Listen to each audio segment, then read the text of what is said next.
Hey everybody, it's the bottom of the hour and everything's running as smoothly as you would expect. Why did I even say that? I didn't have to because it's running, but you've got a little bit of time to get yourself all set for the show. Go ahead and just get some snacks, get something to drink, get all cozy, and share the link with your friends and folk not already in the stream because the summer camp show will begin in about 2.5 minutes.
Hello. Oh, I don't say. No, I don't. Okay. Welcome to the Virtual Stab Comedy Theater. It's time for the summer camp show. So, welcome to your screen. Are we? Oh, okay. Welcome to your screen, Counselor Alyssa. Yeah, I think I'm ready. Thank you, AV nerd Jesse. Always good to see you at camp. Always good to see everybody at camp. As you said, my name is Counselor Alyssa. I am going to be your humble host for this evening. And you guys might notice that I am in a different location. This is very, very exciting for us because, well, first of all, good news and bad news. Bad news is that a bunch of the cabins collapsed. But the good news is we have a new sponsor, and it's the Olive Garden. So I am at the Olive Garden because, as you might know, in California, in some places, they have opened up restaurants to at least 25% capacity. So I am taking up 25% of the Olive Garden. I showed up. I have sprawled out. It's been great. They've been lovely. Breadsticks haven't ended yet. I'm waiting, and I'm scared that they won't. So really excited to be here and to give you a little welcome to the show. But first, AV nerd Jesse, can you play our lovely camp intro video? Good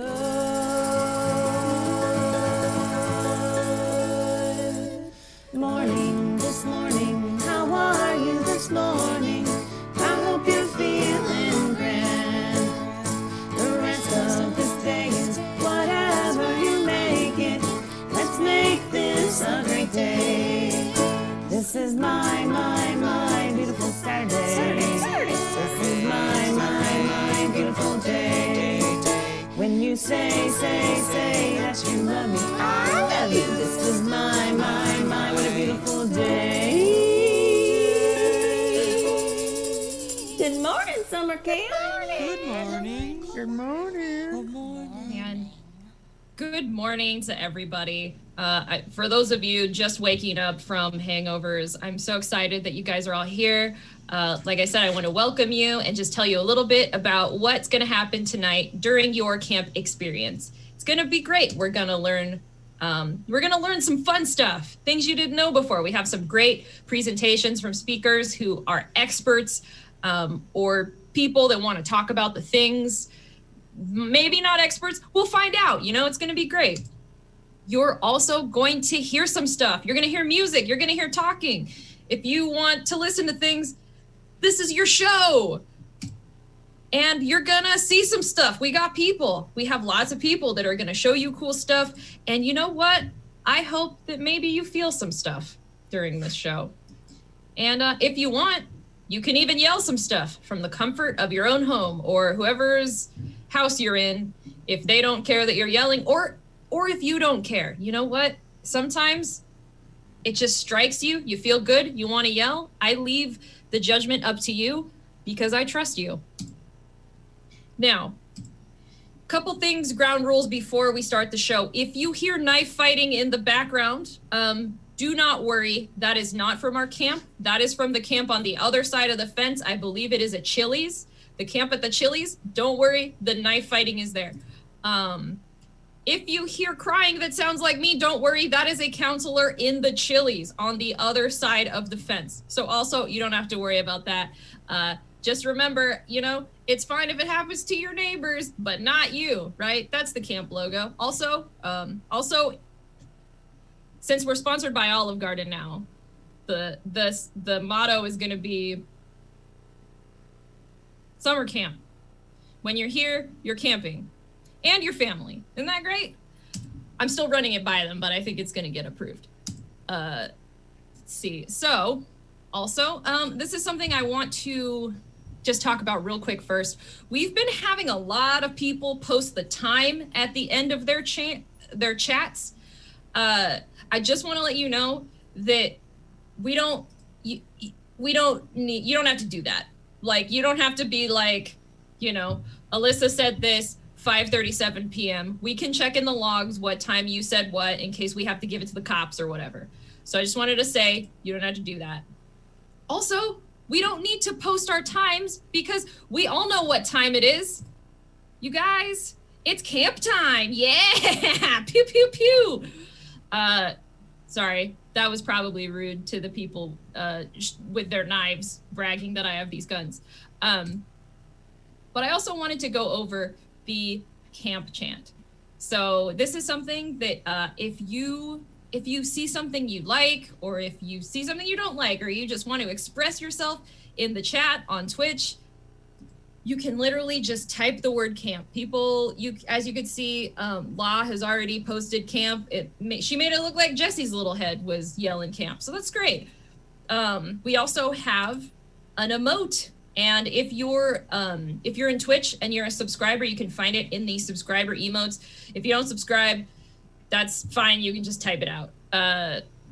Okay, I see that we have some timestamps in there. I just want to let you guys know that we know when you typed it. Also, the different times, that's getting a little confusing for people about the time change. So maybe keep it to a minimum.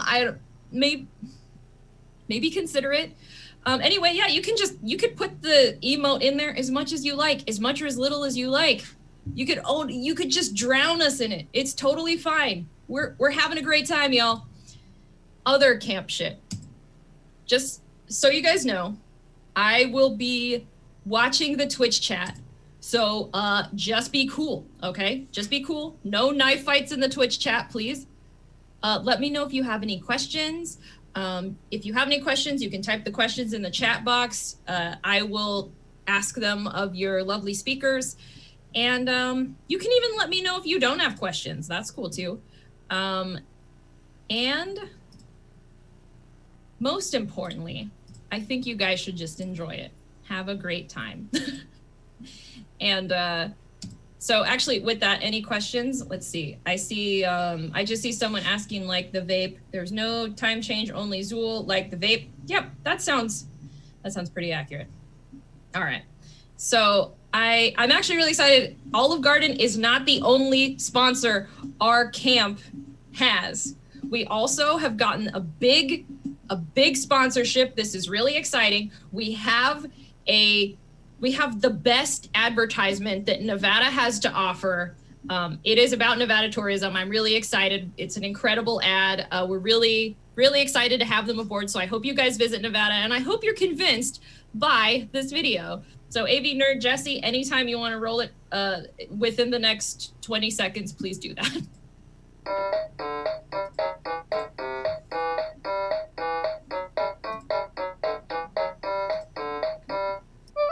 Hello there. I'm Jim Wolf Diamonds for the Nevada Board of Tourism, saying, come visit Nevada soon. Why? We've got your vice. You say you want to drink all night into the next morning? Well, Nevada's your place. With no last call, you can start drinking at 3 in the morning with somebody who's already been drinking for 18 hours. God bless Nevada. But Jim, is gambling legal? Absolutely. That's the cornerstone of our economy. But I want to pick up my kids from daycare. I can't gamble there. Don't worry, the crappy strip mall your kid's daycare is in will have a store that for sure will have slot machines. Or maybe you'd like to try drugs. And not just that nerd drug marijuana. But we have all the drugs once a year. Well, I mean, technically it's not legal. But don't tell this guy. Also, all sex work is legal, including the best kind, prostitution. Technically, it was just never illegal in Nevada. Pretty cool, right? But I know, you want to play the most dangerous game. Sorry, it is still illegal to murder in Nevada, until we can start using live rounds at those Virginia City gunfights, or you can still become a cop. So come visit Nevada today.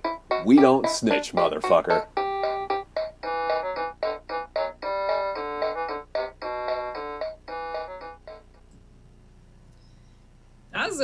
I mean, honestly, for Nevada, that fucking whipped. That was, whew, they must have gotten the top of the class at the University of Nevada at Reno.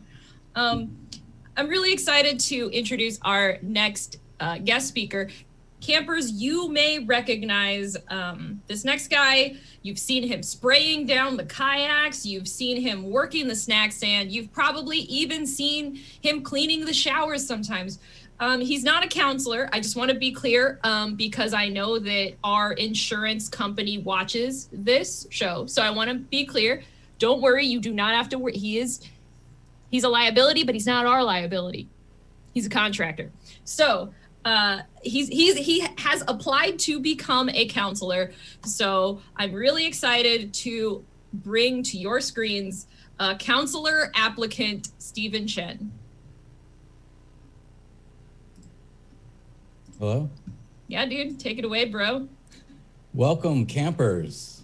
For the rest of my presentation, I'm going to be calling you sharks, but you'll see why. Do you want to be stupid, stinking rich? You know, like a kid YouTuber. Oh my God, the fact that this 11-year-old makes $4 million a year, our economy is super screwed rich. Because I'm here to give you an opportunity to invest in me and my ideas. I know you're probably like, before this introduction, you were like, are you even a counselor here? Don't you just spray down the kayaks and run the snack bar? Firstly, yes, but like technically no. They let me sleep in the pavilion. I spray down the kayaks. They give me access to the first aid kit, healthcare, you know, and they let me eat the food. So as far as, you know, the government and taxes are concerned, I'm an unpaid intern. So socialism is pretty good, actually, and I do, you know, I still work, and I know I'm not, you know, you're thinking, you want to be stinking rich, socialism, like, do you want us to be capitalist or socialist? And actually, I'm not allowed to tell you any of that, like, talk about that kind of stuff. You know, we're not supposed to push ideologies on the kids. So let's just hit the list. You can invest in any of these things at any time, but they're all, you know, good ideas, I think. The first one I want to say, big hit, is the speed treadmill. And I'm not sure if you're familiar with the movie Speed. This concept is what happened in Speed was there's this guy, he put a bomb on a bus. And the bomb, once the bus went 60 miles per hour, it goes, okay, we're armed. And if you go under 60, it goes off. And everyone's on this bus, and what are they going to do, you know? Keanu's in it, everyone's sliding around on a skateboard. What are you going to do? And we haven't, still to this day, this movie came out in 1994. And still to this day, this happened, screwed. We'd be done for. So my invention is basically we take, have you seen a treadmill? You guys know what a treadmill is. We make a treadmill, which is usually just for like a person running, and it's like a loop. So however fast it goes, they go.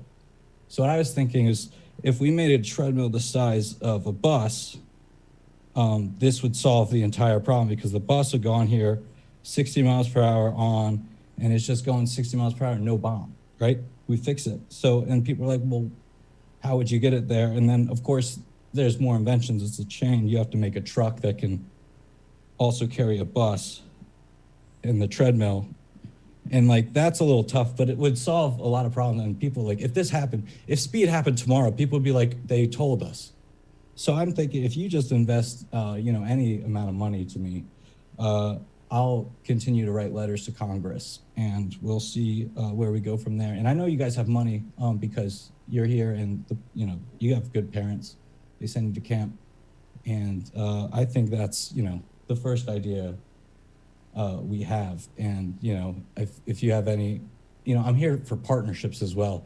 The other idea I wanted to pitch to you guys was re-examining how we currently deal with like space travel, because I was thinking about space travel, and currently it's like a rocket. It's very expensive, there's money, and they shoot someone into this thing, which is like the atmosphere. We shoot a rocket, and people die so many times. They happen, watch a movie or the news, and they just keep doing it. And it's like people are starving. We don't want to get into that. I guess I'm not allowed, but I think that we could fix this problem just by not using a rocket. I was thinking maybe if we did something more along the lines of like the atmosphere. We have tall mountains, right? We just make the mountains taller, and eventually once you just keep adding to the mountain, then you kind of use the bus that we just invented previously, the truck that'll bring a spaceship up, and once you get to the stratosphere, you just start floating. I think it would be cheaper overall. Like, it is a lot of work. I was like looking into this, and I wanted to go over kind of like some things right here in the web. I was looking on the web because this idea started because I saw this movie a while ago. It's called The Englishman. The Englishman who went up a hill and came down a mountain. They don't even let movies have titles this long anymore. But they made it with Hugh Grant. And basically this guy, Hugh Grant, he has this job, best job ever, man. He goes to a place to measure if things are mountains. This one town is like, we have a mountain. We're a proud little town. We have a mountain. It's 1917. They're like, all love this mountain. He comes up out of nowhere. Stranger walks into town, measures their mountain, goes, hey, you know what? That's a hill. You're a couple meters short. And they're all upset. But they're like, you know what? Let's just pile on some dirt to get to the mountain. I was like, well, what about this and the moon? Many questions so far? Because I was thinking if we get there, that's just, I'm not sure if I can see the chat. I don't know what the chat is, but if anyone has any input, so far we have this. But basically, I learned about this Carmen Lion thing, and I do this when I'm in the snack bar. I'm learning things, Education is free. It's on the internet now, We have 300, the atmosphere that's called the Carmen line, I think. I don't know. There's accent marks there, but 330,000 feet. And I was like, okay, well, how high is Mount Everest? Because let's start at the tallest thing that we need to make bigger. 29,000 feet. So we got a ways to go. But if we just kind of keep throwing dirt on there for a few years, eventually we kind of get there. And I think that would solve a lot of our problems. And, it creates jobs. is the main thing that we're also concerned about. More importantly, though, I do want to get back to what's important here, and it's the next idea. Universal childcare. That's what everyone's been asking. Anyone I talked to, I was in the elevator with the guy. He said, "Do you think someone should be watching my kid for free?" I said, "Yeah." You're the third person to say this to me today. And I was also like, "Well, do you think we should abolish the private prison system?" And he was like, "What's that?" And I was like, "Okay, I don't want to get into it. It's 3 floors." But anyways, I'm just thinking it's a perfect idea, and a quick fix is we just repurpose these the prisons as daycare centers, because they're perfectly designed. You just put the kids in there. There's places for them. There's play area. You have people watching them.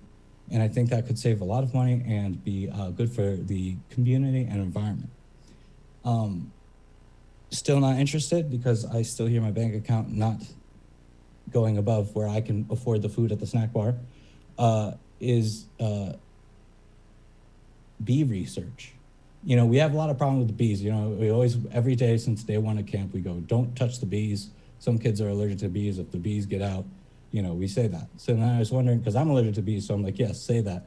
But I was thinking, is it important to know if, I was wondering if you think any bees might be allergic to me. Is there, I think we should look into that maybe, because maybe, it's like we're afraid of bees.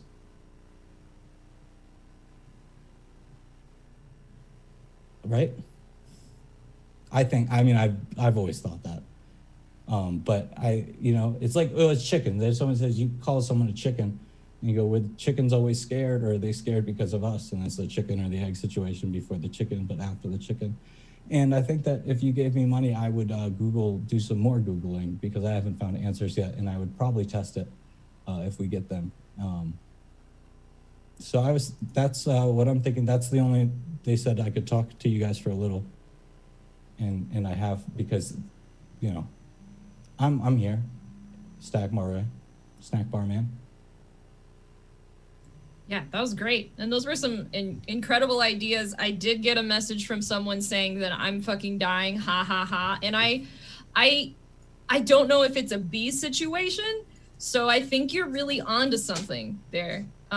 Thank you so much, counselor applicant. We're gonna further consider your application. The fact that you have an NBA kind of scares us, so I'm gonna send it back to committee. Thank you so much for joining us. And I'm actually really excited. We have another presentation from someone. This is a crazy get. This is an incredible get. I don't know how this happened. We have the second gentleman, the father of the year, the husband of Vice President. You did not eat shit. We'll talk about this later in your third interview. We have the second gentleman, the father of the year, the husband of Vice President Kamala Harris, the future first dude, an accomplished entertainment lawyer, an incredible sushi chef. Please welcome to your screens, the Honorable Doug Emhoff.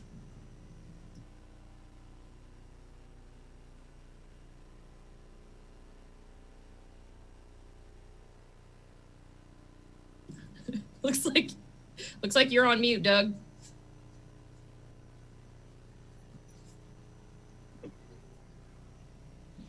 Oh, sorry, kids.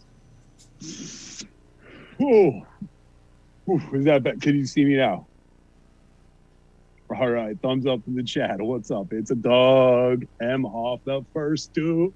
I'm sorry, the second dude. Yeah, kids.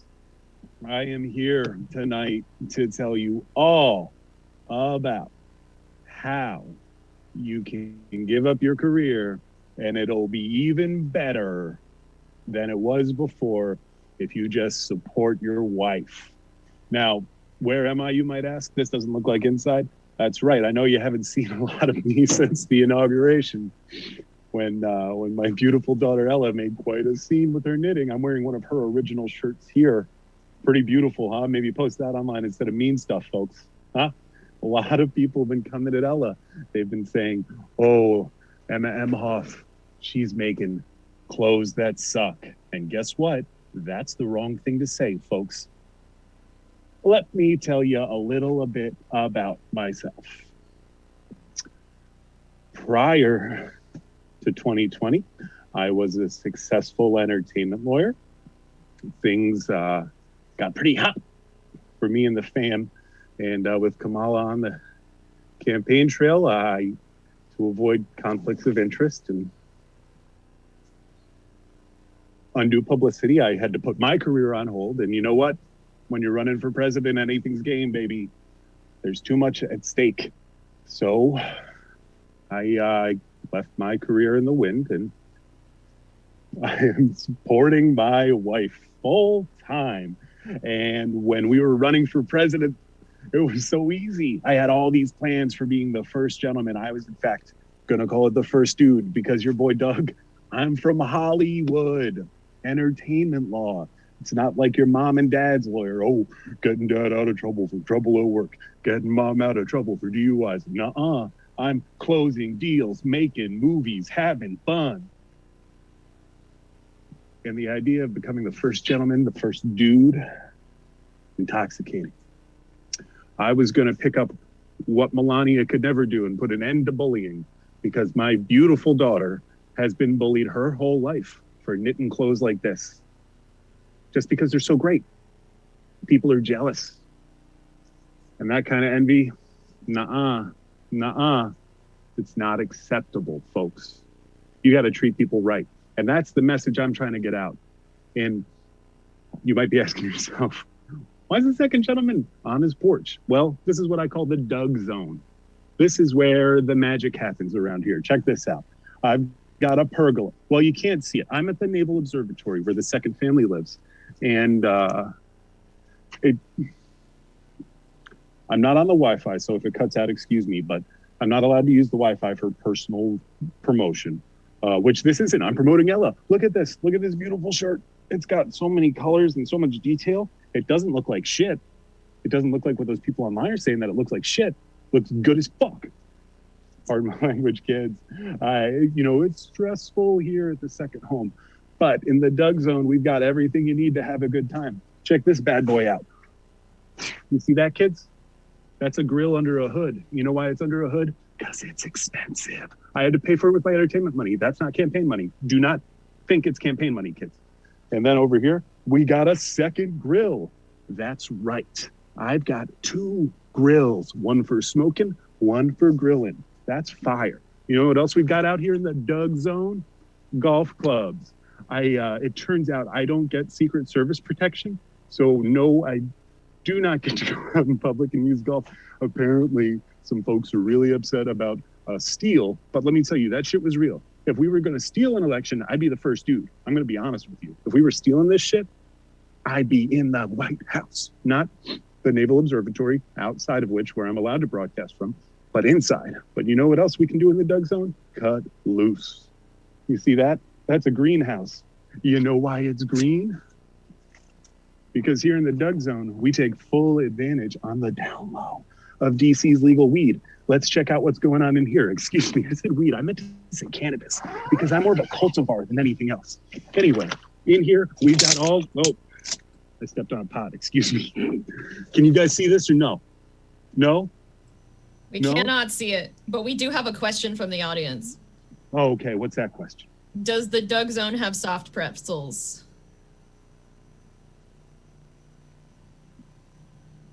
I mean, I could order some. I got a Grubhub coupon from some guys who told me that if I lobbied for Proposition 22, that I'd get a lot of gift cards. So yeah, I could order some hot pretzels anytime I want because I got that hookup. Yeah, Doug zone's pretty tight. But look, so it's too dark to show you, but I promise it's actually really good, sticky, icky weed. That's what Ella told me. You're looking at me like you're embarrassed for me, Alyssa. I'm going to be honest with you. But Hollywood Doug Emhoff doesn't feel embarrassed. He feels like the second dude. And listen, kids, there's a poem I think about a lot when I'm performing my official second husband duties, which it turns out are mostly, staying quiet, staying out of the spotlight. But it's A Raisin in the Sun. You ever hear that one, folks? Huh? Huh, kids? There's a whole play about just that poem. And in that poem, it asks, what happens to a dream deferred? Does it wither up like a raisin in the sun?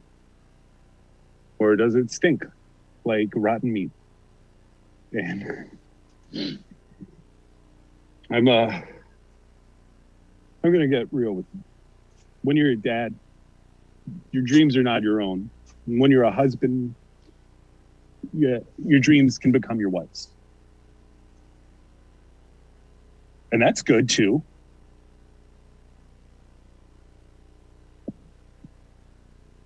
Listen, just spend like $600 on a knitted sweater or dress or whatever. Listen, it's not that I'm sad about this, right? It's just different than what I thought it would be when I gave up my job. Yeah, sure. I used to have business meetings with, movie stars and film producers. And now, I more or less wait for Joe Biden to die so I can be the first husband. But I mean, he fucking fell down some stairs yesterday. That looks bad. Doesn't look good for Joe, right? The dog bit someone. You got to figure there's like a timetable where, oh shit. Listen, all right. Someone is asking where Doug's at. So, okay, when I say someone when you're in the second family, it's pretty much just you and your family. And Ella's out there. Please be kind to her, but she's still in LA. But if someone's calling me, it means it's time to say goodbye. But just live your dreams, live your best life. That's fine. Everything's good. You can give up anything you want for love or power. Power can be illusory. It can escape you. But I do have to go. Bye. Oh, well, yeah, okay, that was thanks, Doug, we know you're super busy, so it's been really great to have you on. Thank you so much for doing that. Really illuminating. We had some great suggestions in the chat about what else you could do, but thank you so much for doing that. And now we actually have everybody's favorite counselor, Counselor Rain. We haven't I haven't seen him in a while, honestly. I don't really think about it. But it looks like he set up a presentation for us. So yeah, Aveen or Jesse, can you play Counselor Rain, or can you hook us up with Counselor Rain's presentation? Hey, hi campers, it's me, Counselor Rain. I'm alive. You haven't seen me in a while. We'll get into that, but let's just first go over the name thing again, just real quick. It's Counselor Rain Rains, and also I'm a junior. My dad was the senior. He's Mr. Rains Rain, and I'm Counselor Mr. Rains Rains Junior. Sorry, I've been. There's a cave in at my cabin, and I'm a little out of it. It should be fine now. I got a signal, and people are coming to help me. But it's okay. I'm okay. Thanks for worrying. I've been gone for so long, and no one cared. But it doesn't matter. Let's talk about today's lesson. Bigfoot and where they come from. They come from the forest.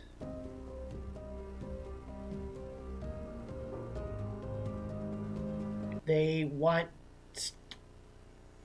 I don't know what they want. I don't know what they want.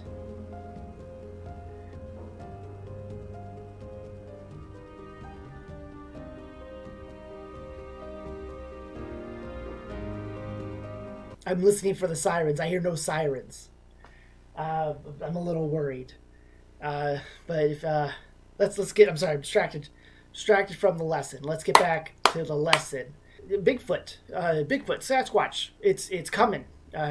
That's March Madness for me, anyways. I get visited by Bigfoot during this time of year. Sasquatches, they're related to other such beasts as the Yeti, the Skunk Man. There's other giant gorilla beast, things like that. Their most close relative in the animal kingdom is the Chimera. Now, you may be wondering why March. Well, that's when the February frost dissipates and the leaves start to bloom and they have to come into the city to use the restroom, whether that be at a Starbucks or a Barnes & Noble or some sort of place that they can urinate and poop and defecate. Unfortunately, all those places might be closed still because of COVID, so they might need to use your house, and you'll be at your house, mind your own business, and all of a sudden, big old knocks from a Sasquatch that needs to pee so bad. It's been hibernating for months. Can you imagine? Can you imagine going to sleep and waking up? What's the first thing you do when you wake up? You go pee. You gotta pee. To make sure the Sasquatches are calm and not angry at you, and they won't rip your door down and break your bathroom, put out some flowers so they can smell them and get used to it, because they're forest creatures. They enjoy the smell of flowers. Sasquatches also enjoy a good fresh pair of Nikes or Reeboks. They are not picky about either brand, but they have to be a size 18. And finally, you want to put out a couple of Guinnesses, pop the tops. 2 Guinnesses, pop the tops of them and set them out into the shoes probably. So it looks like the beers are going for a walk. Let's talk about what happens when the Bigfoot leaves your home, or Sasquatch, Yeti, if you live in an Arctic Circle area, or some sort of ape man, skunk man creature. After they've left, throw away your toilet. The toilet is no longer good for anyone. The memories that are in the toilet have to be just thrown out. Take it outside and smash it. Smash it with a sledgehammer.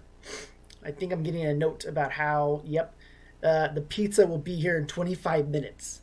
Smash the toilet with a sledgehammer. Get a new toilet so that the memories will not be stained within the porcelain. I think what other things about Sasquatches that we need to know about. All right, you kids writing this down? Okay, good. Now, after the Sasquatches have dissipated, they do other things, and they come back at wintertime, and they tell about their tales of what happened. There's also like a spring break moment where they all meet up in Cancun and chill for a bit and talk about what's going on, and they head back north. The last time I saw a Sasquatch was at a Blockbuster video back in 1997. And yes, I was in high school. Yes, I'm that old. I looked around. There was a guy. He was wearing a jacket. It was completely fur. He had no pants. It was fur everywhere. And he had a baseball hat. He was picking up Pulp Fiction. And, they were out. And he was, ahoo, ahoo, Bjark. His name is Bjark. I eventually talked to him. Like, hey, do you need help? Because I also worked there. And he said, no, I'm just looking for Pulp Fiction. I said, well, we have a couple copies in the back that I keep for myself, but here, you can borrow this one. And I gave him the video. He gave me his card. It said Bjark on it. He scanned it. He gave some money. He walked out with it, brought it back in 5 days. That's how renting a video works, kids. And I know this is hard to understand, but like, you would come to the store, you would drive to the store, pick up the video you want. You see the display, you have to find the cartridge behind it if there is one. Sometimes you go and there's no cartridge behind it, and it's like, how can you be out of Red Lantern? How can you be out of this movie? Who else is renting this movie besides me right now? Don't even talk about how hard it was to get a copy of Men in Black back then. It was so hard. And if you worked at the store like I did, you just take a couple copies, put them in the back somewhere, and give them out to friends and family. Sometimes we had the tapes in the back, and you had the empty cartridge, and put a tape in there for you. Always rewind the tapes. That was very important. We had like 18 rewind machines that you would take the tape, put it in, and shut it, and rewind it back to the beginning. Because you had to rewind it back to the beginning. Because if you picked up a tape and you put it in there and you put it in the VCR and it starts, and all of a sudden Bruce Willis is a ghost, you ruined 6 cents for someone. You got to rewind it to the back. You couldn't skip ads. That was a mess. It was a mess, honestly. I don't know how we survived it. Good times though. Anyways, Sasquatches. All right. I don't think they're coming, but my pizza's here.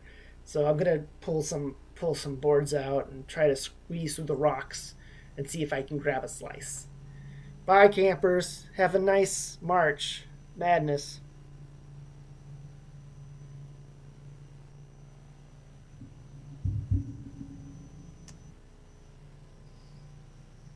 Oh.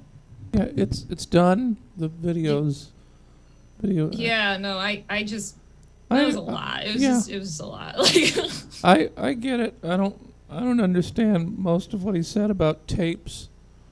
Was that a thing? Was that really a thing? yeah, VHS tapes? Yeah. Wait. How old are you? Camper? I've got my I've got my permit, so I can. I'm like 15 and a half. Oh shit. I know. I shouldn't still be cracking like this. Don't make it a deal. Oh no, I wasn't thinking about that. Yeah, we're just gonna have to fill out a lot more paperwork that I didn't think about filling out. 'Cause we thought you were 21, so we're gonna have to take all of your booze away. Don't call the cops, everyone. Anyway, palate cleanser. This is great. We're gonna have a song now, you guys, from the camp, a super special part of the camp, My Pet Clam. Well, hey there, everybody. It's me, the clam that lives at the bottom of the camp aquarium. You probably may not notice me, but I'm a pretty important part of the camp. Now, it seems to me that maybe you've been having a tough day. So why don't you sit back and let Mr. Clam play a little tune to let you relax.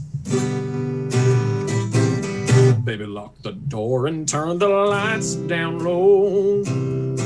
Put some music on that's soft and slow. Oh, baby, I ain't got no place to go, because I am a clam. I've been thinking about this all day long, while I dug through your aquarium. I'm not a scallop and I'm not a prawn, because I am a clam. You've got fishies, they live with me, but you love me most, don't lie. 'Cause the smallest little baby mollusk keeps the water purified. So baby, lock the door and set my pH balance to 8.1. Imitate my home of the Atlantic Ocean. Make sure the turbidity of my water is none. That's the best climate for a clam. You've been peeking and I know you're hooked by my two adductor muscles and my burrowing foot. But don't worry, baby, 'cause I'm staying put. Can't go anywhere 'cause I'm a clam. Now time for a whistling solo.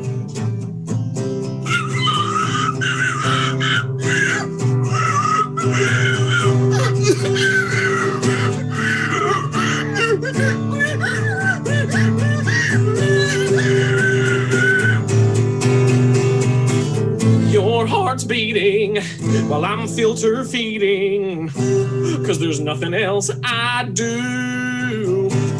You have the power to turn me to chowder, but I know what you'd rather do. Lock the door and turn the lights down more, 'cause I can sense the amount of light through iridophores. Those are thin elevations on my mantle to detect predators. True facts about a clam. You've been thinking about this, I can tell. Feeding particles through my two calcareous shells. I can sense them in the water through photoreceptor cells. That's everything I know about clams. But now you know a bunch of clam facts as well. You learn them from a clam.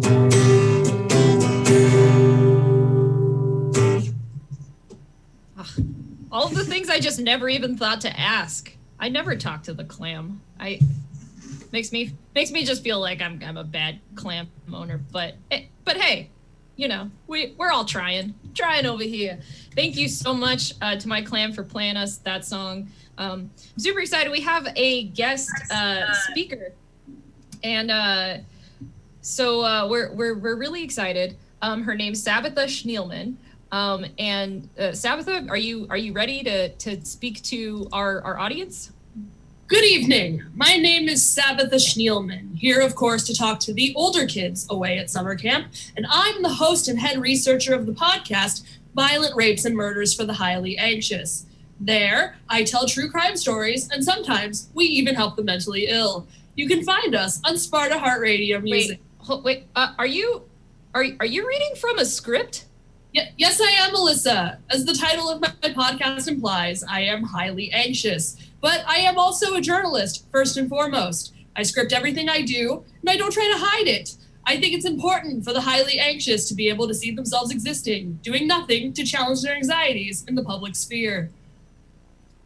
Hey, I mean, that sounds really great. I mean, it seems like your audience is important to you, and you seem to do a lot of online activism for the mentally ill. Is that right? I do. I think the mentally ill have been treated terribly in this country between lobotomies and forced stints in asylums, and I think mental illness is much more common than we realize. I think the most important thing I can do with my podcast is destigmatize poor mental health. Oh, that sounds great. So wait, in your opinion, what's your favorite violent rape and or murder? Aren't you going to ask, because of the script, aren't you going to ask what made me start doing the podcast in the first place? What? The script? Yeah, so what started making you do it? Well, I've always had a fascination with crime. Some young people lie awake at night certain they're going to hell, but I'd lie awake at night certain I would be kidnapped, forced into a child sex ring, and murdered. My body left strategically in the desert, fingerprints scalded off and identifying features maimed. My family never getting closure on what happened to their youngest child. Makes me so nostalgic to think about those days. I thought I'd have to abandon my childhood loves when I grew up, so I went to school for journalism and thought I'd spend my career tracking the trajectories of the likes of Hasbro and Mattel, wokeifying old toys and games no one cares about anymore. And I did make a place for myself in the, and I did make a place for myself in the world doing just that, but I've never felt self-actualized. One day, my neighbor was brutally beaten to death by her ex-husband, and it reignited all of those old anxieties about being taken by strangers and left in the desert. My friends kept saying, "Sabitha, you're dramatically more likely to be murdered by someone you know in a fit of abusive rage," which is literally what happened to your neighbor. So why are you projecting that anxiety onto a boogeyman like a child? But I am a journalist, and I knew I could find sources that maintained my biases. And I just kept finding story after story of stranger danger.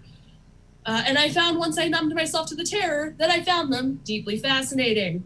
And I knew, having spent 6 years doing journalism on has-been children's toys for the conservative middle-aged men terrified of their way of life becoming irrelevant, that I could find an audience for anything.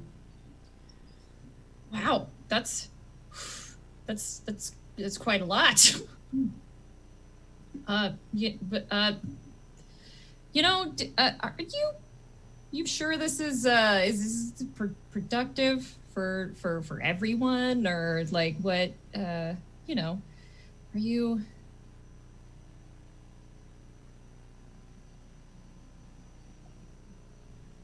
What? What? So did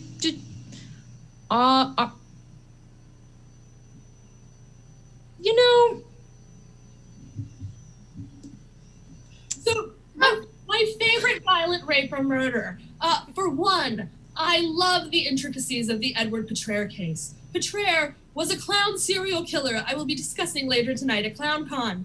All of the stories are my favorite in their own way, but the one that's been on my mind a lot recently, and will be the episode released next week, is the story of Steve Stark, also known as the Super Cape Killer. Stark was convinced he was a superhero. He went by Super Cape, and he would kill people he thought were criminals, even though some of the time they'd done nothing wrong. And he'd wear a little spandex leotard and a cape doing it. What a psycho. Did you just use psycho in a disparagingly? I did. He was a psycho. But hold on. Aren't you all about destigmatizing mental illness though? Oh, yes, but only for normal people. Bad people should feel bad about their mental illnesses. We'll use myself as an example. I have a mental illness, but that means I script out everything I say, chew my nails, hoard food, cry whenever I have to clean anything, and sometimes not respond to my friends or coworkers, no matter how urgent the message or matter, until I decide the time is right. I've yelled at friends for saying things I don't like. I once threw a full box of family-sized cereal at my own mother for telling me the usual way I took to high school was down for construction. I'm a good person, sometimes corrupted by mental illness. Steve Stark killed people, 70% of whom were alleged mafia criminals the police allegedly ignored to allegedly target small drug dealers and allegedly make more money, and he did it while wearing his underpants outside of his weird stretchy pants. He is bad, and should feel bad. Wait, what? You'll have to listen to my podcast, Violent Rapes and Murders, for the Highly Anxious on Spotify Radio Music next week to learn all the details of this psycho. Before you go, can I just ask what the remaining of the 30% of that guy's victims have done? It's kind of a spoiler, but okay. Stark All right. 7 alleged mafia captains, and then very randomly killed 3 priests. Well, I think you're really onto something, and I'm so happy that you joined us to tell everybody about that. And I know that this podcast is gonna get big, and it's gonna be so exciting for us to say that it was here first, that we had the scoop first, you got the scoop, and then we got the scoop, and we're all just gonna fucking scoop to the moon. Thank you so much. Thank you so much for coming, everybody. That's Sabitha Schneelman. She's gonna be on Convention Con later this evening at 8:30. 8:30. Thank you so much. And hey, AV nerd Jesse, we actually have another special guest coming up. But first we want to play a little intro so you can just see a little bit more about the guest's work. Jesse, can you cue that up, please? Bienvenidos and welcome, turds, to the Midnight Gardeners Top 5 Bruvmate Music Video Countdown. Out of the vast annals of Bruvmate's music-making record deals, we took the best 5 tracks from the British grime rap group and laid it down low like we're playing Spring Break Limbo. Here to walk us through it is this dumb piece of shit. Yo, dude, what's up? It's Jerome T, Fog Island's premier VJ, DJ, music critic, vape god, all around dude who knows shit more than anybody on an island of 15 people. And I'm just here to show you a little bit about some of the scene that you don't know about. I'm talking, of course, about British grime rap. People often ask me, bro, how do you know about grime? I'm like, me? Fucking kid, what are you talking about? Grime? I live in a small, muck-blasted rock off the Atlantic coast. In the cold Rhode Island waters, you know what I'm saying? I'm talking about fucking grime. It's grimy out there, kid. There's fucking 14 of us out on the island. I love fucking hip-hop, all right? I love fucking beats. I love fucking rhymes. Everything about that's pretty much the 2 things that are all it's all about, but I love them together. Something that's dirty and filthy and gritty and nasty and raw and bitter and sweet and sloppy and slimy and, all together. But fuck, bro, I found this one group recently that's fucking wild, kid. That fucking true grime.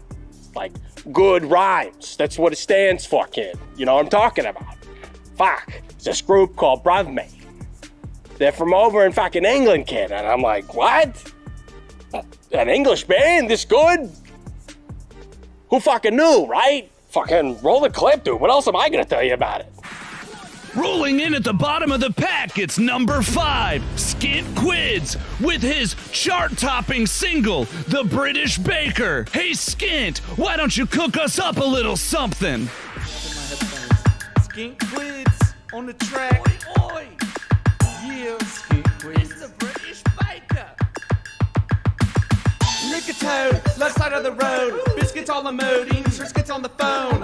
Lick a toad, left side of the road. Biscuits on the mood, eating Triscuits on the phone. I call my phone a handy, I feel it's really randy. Hop into the Mini Cooper, trunk is full of candy. They call me Big Ben, just like the clock. I don't fit in a other big cock. Tea with cream, cream with tea. I take mine hot, oh great for me. Tea with cream with tea. I'll take mine hot, oh great for me. They call me Sherlock Holmes cause I'm always getting dome. And the only mystery is why I feel so damn alone. Yeah, they call me Sherlock Holmes cause I'm the king of getting dome. And the only mystery is why I feel so damn alone. Yeah, I'm not alone though. What's up, skink quids? I got like 100 friends and 100 pounds in me pocket.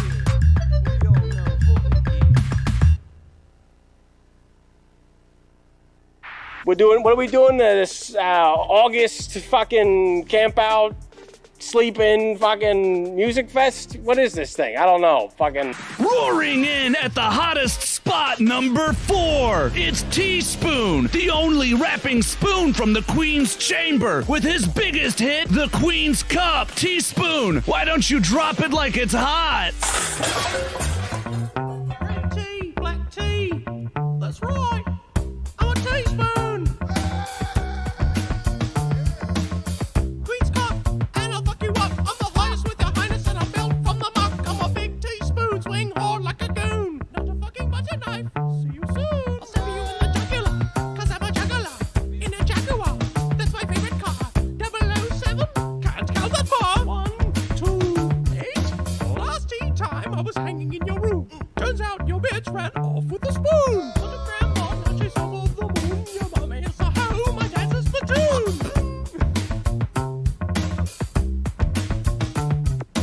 I've been inside many a cup, swirled around like the waters of life. whatever. You want to hear about a real music festival, kid? Come to the island. Come to Quaffog. All right, because we got the Salty Sea Dog Fest. It's my music festival, bro, and it's fucking awesome. Clutching the bronze medal, coming in at number 3. It's Argy Bargy with his chart-topping #1 hit, Muck Fight. Hey, Argy, why don't you fight me for this spot? Argy Bargy on the mic. I want me gin. I want me gin before I make me raps. This is for my beef eaters and my real skeeters. Bruv, it's all love. Do my dance when I'm up at the club. Yeah, I brought my knife. Car up. Ketamine is my favorite drug. For my life. See, I'm down in the mock, right? And I win every mock fight. And your mom's a stripper. And you ain't a splitter. Pockets on swole. Call them Churchill. Feeling blessed. The way that a church feel. I'm British, so I love to eat eels. I feel that I hop in my wheels. Yeah, I'm zooming. Aston Martin. I'm James Bond. You were caught fucking. This some shit you shouldn't be starting. Call me Leo. I'm departing. Psych. I'm right back. And I'm having a British heart attack. Understandable. This is for all my union jack-offs. We're going to get a whack-off. Hand job. Shout out my brother Boris Johnson. He does stuff not often. We're leaving Europe. Brexit guy. And oh god, all the lard in me veins is making me have a constriction. Tell the Queen she was a fucking lousy lay. This has been an announcement from the National Health Service. Got fucking lobster, fucking clam chowder, fucking mussels, bro, fucking guys cleaning fish guts off the fucking deck of a boat we're gonna scuttle, and then we're gonna fucking, get drunk as hell and piss in the river. Welcome our penultimate contender, number 2, Steamy with that capital $sign, with his song that rocked a nation, Hot Pockets and a 40.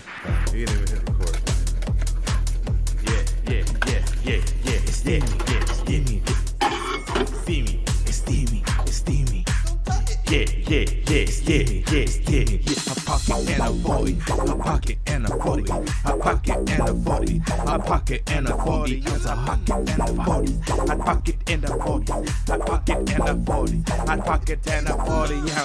I'm smoking out, I weigh some pounds, I live in London, it's very loud. I'm in the tube, not in the nude, not in the crude, I'm very loose, fish and chips. Give me the shit. I'm throwing bits and counterfeits. Fish and chips. It give me shit. I'm throwing bits. It's counterfeit, mate. A pocket and a 40. A pocket and a 40. A pocket and a 40. A pockets and a 40 ounce. A pockets and a 40. A pockets and a 40. A pockets and a 40. A pockets and a 40, mate. You know, maybe we'll all fucking start taking our clothes off, bro. And then we fucking start, you know, sliding around in the fish guts. And the gold prize giant trophy #1 hit goes to the entire Bruvmate squad in their song, What's the Deal? This song features the first and only rap track from Jerry Seinfeld. Sick Little Stevie, Big Stevie, got a book that I never ever read. What's it mean? Put a bunch of new words inside me head. Got no room for no more. I let the bodies hit the floor. I got a car, no insurance. Met a creep, his name was Lloyd. He's a creep, work on the hill. He make a bill. Jerry Seinfeld, what's the deal? What's the deal? What's the deal? Jerry Seinfeld, what's the deal? You and Bruvmate, what's the deal? What's the deal, mate? What's the deal? We're the Bruvmates, what's the deal? We came here to kill and steal. Crazy book, mate, fucking real. Teach me to read and feel. With It's skin tweets, it's all over. Stevie with that put it on the scale, I'll fucking chop it up for ya. We all do it, we know how the queen works. Quiz and name, I'm in the Thames with all you lames. You know my Shout name out to is BBC, the big fish caucus. ACAB on cops of Britain. All fucking ACAB. They have those big hats and tiny knobs, and that's what we're here to tell you. Dead toad, Frogger. I'm in the bog, sir. And I'm fucking dead. That's all I find? Yeah, that's what I'm talking about. That's it! That's the Bruvmate list! Thanks for watching! This was the Midnight Gardeners Spring Break, New Year's Eve, whatever the fuck we decided to call it. If you've made it this far into the video, give yourself a pat on the back like you're Pat Sajak and share this motherfucking garbage content!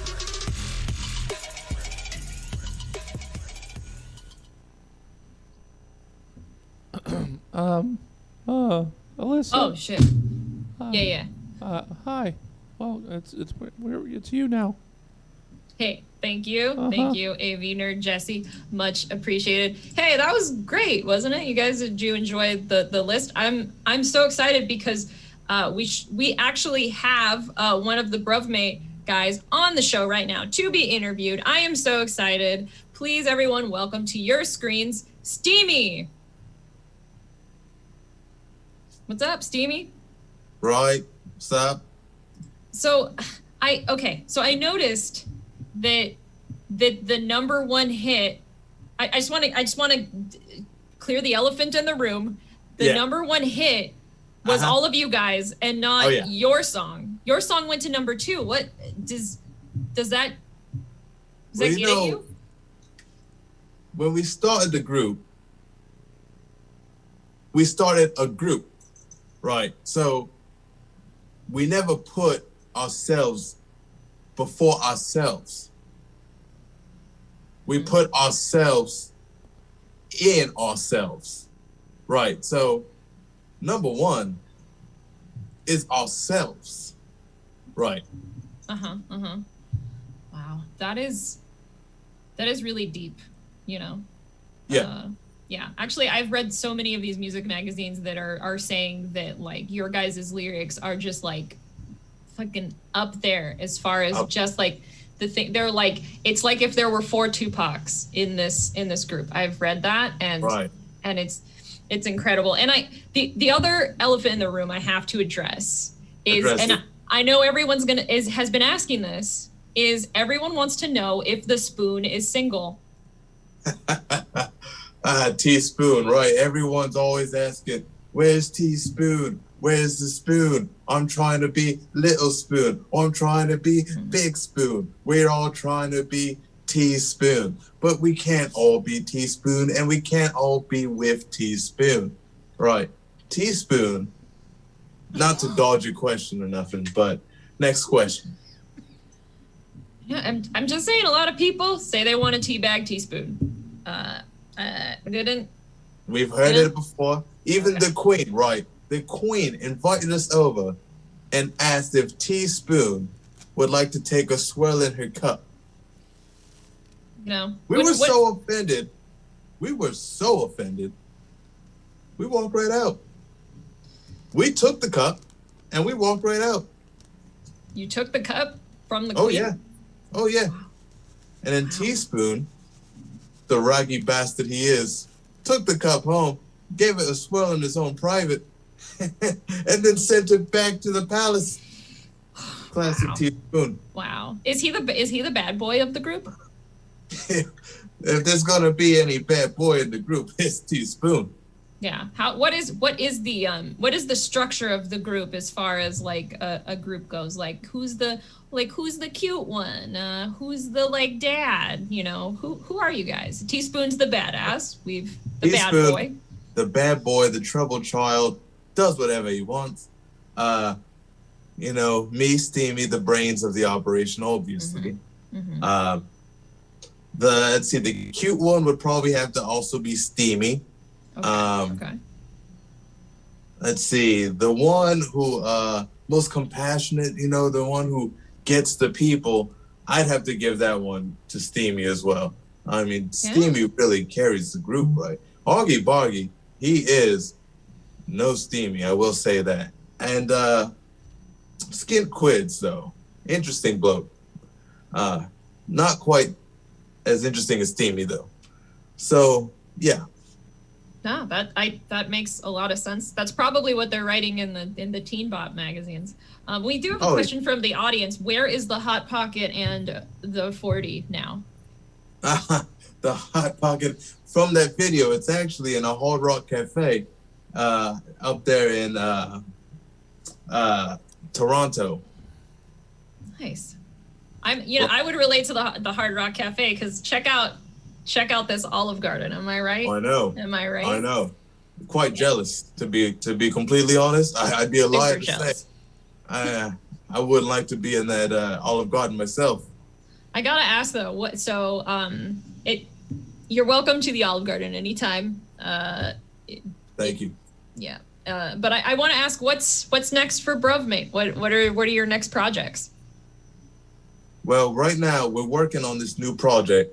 I know the world's been begging for just a sneak peek, so for you and this show, for the campers, I would like to give you a sneak peek of the new Bruvmate. Yeah.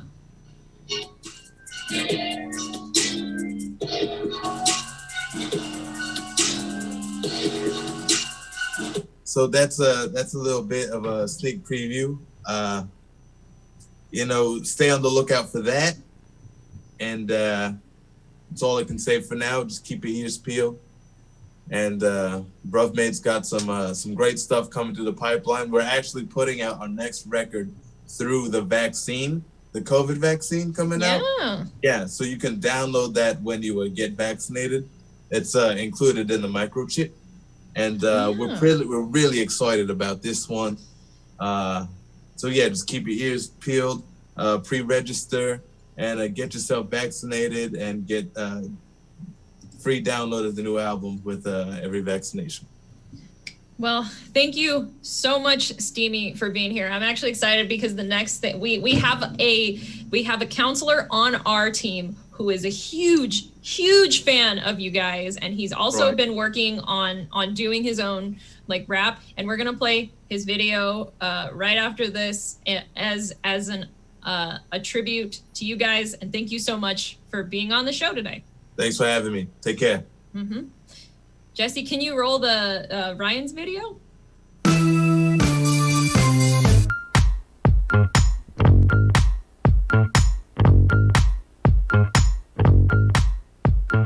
Hey, pup, What's your name, pup? You tryna play, pup? Like a Sega? You ain't a menace, no. Fetch a tennis ball. Are you a lone dog? You need a home dog? Got a dog on my lap, a dog at the park, a dog on the street. Then we cuddle when it's dark. We have family. It's all Greek to you. Got me talking like a baby. Coochie coo coo. Puppies gotta need them. I just wanna feed them. Got me in my feelings. What's 2 plus 2? 4 little legs for me and you. Dogs!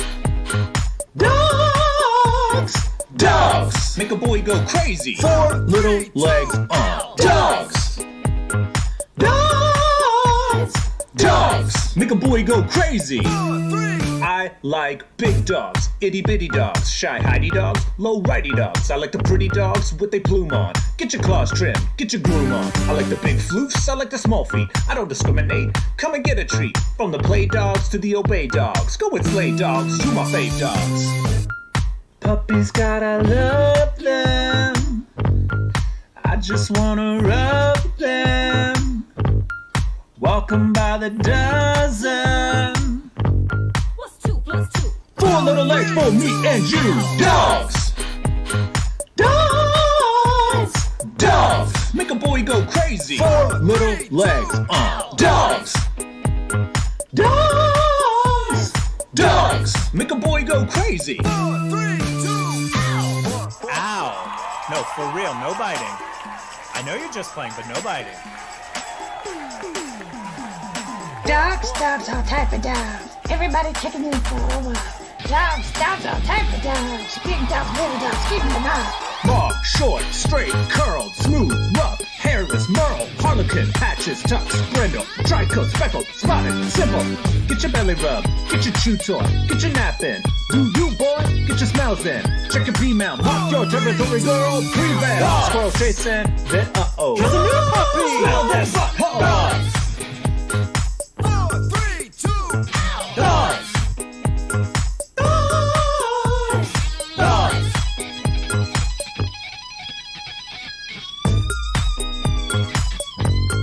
Adopt, don't shop.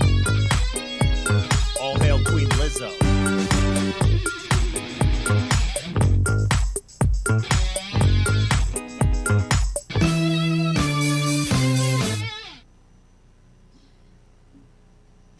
Thank you so much, Counselor Ryan. That was awesome.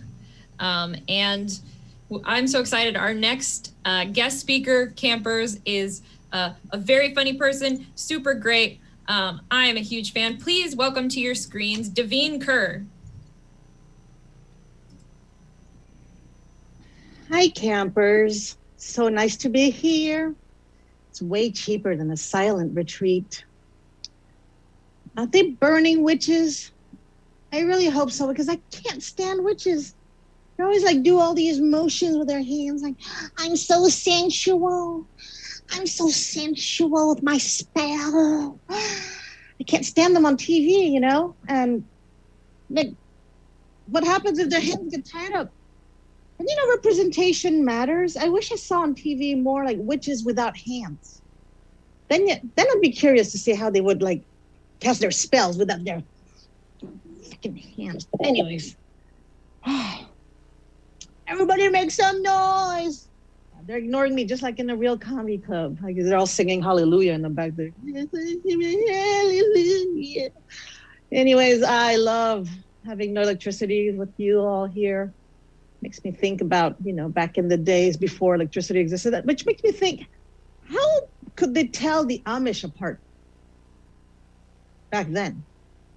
At what point did an Amish become an Amish? Like, because they use some technology, but which one did they say, all right, this is where the cutting starts? Like, this is where we just like, nope, we're not doing this. Anyways, it's good to be here in the woods with you all. I hope there's a lake nearby, because I've been so depressed. I had this fantasy to just lock myself alone in a cabin by the water. That way, you know, there's seafood. All of you can eat seafood. I can ride alone. I can ignore my family, my husband and kids. And if times get too rough, I just walk into the water and die. You know, you could see on my tomb, it says, she thought she was Jesus. But the thing is, when you want to be alone and you lock yourself completely and you're by yourself, it's completely quiet. That's when God starts talking to you. He's like, hey, you want to have a chat? You haven't dropped on your knees for a while. You didn't really talk to me. That way you're like lonely and sad. I'm like, I'm trying to be alone. God, go away. He's like, hey, you want some wine and bread? No, thanks. I don't drink wine and I'm doing low carb. But no, that's the white people God. He's cool. He wants to bond because like my Buddhist God is more like your emotions are invalid. Just deal with your own fucking problems and go fucking meditate. Yeah. I am, it's good to be outside. You know, just a little step away from watching TV all the time. And we just watched Coming to America, the second one. You remember, spoiler alert, but there's a scene where to prove that the bastard son is a man, they like want to do a bris right there in Zamunda, you know, and they take his dick and they chop his skin. And both my sons, 12 and 9 years old, are sitting there like, what did they cut off, Mom? And I said, yours is cut off too. And they just found out they were both circumcised. I said, yeah, blame your daddy for that. Not my fault. There's no compromise. That's the only thing I couldn't agree with my husband. You can't just chop halfway, you know, like I'm Canadian, I'm used to the little anteater dangling, blah, blah, blah, but the Americans, they have to chop it up, match daddy, match all the locker people, so nobody bullies you. You know, you should bully people who stare at your dick. But no, apparently they bully you if your dick doesn't match them, you know. And my kids were like, you chopped that without my consent. That's right, I already taught my sons about consent. People are like, ew, you talk about these things with your kid? And I'm like, how young is too young to teach your kids not to be assholes? But, so they were a little bit upset because they said like, so what happened to my penis skin? Where is it now? And I'm like, I think with God and they're in heaven. And then my youngest kid was like, wait, if it's $1 per tooth, does the foreskin fairy owe me? I didn't do the math. I don't know how much kids get nowadays for their foreskin, you know. And plus we lost it, we can't put it under the pillow, right? Kumbaya, people. You have any marshmallows? I think I'm gonna go sleep now with rocks and skunks. Animals, wombats. I didn't say bats, you fucking racist. I said wombat. All right. Good night, campers. Guest speaker David Kerr, thank you so much. Also, we did get confirmation in the chat that a foreskin is worth $6. If a tooth is worth $1, foreskin's worth $6. That's 600% return. So pretty wild. And you guys, thank you so much. This has been such a lovely camp session. And we're going to close it out with our dear counselor, Michelle. She is going to play a song for us.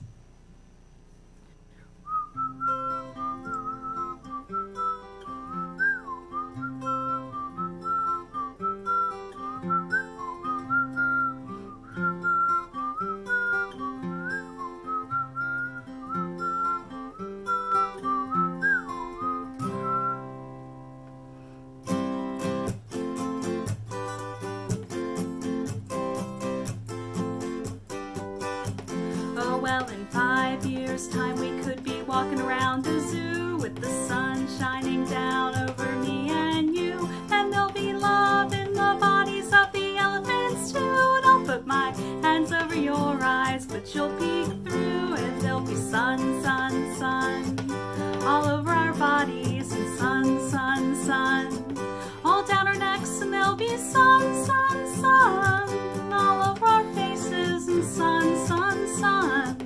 So what the heck, and I'll be laughing at all your silly little jokes, and we'll be laughing about how we used to smoke all those stupid little cigarettes and drink stupid wine, 'cause it's what we needed to have a good time, but it was fun, fun, fun. When we were drinking, it was fun, fun, fun. When we were drunk, and it was fun, fun, fun. When we were laughing, it was fun, fun, fun. Oh, it was fun.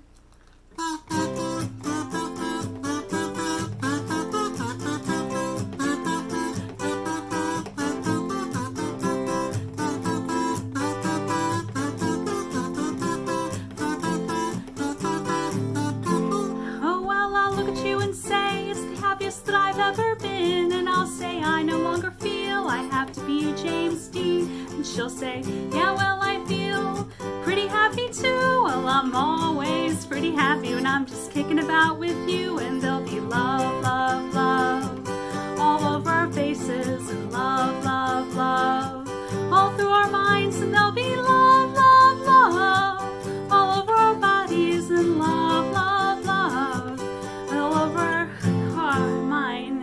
And admittedly, all these things are just in my head. I'll be thinking about them as I'm lying in bed, and I know really they may not even come true. In my mind, I'm having a pretty good time with you. Oh, in 5 years' time, I might not know you. In 5 years' time, we might not speak, and oh, in 5 years' time, we might not get along. In 5 years' time, you might just prove me wrong.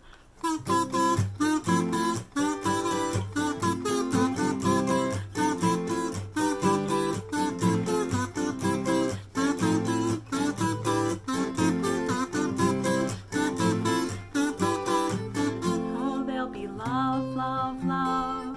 Wherever you go, there'll be love, love, love. Wherever you go, there'll be love, love, love. Wherever you go, there'll be love, love, love. Wherever you go, there'll be love, love, love. Wherever you go, there'll be love, love, love.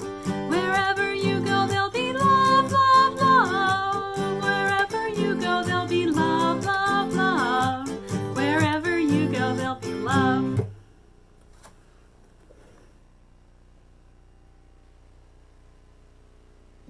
Thank you so much, Counselor Michelle. And thank you, campers, for coming to the show. If you liked it, please follow Laugh Owns Laugh or go to laughowns.laugh.com. You can see when the next show will be. We also have a little tip jar account at buymeacoffee.com/laughowns-laugh. A lot of stuff is posted there too. Also, make sure you support Stab Comedy Theater. They help us put it on.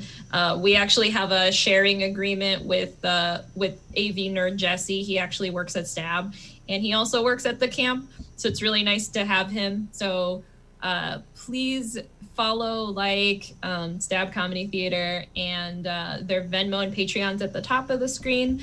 And thank you so much for coming, everybody. Have a good night. Thank you one more. Oh, turn that up. There we go. Thank you one more time, Counselor Alyssa, and all the counselors and guests and everybody here at camp. Oh, always the highlight of my month. It really, truly is. Thank you guys so much. This is day 8 of the Stab in Place Quarantine-aversary Stab-tacular, and 8 is all the many days that we have. So this is the last one.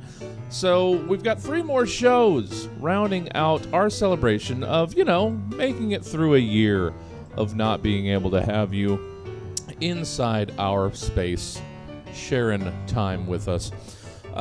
With all these wonderful people that have come together and made so many great things as part of Stab Comedy Theater TV. So we've got 3 more shows. Up next, one of the first things, if not the first thing that we did right after Inside the Box, I guess, it's the Social Distancing Stand-Up Showcase.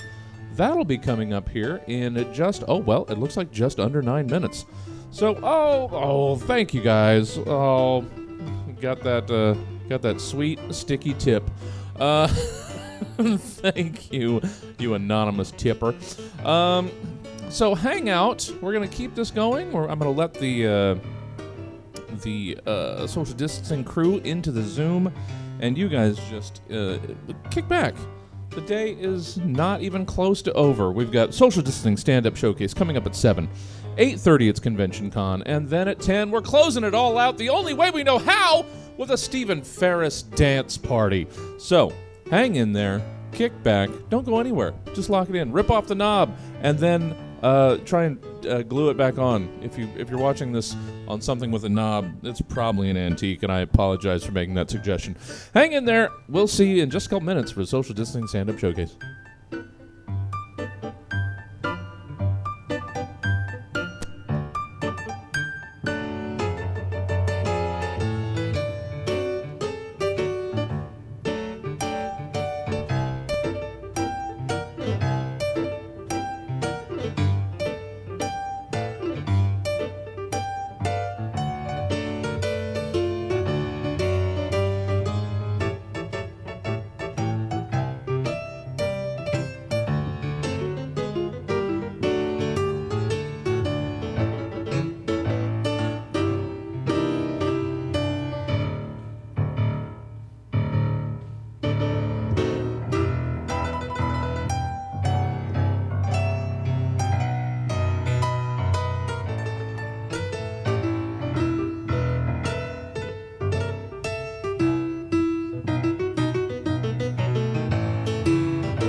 Are low.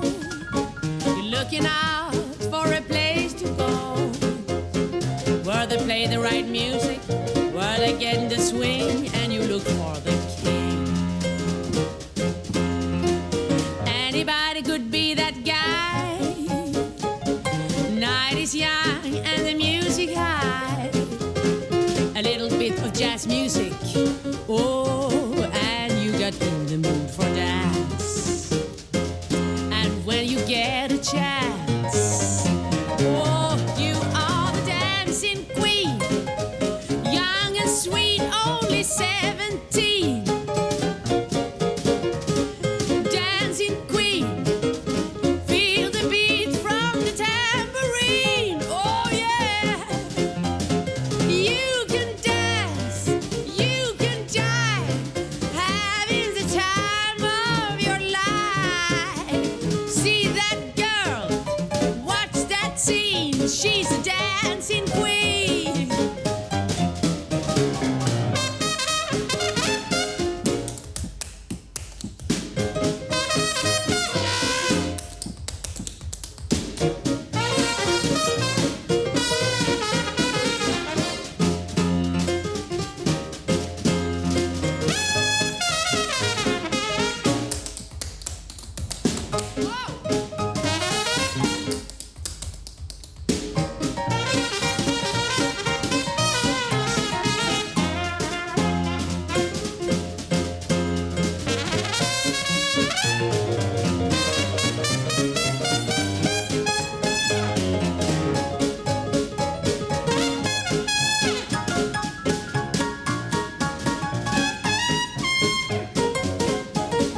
Hey everybody, it's the top of the hour, but we're still not getting started yet, so just get comfy cozy, get yourself something to drink, get some snacks, get all ready. We might even push the time back a couple minutes, we'll see.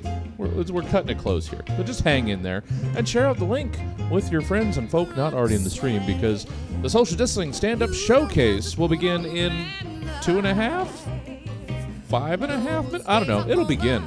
So just hang out there. Yeah, exactly. So we'll see you in a bit. You don't have to wear that dress tonight. Walk the streets for money. Don't care if it's wrong or if it's right. Roxanne, you don't have to put on the red light. Roxanne, you don't have to put on the red light. I put on the red light. I put on the red light. I put on the red light. I put on the red light. You don't have to put on the red light.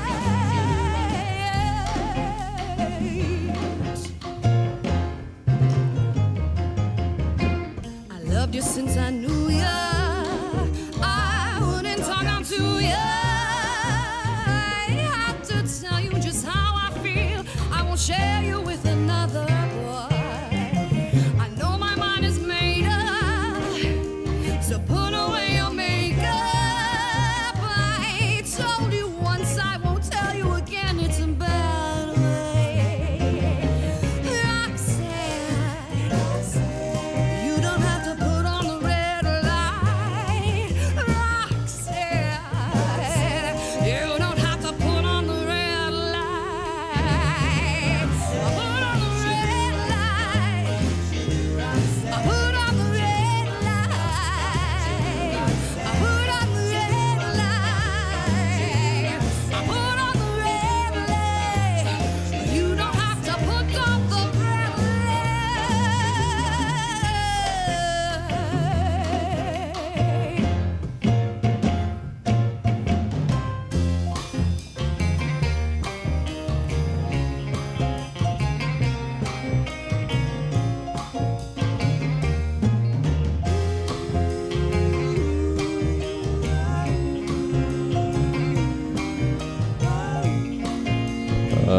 Nobody watching, nobody pay attention to this. I gotta do something real quick. Hold on. Don't look. You don't have to put on the red light. All right, there we go. Roxanne, you don't have to put on the red light.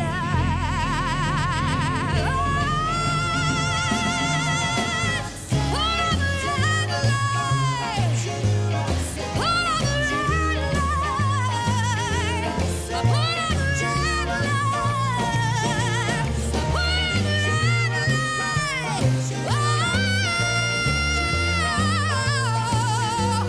Put on the red light.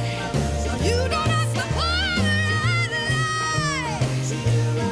Say, put on the red light. I put on the red light. I put on the red light. You don't have to put on the red light. Hey, hey, hey, hey. Put on the red light.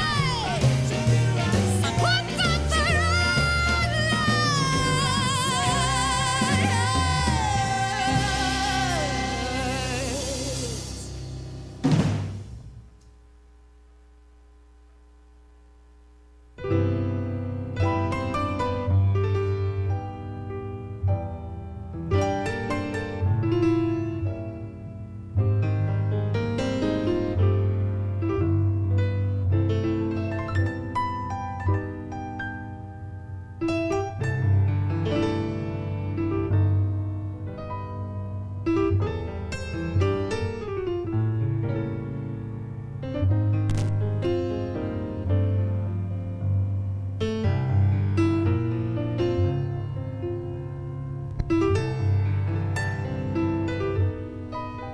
Welcome to the Virtual Stab Comedy Theater.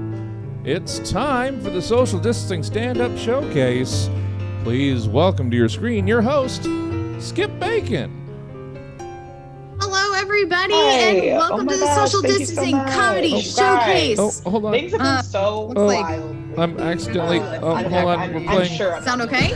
Yeah, I just during the accidentally pandemonium. have Becky's video playing. Oh, and hold it on. is big. We got. There we go. All right. Sorry. Oh, we My have fault. some of our comedians who sent My in sets getting so eager to be on screen that they started playing immediately.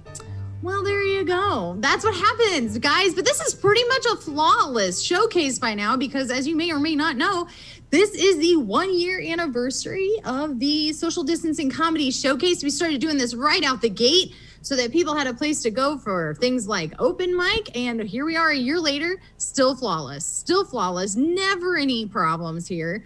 I've got my Twitch going here. We've got Facebook going, YouTube, and that's all the places that my friends and family are watching, including in the living room right here. Give it up for your live studio audience, the Dog's Tail. I love it. This is our live studio audience. This is my brother. This is his wife. My niece is here. Gilbert is here, and there are puppies. There you go. It is great. We are so glad to have a live studio audience here for you all. We have actual live comedians. I can currently see all 3 of them.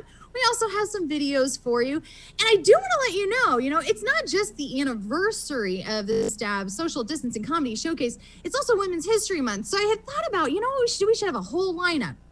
Just the other women in comedy that I love working with because they're so funny. They're so great. Women's history. And then I was reminded of a thing that sometimes happens to me when I do comedy. One of the things that sometimes happens to me is, well, hey, I'm beautiful on stage and I'm hilarious. That's a given. You can see me. This isn't a podcast. This fantastic on stage. One of the other things that I do is make A, hysterical jokes. B, sometimes if you give me enough time on stage, I start doing things like talking in Spanish. I have some hilarious jokes in Spanish. It is great. I love it. After I get off stage, one of the things that happens occasionally is a guy will come up and he'll be like, hey, that thing you did on stage was super sexy. And I'm like, you know what? It is super sexy. I worked really hard at comedy. I'm hilarious. I look great on stage. It's amazing that you have noticed the beauty that is me doing comedy on stage. Thank you. And then he looks at me and says what they say every time. No, I like it how you talk Spanish. That was hot. And then I'm reminded of the fact that men can turn literally anything into a fetish. Like I was a math tutor for a long time. And they're like, oh yeah, you're a tutor? That's hot. I got real bad grades. I'm like, nope, just 12-year-olds, man. Just 12-year-olds who need help, not a sex thing. And then I'm all, hey man, what you doing today? Oh, I got to clean the bathroom. Oh yeah? What you in? You gotta, I'm like, you nope, just clean it? Is it 12-year-olds, like man. dirty? Like what's going on? And that's what made me think I'm not gonna do a women's showcase because it creeps me out when guys get all freaky about women doing comedy. So I brought some men. Sorry, Morty. Sorry, David, that you're here just to keep people from getting too kinky with us. So, that's what it is. That's what it's gonna be. So I got us some lady comedians, some guy comedians to keep it. Hey, so at least if people bring up, if they start fetishizing Morty and David for being hilarious, at least it'll be all around for all the genders feeling creepy about their comedy. So I feel like that's a super awesome segue into the person who has to go first. So I'm like, okay, try not to fetishize your next comedian, but I mean, good luck. He's hilarious and extremely good looking. So best of luck to everyone not fetishizing our next comedian, Mr. Morty Stein. Morty the Mortician, everybody. Give it up, Morty. Yeah.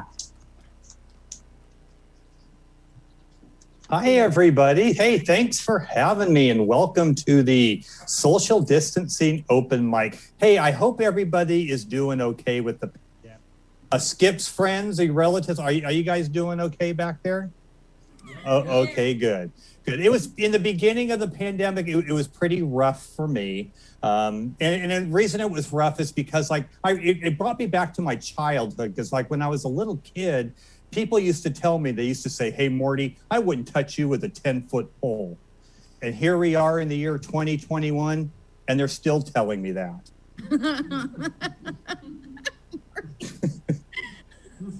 In the early part of the pandemic, we were locked down for a while. We couldn't leave the home, and it had some advantages and some of the disadvantages. Some of the advantages was Mrs. Morty and I decided to try a little role playing, if you know what I mean. I remember one night I asked her, I said, "Hey, honey, could you be a very sexy French maid?" And she said, Yeah. Can you be anybody but you?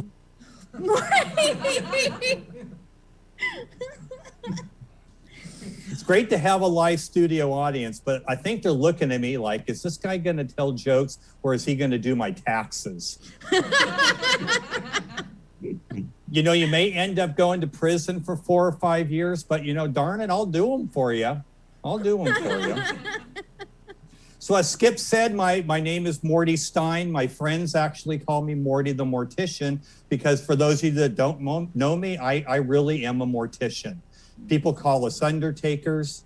They also call us funeral directors. But then there's my personal favorite, last responder. I actually did a Zoom show about a week ago. And then after the show, this lady sent me a direct message. And she said, hey, Morty, what's the strangest thing you've ever come across directing funerals? I thought about it for a moment, and I remember years ago, I directed the funeral for an ex-girlfriend of mine. And yeah, that was pretty awkward. She got hit by a light rail train in Midtown Sacramento. Yeah, and the reason it was awkward is because I've never driven a light rail train before.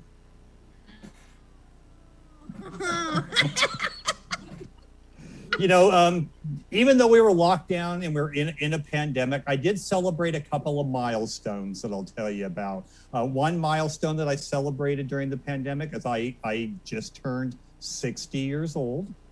And it was kind of a confusing time for me because I trying to figure out, am I officially over the hill or am I officially pre-dead? And when you turn 60 and you start to get a little bit older, you have to think about some decisions and make some decisions you don't really, especially end of life decisions. Like for me, for example, I want to be cremated. And so when I made that decision, I told Mrs. Morty, I said, honey, I want to be cremated. And she said, great, how's Tuesday? Another milestone that we celebrated, Mrs. Morty and I celebrated our 30th wedding anniversary. Yeah, thank you. Thank you. When we first met, I wasn't actually a mortician. I was going to mortuary school to study to be a mortician. When I first met her and asked her out, she said, drop dead. But I was resilient. Resilience is just a more fancy word of being stubborn. So I asked her out again a few weeks later when I ran into her. I said, hey, would you like to go out? And she said, over my dead body. And I got thinking, I go, wow, why is she sending me mixed signals? Because you see, when you say over my dead body to a mortician, that's a really sexy pickup line. But she did finally agree to go out with me. Our first date was at a Japanese restaurant in downtown Sacramento. We went out and had sushi. We sat down, had a nice dinner. She asked me, she said, hey, Morty, do you pray before you eat? And I said, actually, no, because I've eaten here before.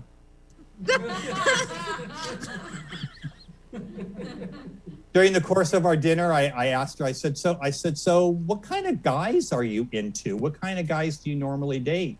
And she says, to be completely honest, I'm really kind of into bad boys. And I got to thinking for a minute and I went, wow, bad boys. Now look at me. We're perfect for each other. Because I'm a bad boy too. I mean, I'm a bad dancer. I make bad decisions, and I have bad credit. What could be better? So after dinner, we ate, had a nice conversation. She said, "So, how was your sushi?" And I went, "Not bad."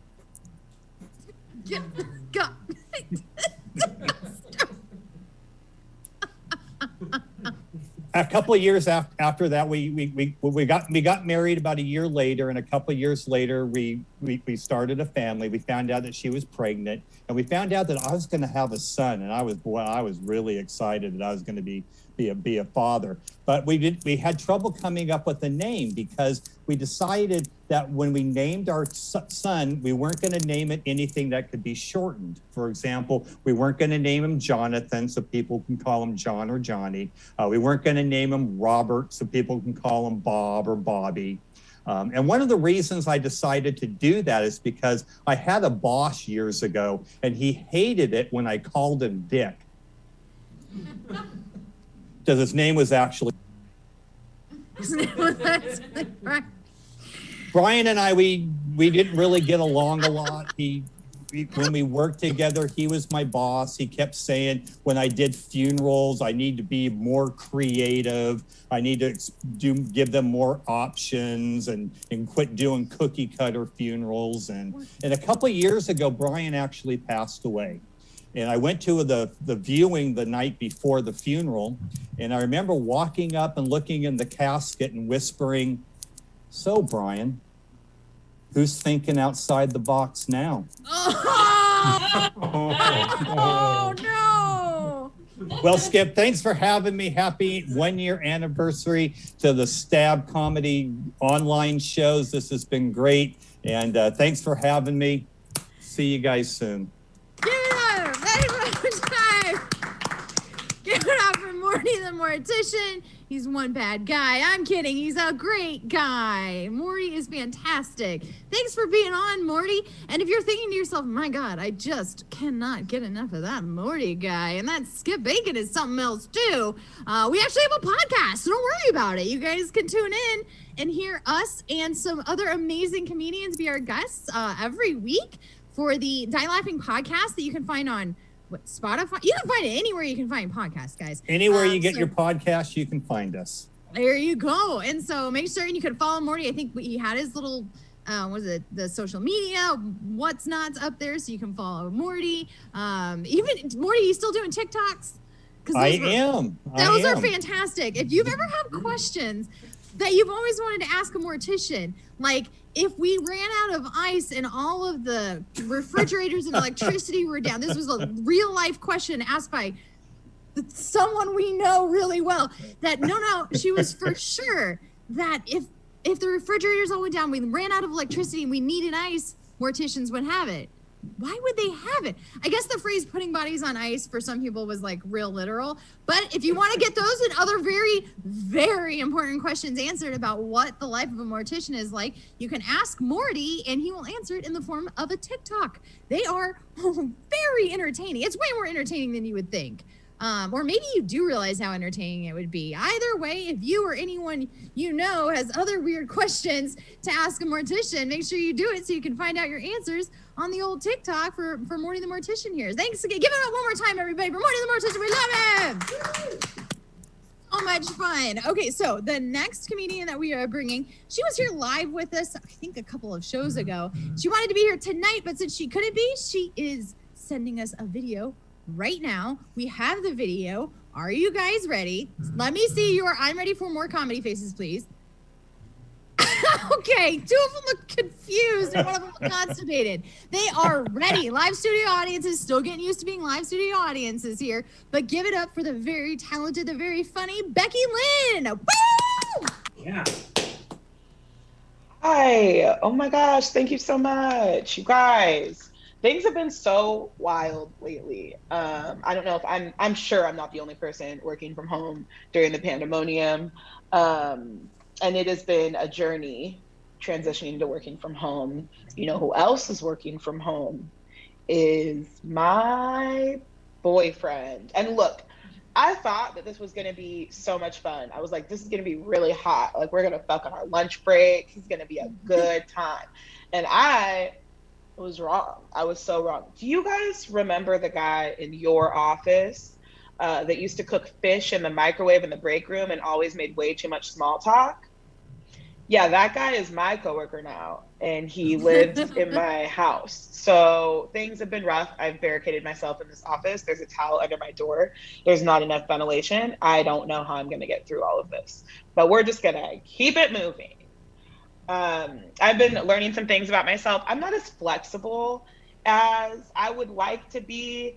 And I really am trying to just pinpoint, like, at what moment between the ages of 21 and 31 that I stopped stressing about getting stuck inside of a dress that was a size too small and started stressing out about getting stuck in whatever position I have to contort my body into to wipe efficiently. I don't know if this is happening to anybody else. I feel like so many people bought bidets during the great toilet paper shortage of 2020. No, not me. That's not why I did it. I definitely needed to get a bidet because it was either do that or have to plan going to the bathroom around making sure that there's somebody else in the house in the case that I have a muscle spasm. So we are struggling over here. We are. It's so strange. I always knew that I was going to be a performer. I knew from a really young age. My dad used to turn old refrigerator boxes into pretend TVs that I could act stuff out inside of. I don't know if anybody else was a lonely kid. And I knew that I could trap my dad in the garage with a 6-pack of Coors Light and a lawn chair and make him watch me do shit in the pretend TV. Not weird stuff, just kid things. That never sounds better. Then I'd make like a remote control out of a scratch piece of cardboard, right? And I'd hand it over to him and be like, hey, Dad, turn on the TV. This is going to be really good. So he would turn it on. And I started with a very strong first act, right? Sing a song. My ABCs. He fucking loved it. We were off to a great start. So I was like, okay, Dad, change the channel. The next one is pretty good too. So he changes the channel and there's, you know, I'm acting out a scene from my favorite movie, right? From The Lion King. I'm like, Simba, don't go there, or whatever the fuck he says. I was like, all right, Dad, last one. This one's my favorite. So he changes it. And there is 5-year-old me inside of my little pretend TV, just pulling a glove on my hand, repeating, if it doesn't fit, you must acquit. You know, I was just a very socially aware child. And maybe some of you are wondering, like, is this where we are? Is this what's happening in the year 2021? Are we telling OJ Simpson jokes in 2021? And my response to that is you should have already known that there are no rules anymore. Things are wild out here. You know, buckle up. It's going to get crazy. I'll share this. I'm transracially adopted. My parents are white, in case that wasn't clear by the Coors Light reference. And it's such an interesting experience being a Black child adopted by a white family. My brother actually used to describe me as a cat being raised by dogs. And I know it sounds odd, but I actually thought it was pretty good, right? Because if you really think about it, like cats, very self-sufficient, clean, mind their own business. And most dogs are racist. So I actually thought it was like a pretty accurate representation of my upbringing. It was so wild. When my parents, when they adopted me, they already had 4 children and 3 grandchildren. And usually when I tell people that, they're like, oh, wow. And they had so much love left to give. And I don't fucking buy it, right? I don't, because like, it just doesn't make sense to me that a decently healthy 50-year-old couple would give up their prime casino-going years to deal with puberty for a 5th time, right? The math just doesn't add up. But I've recently come into a lot of time to think about it, and I'm pretty sure I've cracked the code, you guys. I'm pretty sure I've figured it out. My parents' biological children, my siblings, I love them, bless them. They are who they are. And who that is troubled, you know, just in a variety of different things, mental illness, addiction, conservatism. And I think that my parents were just trying to figure out how much of that was biologically their fault, you know? So that's been my great realization at 31, was just that my entire childhood was like a nature versus nurture case study. So we're doing good over here. Things are fine. That's my mantra. Morning, afternoon, and night, and it's working, kind of. I, as a result of, you know, being adopted, especially with much older parents, I became an aunt very quickly. Actually, when I came into the family, was already an aunt, and those nieces and nephew were older than me. But my brother, you know, had kids a little bit after my parents had adopted me, so I was tasked with the opportunity to babysit when I was too young to babysit, around 11. And I was babysitting my niece. She was 4 or 5, and she's very cute. She was very cute at the time, like, you know, blonde hair, blue-eyed, perfect Aryan child. We're talking like Dakota Fanning circa I Am Sam cute, right? And so I'm babysitting her. Everything is going really well until I lost interest because I was 11. And so I lose track of her. And then I track her down and I find her in my bathroom applying my very deeply toned play makeup onto her face. And I look at her and I was like, Ashley, what the fuck are you doing? That was my Christmas present. And she turns, she looks at me with just like, you know, very like brown face, right? And she looks at me, she's like, I just wanted to look pretty like you, Auntie Becky. Oh my gosh. I know, right? Isn't that just the sweetest blackface that you've ever heard of? You know, I tried to submit that story to her senior yearbook and they won't return my emails. I had a photo and everything. You guys, thank you so much. I've been Becky Lynn. I hope you enjoy your evening. Have a great weekend. I hope I see you again. Bye. There you go, everybody. Give it up one more time for Becky Lynn with the cutest, sweetest blackface joke ever. I love it so much. Thank you, Becky Lynn. She is one of the show favorites. I was gonna say that Parker Ann is a huge fan. I just realized that what you all see is that I am sitting on the ground next to an empty chair. This is where my niece Parker usually sits for the first 4 seconds of the show. She has a similar problem that I have, is that when things stop being directly about me, or I can't hear my voice, or no one's saying my name or complimenting me, it is very difficult for me to pay attention. So she's not here, but it's not like an empty chair for like a saint or something, or a Jewish tradition. It's where my niece should be sitting if we were all talking about her. But since she's not here, so you can continue to tell as many jokes as you want. Thank you, Becky Lynn, for coming on and telling your hilarious jokes. Yeah, such lucky kids to have Becky Lynn as an aunt. Obviously I'm an aunt and I'm nailing it. She's loving her Saturday night comedy shows with her aunt. Killing it over here. But I'm going to bring on another one of her favorites whose name she said right away. She said hi to this next guest, then renamed him Steven and was angry he wasn't paying attention. So welcome, not Steven, but our very funny David Coleman. Give it up for David Coleman, everybody. Oh, thank you. I did not realize I was Steven. I heard her talking to Steven, and I was like, man, that Steven's being very rude. I'm happy to be here. I'm very happy to be here. I was a later addition to the show. Always happy to be on shows with Skip. Generally a happy person, just a very happy person, living a good life. Was not always happy. I used to be a barista. And I was grouchy and passive aggressive the entire time I was a barista because people who buy coffee are assholes. Was my experience. Okay. Breaking people up by demographic. I have to say, if I, boy, that is not a good way to start any joke. These days. If we're trying to talk about the generation gap, that's great because I'm going to talk a lot about race later. If I was talking about the generation gap, one of the stories that exemplifies the generation gap to me is I had a man who bought a latte from me and I made the latte to the best of my ability. I never said I was a good barista. I was just a barista. And I served him his latte and he looked at the latte and he looked at me and he said, "Don't quit your day job."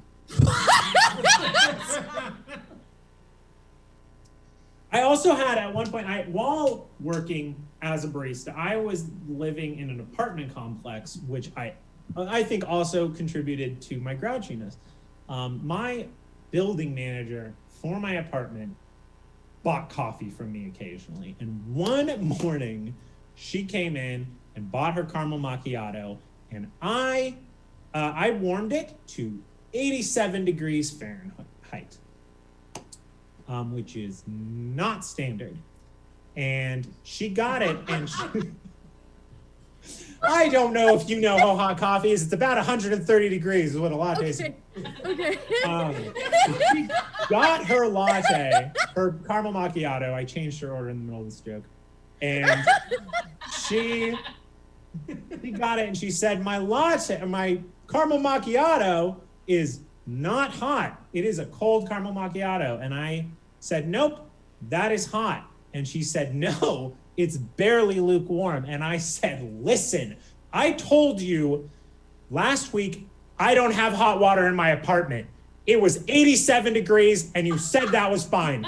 That is a hot caramel macchiato.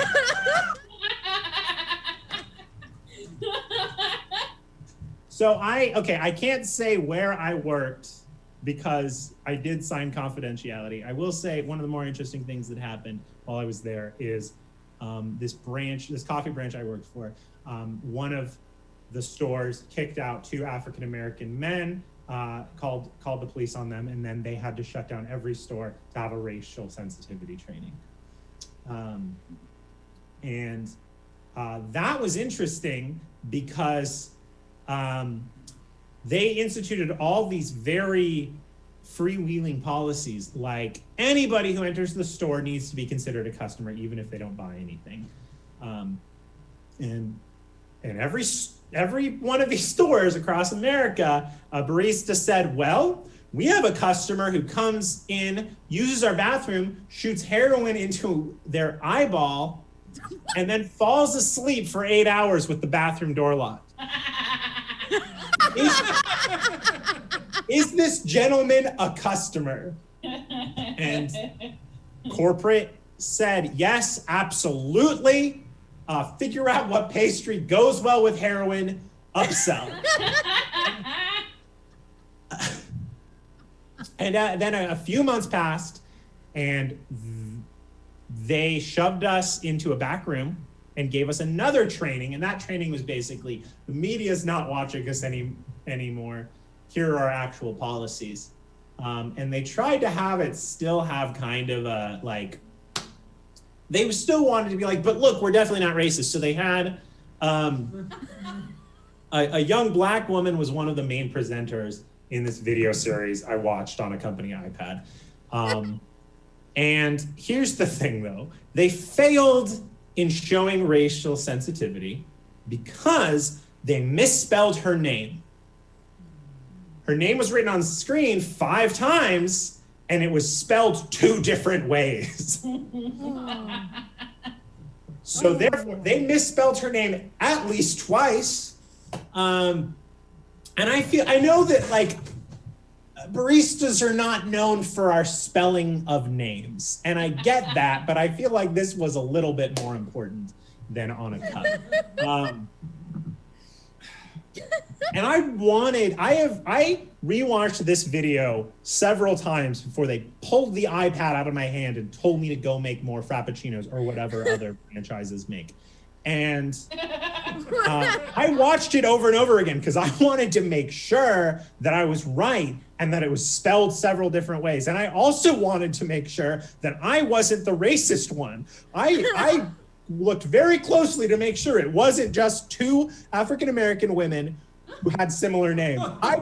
I'm sure that for real they did this. So anyway.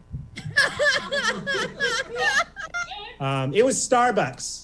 Everybody have a great night. Thank you very much.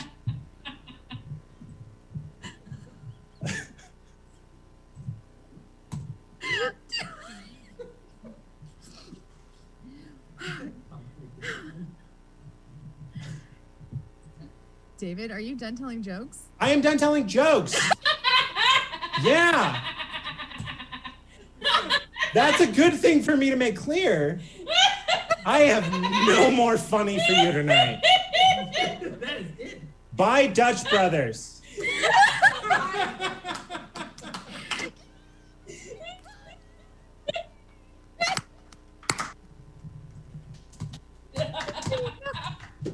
Show brought to you by Dutch Brothers. Thank you, David Coleman. Oh, man. That was a journey. That was like a full journey with David. I would do that anytime. As a matter of fact, I do it regularly. If you are thinking to yourself, man, the on-screen chemistry of David and Skip Bacon is unfriggin' deniable and I need more of it, then you should tune into Stabernacle every second and fourth Sunday at 3 p.m. here on Stab, which you are on Twitch watching or YouTube or Facebook. You can come and see us. And if you're thinking to yourself, man, those two are so funny, and I have a bunch of Bible and church related really funny things I'd like to talk about with them, you should email us and we will talk to you about funny church Bible things and have you on our very funny church Bible funny show called Stabernacle. It's a play on words. Tabernacle is a thing. I don't know. If you guys don't get it, whatever. It's fine. We're very funny. We're very witty. We're very attractive. And we have a great show called Stabernacle. Please come back and see me and David Coleman every other Sunday, second and fourth on 3 p.m. at Stab Comedy Theater. We will be there. Give it up one more time for your and my favorite barista, David Coleman. David, that was a journey I was not quite ready for. And I don't know, this next comedian, I haven't gotten to see her perform in so long. She is one of my absolute favorites. One time, as a matter of fact, was one of my favorite comedy stories. I had just heard her telling a bunch of really funny jokes, and on a Saturday night and on a Sunday, we went to the movies, and a couple of my friends and I were in the bathroom retelling some of our favorite jokes that she had, and we dropped the joke, and then we were giggling because we knew the punchline in our heads, but somebody else not with us, 3 stalls down, says the punchline to the joke and goes, good old Emma Haney. And that is how popular, hilarious, famous, and amazing Emma Haney is. You can be in a bathroom stall anywhere in the greater Sacramento area and someone could finish one of her jokes because they are that damn good. So please welcome Emma Haney. Woo! We're gonna give Jesse time to set up the video because last time it took him a minute and it cut into my jokes, ruined the end of my set. Okay? If it messes up the callbacks, you know, that's... I can't handle that. Gamers, what's up? It's your girl, Emma Haney, coming at you from Exile's Reach. I'm leveling up a warlock, a worgen. Look at, this is my character. His name is Woof. There it is. Right? Such a good name. I'm so fucking clever. I love to play video games. Playing video games is my favorite thing to do. I started playing games probably about when I was like 5 years old with like the original Nintendo.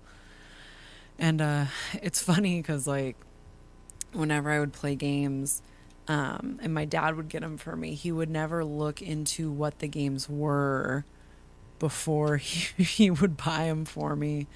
So like when I was like 10 years old, my dad bought, level up.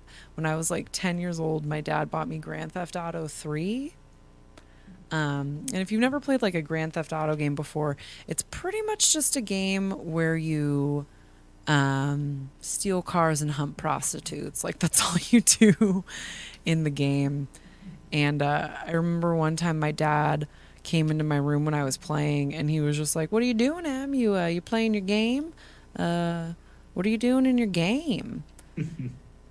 And I was just like, "Well, I just slept with this prostitute, and now I'm gonna kill her and get my money back." And my dad was just like, "Huh." And like I couldn't tell if he was just like, "Huh," like he didn't get like what I was saying, or if he was just like, "Huh. That's a good idea. I never thought about that before. What do? Just put him in the ground? What's your secret?" Guys, that's such a dark joke. So what's up, you guys? Are you where all my vaccinated peeps at? Who out here? Show of hands. Sound off in the chat room if you've gotten your first vaccine. I have not gotten it yet. Not yet. Which is weird because I'm an essential worker. Let me turn in this quest real quick. I am an essential worker, was deemed essential for the past year. I'm a full-time courier. I work at FedEx. I've been there about 12 years.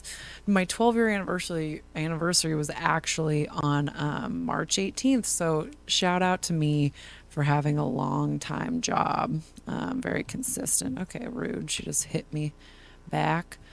Now she's going to teach me how to use my character. So that's what I'm going to do. Just cast Shadow Bolt. I am an essential worker. And it's funny because I deliver the vaccine. Like I can't get it, but I deliver it, which is kind of like a fucking tease, actually, a little bit.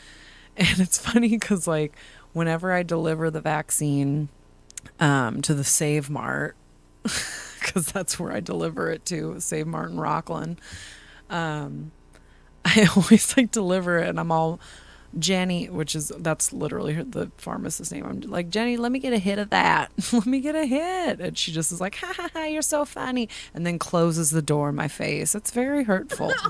But whatever. I just deal. Because what else are you going to do? I don't know what to do. No, but I just got my first appointment on Monday to get my first shot. So there's that. Snaps for me, you guys. People at my work were already starting to get it, and I'd walk up to them and be like, how are you guys already like starting to get your shots? And they would tell me, they're like, well, I already have like a pre-existing condition, like I've got diabetes and I can get, and I'm like, so I was like I'm like, if I go in there and I'm like, I have a pre-existing condition, and they're like, well, what is it? I'm like, I had a lazy eye when I was 3. Please give me my shot. No, I wouldn't do that. Take it away from people that need it. But you guys, I want to give a shout out to Skip for booking me on this show. I appreciate it. Shout out to Stab for going strong for over a year now with online shows. That's crazy. Who thought we were still going to be here in a year? No one, because we're all just oblivious to how things work. I just moved to Midtown this past year, which is crazy. I moved to Midtown during a pandemic. Shout out for me for being so brave. Sound out in the chat if you did anything crazy during the pandemic, like move. The one thing, though, about moving to Midtown that I wish I would have known before I moved out here was like how hard the water is in Sacramento. Did you guys know this? The water is very hard out here. And I noticed it with my sensitive skin, like right when I moved out here. Like my skin got so dry, and this is embarrassing to admit, but I'm in my room alone and I don't know who's watching this, so I feel free to say it. I had to lotion my ass, you guys. The first time in 33 years I ever had to do that. It was wild. My skin is just, it's so sensitive. You guys, I am so white that I can't even handle seasoned bath water. Like, it's insane. Anyways, that's been my time. I think I went a little over 5 minutes. I'm sorry. Shout out to everybody who's on the show. Skip Bacon for putting this on, and Jesse for I gotta kill this quill board. You guys, this is intense. Leveling is very intense.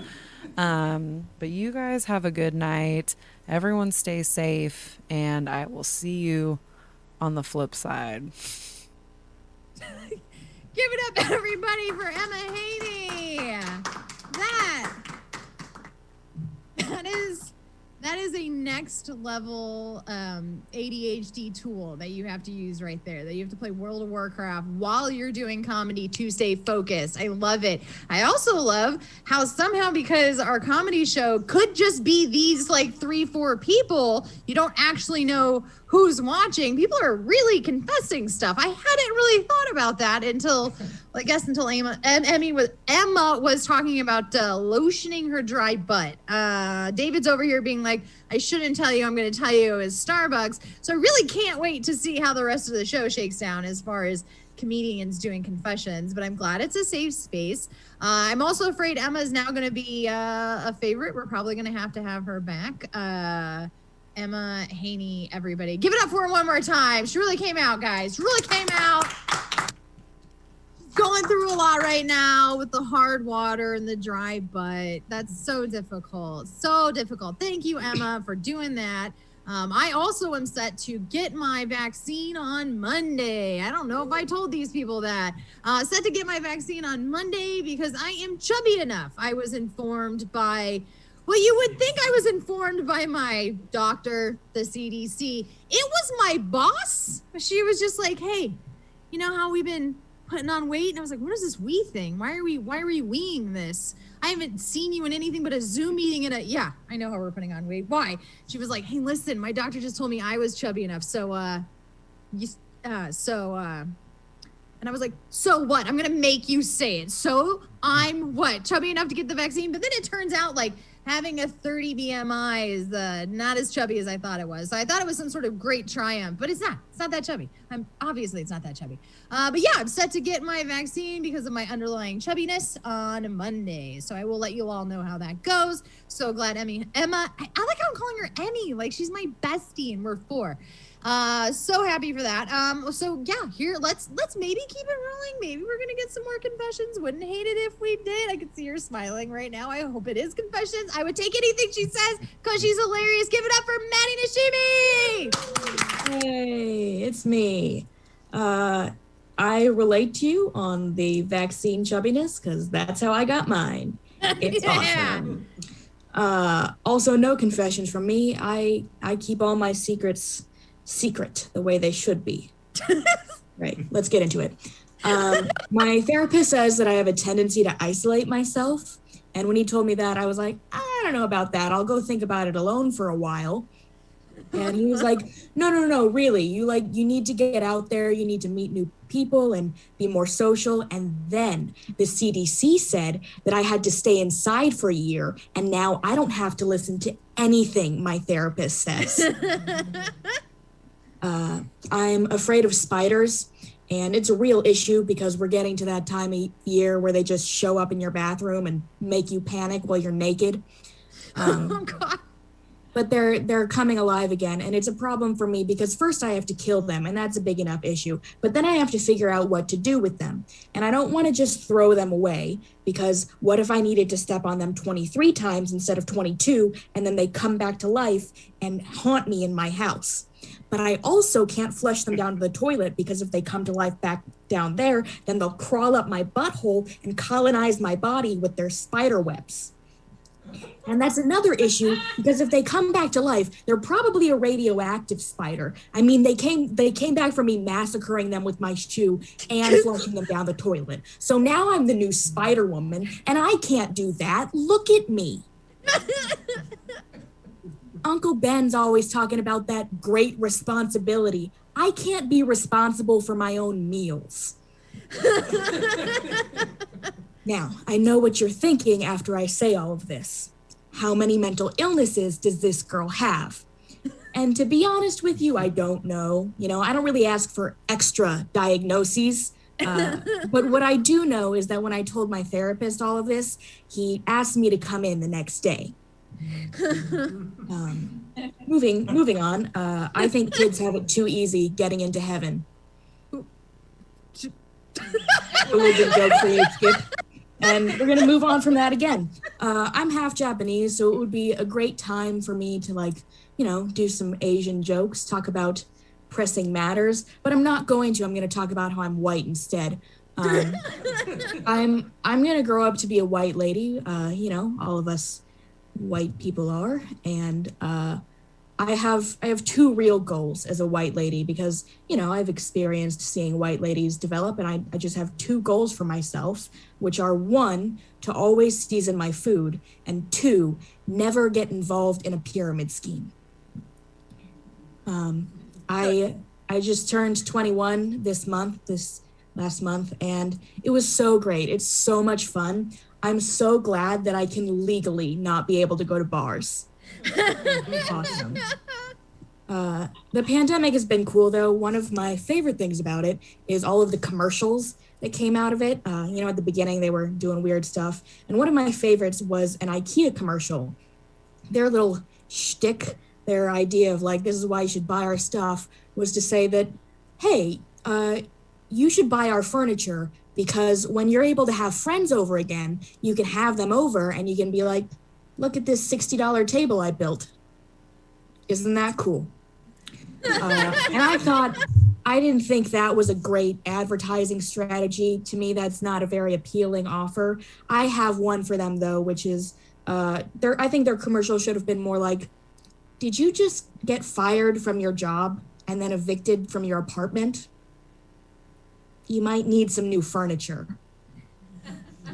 I have one more joke. 2020 was quite the year. For me, it was like the movie It's a Wonderful Life. At the beginning, I wanted to kill myself. And at the end, it was Christmas. Thank you very much, Skip. Thank you, Stab, for doing this all for a year. Thank you very much. Give it up, Maddie's been on our social distancing comedy showcase almost since the beginning. I cannot get enough of Maddie's jokes. Also, I think it's real, and people need to understand, kind of stress that some of us are under when we kill spiders. Like, I'm gonna put him in the trash can, and then he's gonna start a family in there. I have to take out the trash. This isn't a good situation for me. If you've ever driven past my house and there's just a bunch of little pieces of toilet paper in the front yard, it's because they didn't know what to do with them. And it's like, it's real, is all I'm saying. And then people are always like, oh yeah, but once it makes that crunchy sound, I don't know how their skeletons work. What was that crunchy sound? Was that him opening up and letting all his babies out, like in that freaking movie, in that book? I know you've seen the movie and the book. I know you know what I'm talking about. And that was terror. They made us watch that movie when we were kids. And the only thing it taught me, it wasn't about friendship. It was about death and spiders living forever. And it just, I can't. Every time, Maddie, I can't. It's too much for me. All right, since that's too much for me, before we finish, I just need to have one quick cool down because of the spider. And then why do they make kids watch that? Anyhow, so we're going to have DeJan Tyler come on and give us a quick closing set. Give it up for DeJan Tyler, everybody!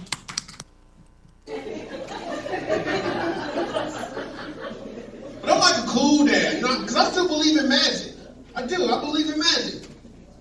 And if anybody in here has ever had a cup of noodle, you know magic is real. Magic is real. Because when you open up the little lid, when you pop the lid back, don't rip it. That fucks everything up. You gotta be real careful. You ever rip the lid? Like, this ain't gonna steam, right? You gotta lift it up real careful. When you look in there, what do you see? Fucking pot soil. Like playground dirt. With little bits of green, little bits of orange, like glitter. Like they shipped a stripper over in the factory before they sent it out. And then you add hot water, and 3 minutes later, God damn it, it's soup! Them orange flakes turn to the fucking carrots, bruh. Fat ass carrots too, stew meat carrots, like, you know, like honey carrots you eat moose meat with.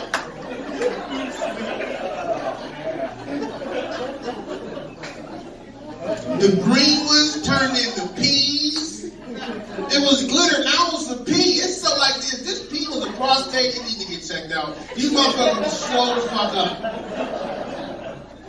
But see, that's what happens for the people that come back in 3 minutes. These are people that follow directions. You're not getting the most out of life. Because I smoke weed, I never come back in 3 minutes. I come back an hour later with McDonald's because I forgot I had a fucking cup of noodles.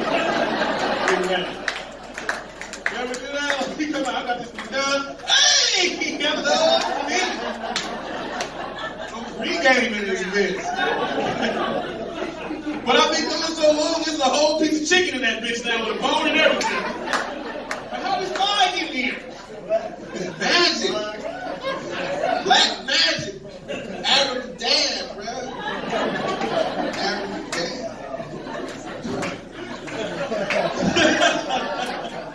Or abracadabra.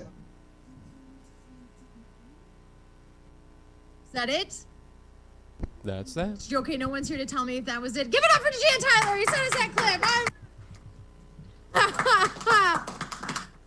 I'm super glad he sent that clip over. I'm gonna have him on. I don't know if anybody else. No, if you get to book shows, there's this thing I want to do where I want to call people and be like, "Hey, don't you tell jokes about animals who talk to you?" And they're like, "Yeah, why?" And I'm like, "Cause I want you to do a set for my show." And they're like, "Oh, okay. You want me to do those jokes?" And I'm like, not no, but yeah. So he's gonna come on, do the animals talking to you jokes. Fortunately, all the comedians we had on tonight have all of my favorite jokes. So give it up one more time for the comedians you saw here tonight. Parker, give him claps.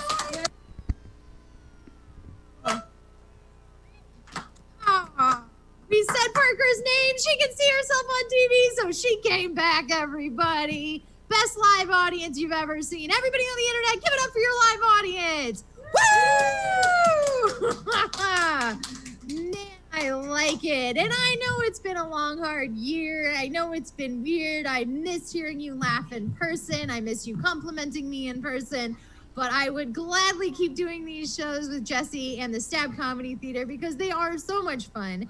And I am so happy to have my friends Mike and Fran out in Indiana listening. We've got people all over the country getting to enjoy some of my very favorite comedians. So thank you so much for being here. Thank you for supporting Stab Theater and keeping comedy going. Don't forget they even have merch, and they even have great shows like Stabernacle all the time. So give it up, everybody here, everybody online, give it up for Jesse at Stab Comedy Theater for keeping us all going for this whole year.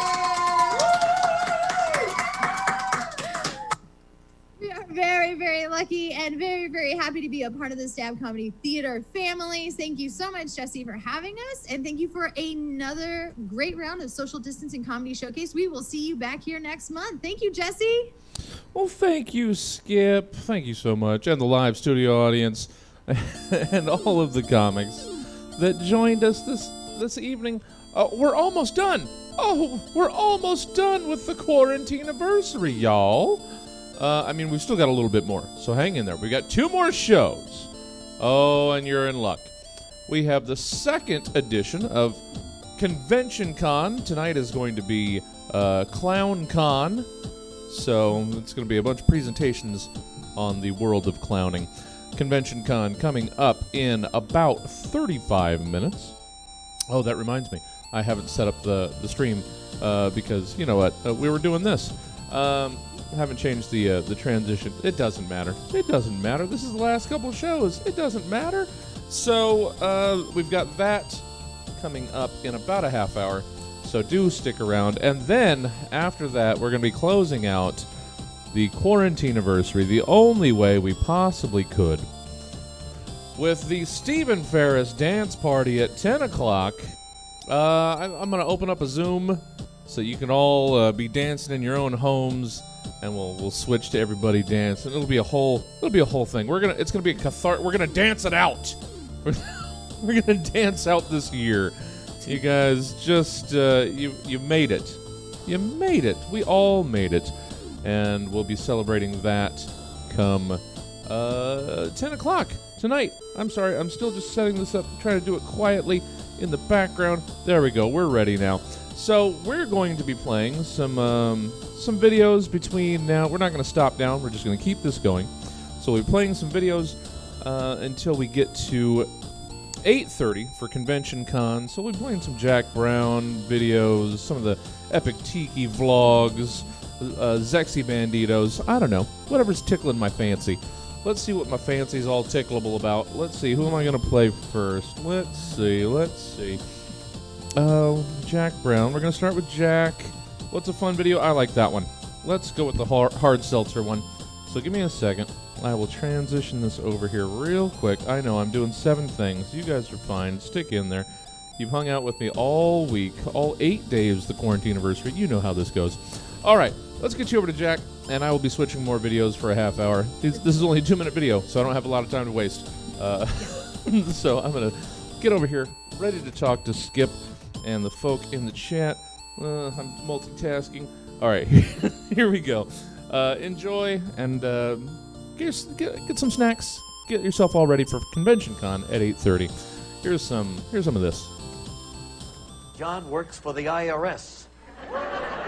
Hey man, while you're up, can you give me a drink? Yeah man, I'll get you a drink. What do you want? I got White Claw, Truly, Bon and Viv, Wild Basin, Bud Light Seltzer, Henry Seltzer, Smirnoff Seltzer, Vizzy Seltzer. I got Coors Seltzer, Coors Light Seltzer, Corona Seltzer, Tito's Seltzer. I got Tostitos Seltzer, Mad Bastards Fucked Up IPA Ale Seltzer. I got Werther's Seltzer. I got Go-Gurt Seltzer. I got Oiko Seltzer. I got General Mills Seltzer. And I Can't Believe It's Not Butter Seltzer. I got Skippy's Creamy Seltzer. I got Seltzer I Hardly Know Her. I got Skippy's Chunky Seltzer.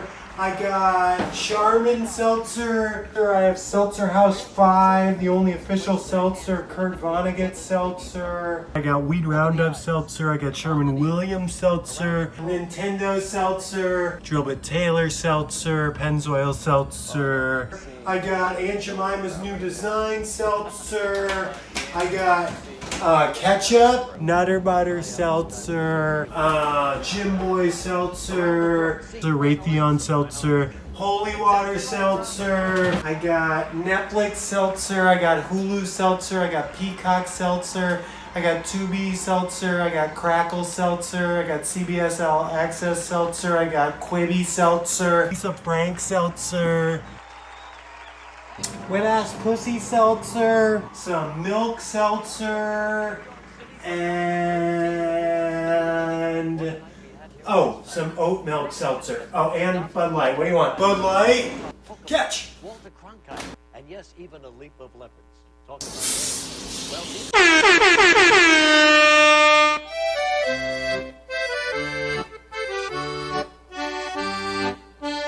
I had the kind of parents that if I did that, they would have been like, let's take it down to Mervin's and get a new one. Because you bought everything at Mervin's back then. Sure. What's Mervin's? Okay, dude. I'm not even gonna... I don't think they're in business anymore. I think they went They're bankrupt. not. They're down. No. And also, what if we just did a Mervin's podcast? Talk about it. My mom used to work for Mervin's. I mean, yeah. As everyone in the chat knows now, we're doing a Mervin's podcast? We're going to do a Mervin's podcast, or at very least a Mervin's vlog at some point. Hell yeah. We give the people I think what we they could want. go to like where there used to be a Mervin's and then talk about how God. there's no Mervin's there anymore. Guys, here's our review of Mervin's. It's closed. Now it's a Hobby Lobby. It's all just going to be, it's going to be going to the old buildings and seeing if you can see the outlines of the old letters on the wall. Yeah. Yes. One Yes. star.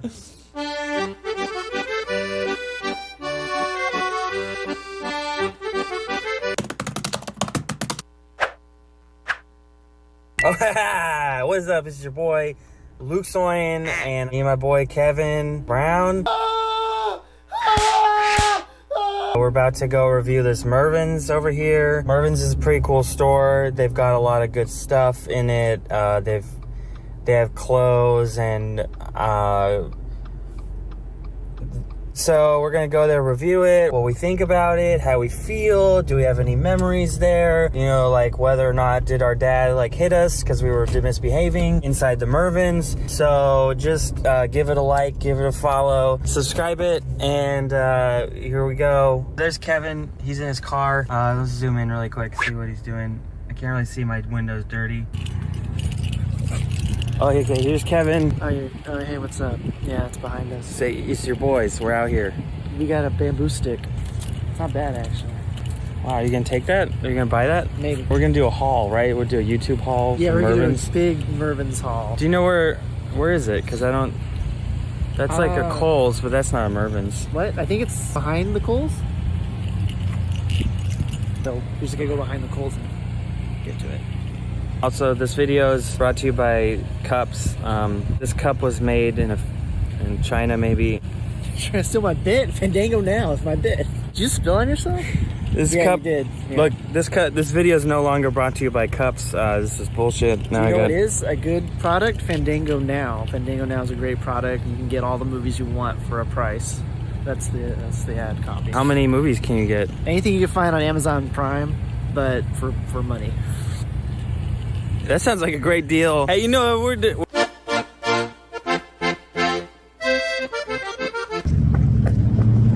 Yeah. Oh, the sidewalk ends. Oh no. It could be a Mervin's, but it doesn't look Should we keep looking? I don't know, it's like choose your own adventure, but this is a video, so they can't really choose their own adventure.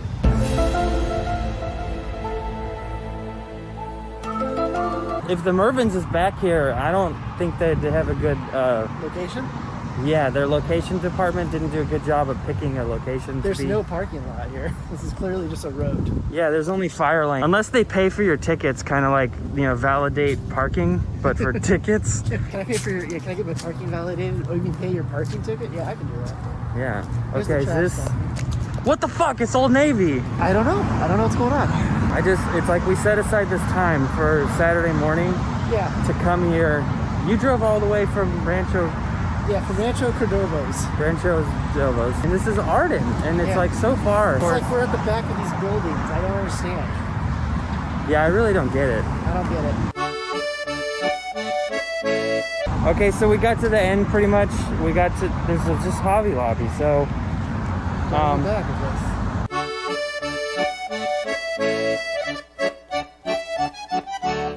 Yeah, so there's no Mervins. You know, sometimes you ask them at the store, like, do you have any in the back? And they didn't have it in the back. Yeah, they didn't have any Mervins in the back. So we have to settle for Kohl's, I guess. Yeah, but Kohl's isn't open. Don't tell them that. That's part of the bit. It's part of the bit? Okay. So we're going to try to go into Kohl's now and review that. Sure. Okay. Let me go. Yeah, Kevin, go. Where are you going? What? It's right there. Oh, okay. I was going to get something out of my car real quick. Okay. This is not sponsored by Hyundai. Okay. I just shut the trunk. Oh. All right. Need some privacy. Yeah.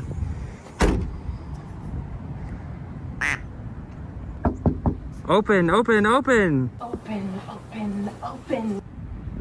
Open.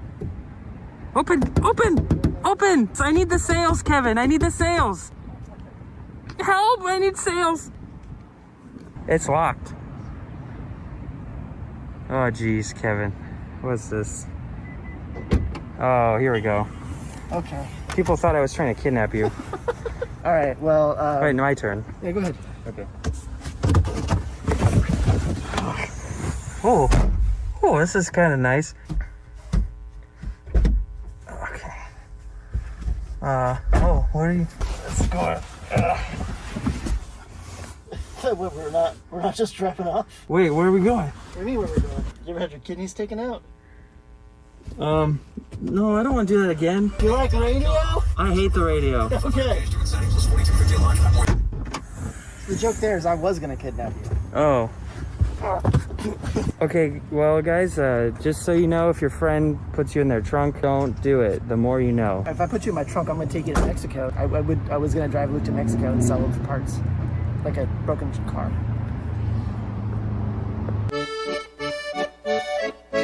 We're gonna do the commercial now. Open, open, open. Ooh. Hi. Where are you?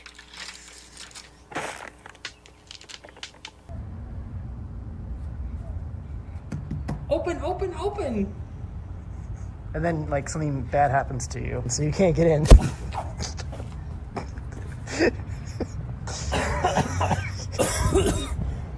You all right?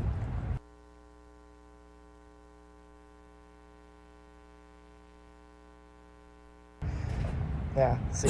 So we tried to review the Kohl's. Actually, we tried to review Mervin's, which it didn't happen. We actually Googled it just now. It doesn't exist anymore. Apparently went out of business in 2009 or some shit. I'm gonna give it like 1-0. I'm gonna give it 0 out of 10. I'm gonna give this not Mervin's a -5 out of 10. I don't blame you. All right, well, just if you're shopping, don't go to Mervin's. No. Go to Circuit City. Circuit City? Or Circuit City? If you want like a DVD box set or like Circuit City. An HD DVD, you know, in the red case. And if Circuit City's closed, you can always go to Radio Shack. Yeah, you could go to Radio Shack and or Tires. JCPenney's. Yeah, Check them out. or go to Borders if you want books. Yeah, Borders of books. Sports Authority for sporting goods. Yeah. These are all sponsors. Oh, you know what I all love those to do? times. I love to go to a Radio Shack and then hit my local Blockbuster Video to watch a video. Get a VCR, Get a VCR at Radio yes, Shack. Radio Shack. I mean, Captain Marvel goes there. Yeah. Women. Well, anyways, we tried. I already said this. I feel like I was trying to wrap it up, and then we just riffed so hard. This is a present. We are wrapping it twice. Yeah, so basically, don't go to Mervin's. It doesn't exist. Follow Kevin on whatevs. Go to your phone and download the Fandango Now app right now and enjoy all the movies you can buy.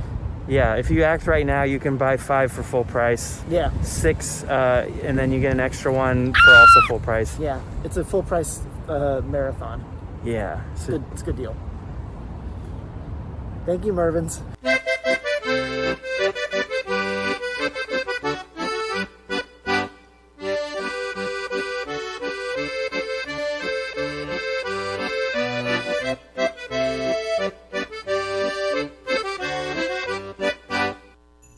The mall doesn't need a mall Santa this year.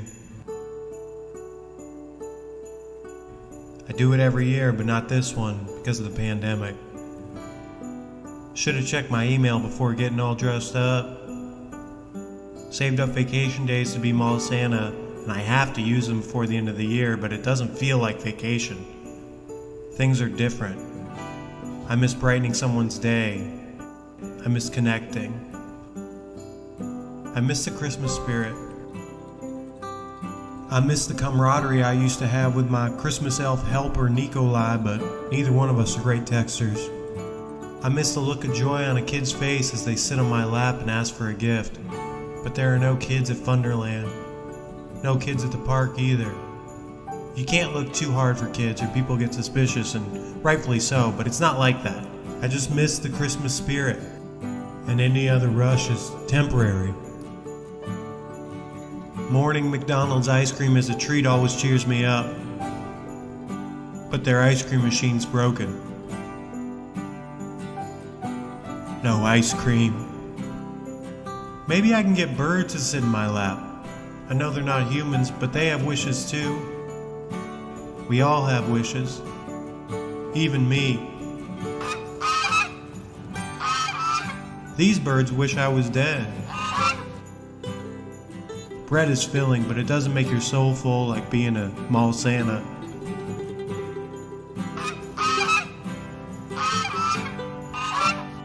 No one sat in my lap and I had to flee, so not a good idea. Shaken, I head to another McDonald's location. They have ice cream! But my lactose intolerance flares up, and my anger flares up. It's not fair that I can't be Mall Santa. Dang these restrictions! I head to the state capitol to deliver coal and raise hell. I'm gonna slap the governor! But I can't go through with it. I respect the law. No matter what suit I'm wearing, I'm a patriot at heart. A heart that is so empty. Perfunctory waves greet me instead of the usual hugs and Christmas wishes. Then, even the waves stop. Without the mall, I am nothing. The eggnog takes its cumulative toll. Maybe I can get a train to come sit in my lap. Tell me what it wants for Christmas. No one else will. I bet you a train would want coal. That's a funny joke. I wish I could share it with my Christmas elf. Maybe I should just turn this vacation into a permanent vacation. After one more sip of nog.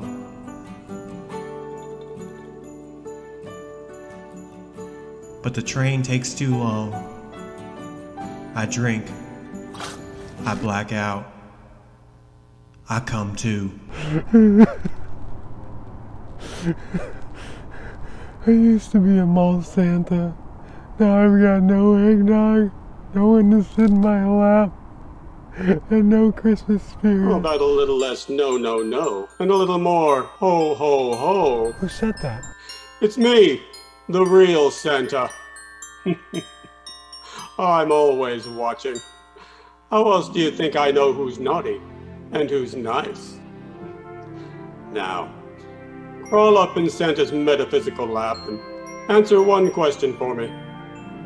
What do you want for Christmas? No one's ever asked me that before. Did it work? Well, look in your lap. Wow! Eggnog in my lap? My Christmas spirit is back! Yes, now dance. Dance for Santa. Okay. Oh, yes. Oh, dance that tight little booty around. Oh, baby. Oh, baby with a butt so tight. You could guide my sleigh tonight. Shake it like you want to sell it. Oh, sell it so you can buy those hair combs for your wife.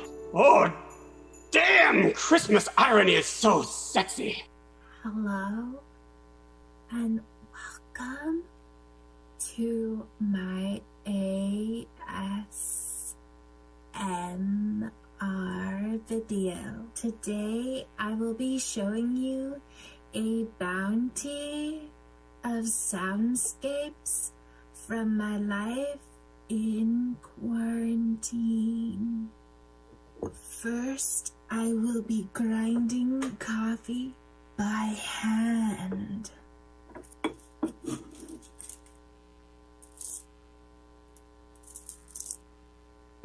Since I don't have a coffee grinder.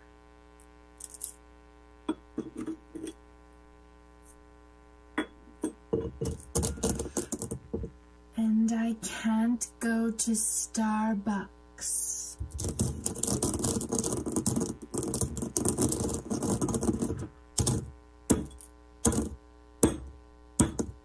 Now let's move on to food. Here is the crushing of Murachan ramen noodle. Because the grocery store was completely ransacked of nutritious food.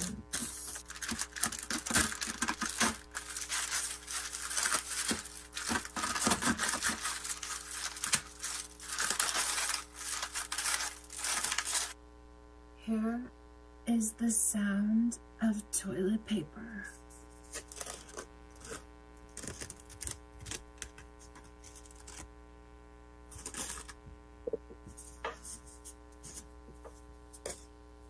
Unfortunately, I could not find more toilet paper, so I will need to use these wipes as substitute.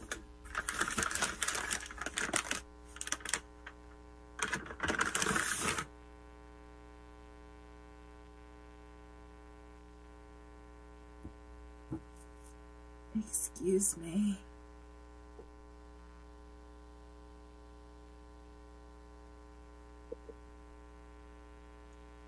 Now here is the sound of my thoughts, memories, and premonitions of life outside.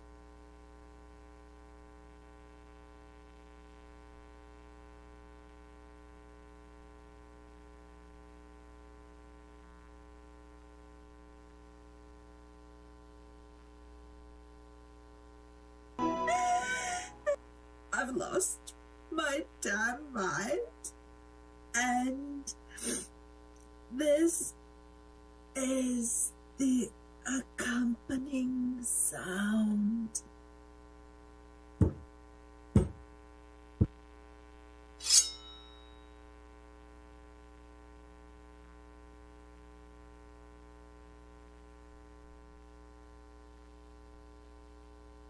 Singular Wireless is back. You hear a lot of companies talking about how their 5G is the fastest, or the greatest, or provides the most coverage.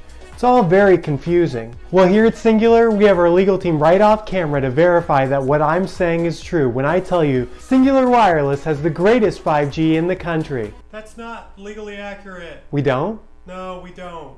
That's okay. I'll just keep trying stuff, okay? You keep me honest. Singular Wireless has the greatest 5G in the continental US. No, we don't. I thought it was because we didn't have Alaska. It's the other 49 states Okay, do. alright. Singular Wireless has the greatest 5G in Missouri. No, T-Mobile does. That's our headquarters. Sorry. Singular Wireless has the greatest 5G in this room. Again, that's T-Mobile. I thought it was a joke. Oh. Singular Wireless has one of the top 3 5G networks. There's nowhere we're top 3. Ooh, I was hoping we were top 3. I didn't even say best. Singular Wireless has the thickest 5G coverage in the country. Yeah. You keep doing this, but no. What? I was spelling it CK. Can we get away with CC? No. If we spell thick like that? We don't have either one. Singular Wireless has one of the top 8 fastest 5G networks in the country. Sorry, we don't. What? I don't even know 8 other companies. No, way more than You got 8. Fritos, you got Doritos. Those aren't companies, like but there's Verizon, Singular. Raytheon, GE, Sprint. Okay, Sprint, yes. Blackwater, Patagonia. Okay, all right, just stop. Great idea for a commercial. Keep us honest. wanna Yeah. take 5? No, I'm fine. I'm fine. Singular Wireless. We've got the fittest spokesperson. Paul Bench is 315. Can you hear me now, guy? Yeah, from Verizon and Sprint. Why didn't you say something? I walked all the way over here with the weight. I know what you're gonna do with it. What else was I gonna do with it? Singular Wireless. We have the slipperiest 5G around. No. How can you quantify that? Numbers. Singular Wireless. Come on. I don't think that's a sentence. I know. Singular Wireless. We have the gooeyest 5G network out there. Gross and wrong. Shut up. Singular Wireless. Our 5G towers go all the way up. That's not true. They don't? They go half up. They're just like half the way up? Yes. Singular Wireless. Our 5G network make you go, ow! It does not make you go ow. It could. It legally could. couldn't. Singular Wireless. We have the creamiest 5G network, which you can get Actually, no. I thought we were past Sorry, it. I was late on that one. Ooh, who's creamier? Boost Mobile. Of course. Singular Wireless. Our 5G might not be the best, but it is the most independent. AT&T owns us. You think I don't know that we're owned by AT&T? My dad is Jeff Micklefresh, okay? I'm trying to prove that I can kickstart this brand and that I'm a Micklefresh man. Trying to do something. I saw lots of commercials and they were all saying things about the 5G and it was confusing, so I'm trying to make ours simple. But it seems like our 5G doesn't do anything right. So maybe it should be called the Travis Micklefresh 5G network, because like me, it can't do anything right. Honey, okay? honey, you want to take 5? No, I don't need to take 5. Singular Wireless. The DreamWorks boy uses the 5G network. No, he doesn't. Go. Singular Wireless. It's a big boy network. Oh. Singular Wireless. Our 5G exists. Actually, Travis, it doesn't exist. Alan? I've been trying to find a way to tell you all day. But you could have told me it 6 hours ago.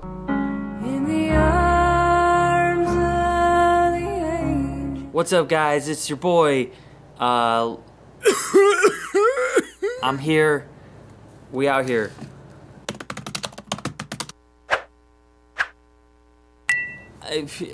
Today, we're gonna do a review. I don't normally get political because, like, politics is like, it's been done, you know? But anyways, we're gonna review this postcard I got in the mail.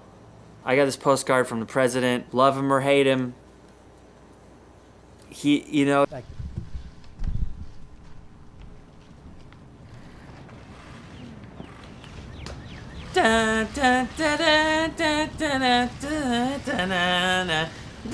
So we're gonna go give it a rating out of something. So first off, overall, I gotta say, design-wise, it's kind of lacking in design. This looks like a PowerPoint presentation that I had to sit through when I worked at the state. It's just like a box. There's a line that goes here, and to me, this line just says positive. Positive for coronavirus. That's not good. This postcard lacks any of Trump's personality, which is, I think he just found this on the CDC website and he copied and pasted it. I mean, we've all done it. That's how you get through college. But the first thing it says here, listen and follow the directions of your state and local authorities. Good advice. But if you're sending out a postcard about what to do, if this is the guidelines and the first guideline is to not read this letter, then why did you send it? So I will say there's no misspellings. So we got a positive thing to say about this card. That's pretty bad. Has this, like, did someone with coronavirus touch this card before I touched it? Because that's... So there's a lot of advice on here. If someone in your house has tested positive, keep the entire household home. Avoid social gatherings. Avoid discretionary travel. Do not visit nursing homes or retirement or don't visit old people. Always practice good hygiene. Avoid touching your face. Cough into your arm. Disinfect frequently used items and surfaces. How about put on some helpful stuff that I could use? Because I'm stuck at home. I'm sad. I'm depressed. My girlfriend dumped me right before the quarantine. I got dumped. Where's the advice for that? Do I cry into my pillow or into my arm? What is more? I know where to cough. I don't know where to cry. Do I go to my mom's house and tell her? Like, what do I do? It doesn't say whether or not to text your ex. It doesn't say. Do I make passive aggressive Instagram stories? I could really use some advice right now. What do I do? This could be so much more useful to me. It's like, hey, avoid touching your face. I have to wipe the tears away. Maybe Ivanka is single again. Maybe hook me up, bro. I need a rebound. You would have sex with your daughter. I've said that if Ivanka weren't my daughter, perhaps I'd be dating her. You know? Stop it! Oh, it's so weird. What about, like, if it just said she broke up with you, but that doesn't mean you suck. You're gonna find a smarter, more pretty girl that respects your choice to quit your day job and be a comedian right before quarantine when there's no stand-up to do. Alright, so now we're gonna redesign the card and then check that out and see, do you guys like it? Do you guys don't like it? Comment, subscribe below, and then let me know.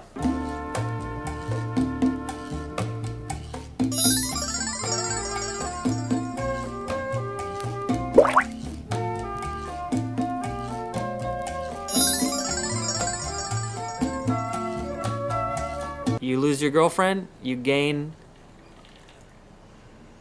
So what you could do with this, ultimately, if I was going to rate this card, I would give it 1 out of 5 lighters for being very flammable. So just Google it. You don't need this. It won't start on fire. Look, guys, just Google the CDC. Learn what to do. Stay home. Be alone with your thoughts. Do not masturbate about your ex-girlfriend. If you're gonna masturbate, there's so much porn. Okay, just watch a porn. Do not masturbate about your girlfriend. That will make you sad, and you will probably text her midway. Then you'll finish. Then she'll text you back after you finish, and you'll be like, I didn't mean to do this. Now I have to talk to her. Like, it's a bad idea. Don't do it, okay? Anyways, guys, thanks for watching. I'm Luke Soin.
but still it's farewell.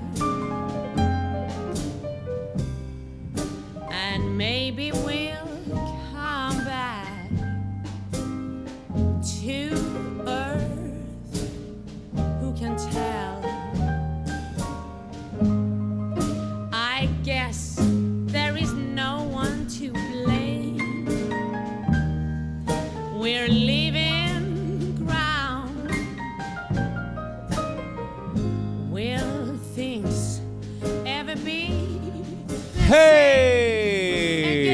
everybody. It's the bottom of the hour. It's almost time for Convention Con. But worry not. You've got enough time to run frantically into the fridge, fling it open. Remember that you don't have anything good in there, but snag whatever your third or fourth choice is. Then maybe get something to drink. I don't know. Make it hard? Sure, why not? Because Convention Con will begin in about 2.5 minutes. So share out that link. Get your friends and family in here. Let's watch. Let's enjoy.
Is there? Are we? Okay. Welcome. Good evening. Let me hold on. I've got. Wanted to pass on. Well, before I get to the news of the announcement, welcome to day 2 of ClownCon 2021. Your weekend for all things clown. I did have some quick business from the organizers after the they don't want to say catastrophe of day 1 because 95% of things went smooth, but the organizers of ClownCon 2021 would like to remind everyone to please clearly label your gags and your duffels, your grease paint.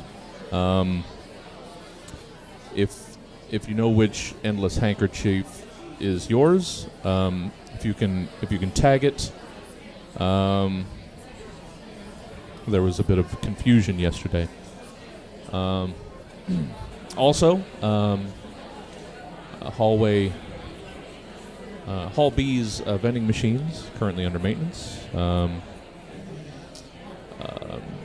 We are out of foam noses, the branded novelty ClownCon noses. We did not have enough of those made. So please, we also request that you stop using those to barter. That's outside of the spirit of ClownCon.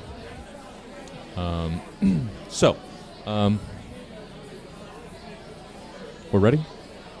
Okay. Do we have the, there we are. Okay. There we are. Okay. We're ready here. Everyone, welcome. Welcome to Hall A. Your presenters are ready. If you're looking for tomfoolery and hijinks, that is going to be in Hall F. That is at 9:45, Hall F. Hall A right now, though. Please do all. Welcome to the main Hall A stage.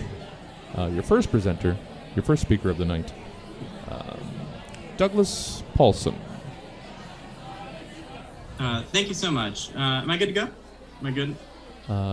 Yes, you are. Okay, awesome. Thank you so much.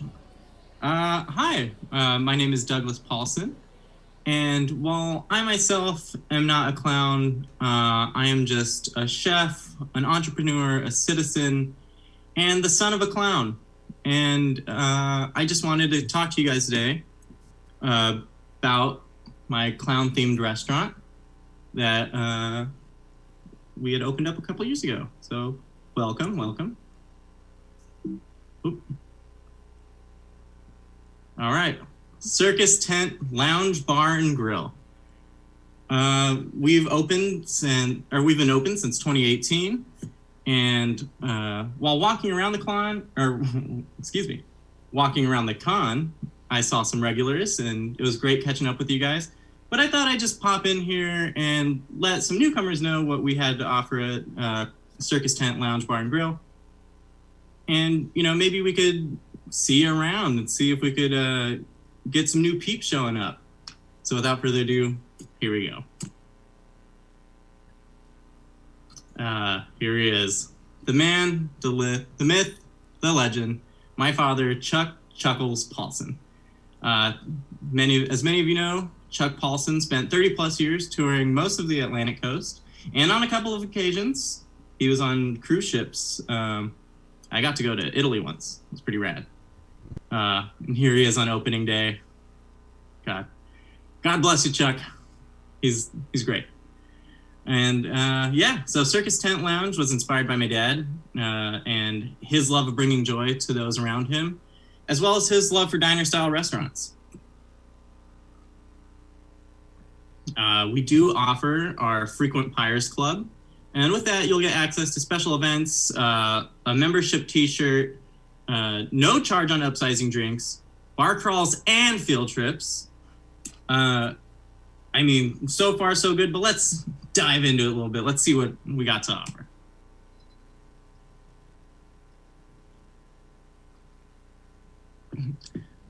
All right, so frequent pyres are entered to win, entered into a raffle where once a month, one lucky pyre will be able to win a meal with one of our managers. Any manager you choose.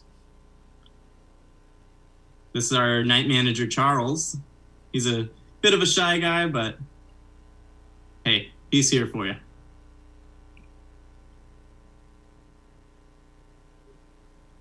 We also have our Unicycle Appreciation Day. Every second Saturday of the month, customers who ride in on unicycles get flights of beer for half off. Unfortunately, we did have to add an addendum because people were taking advantage of it. So from here on out, customers caught sharing drinks will be banned for up to 4 weeks. But, it's not that hard to not share a drink.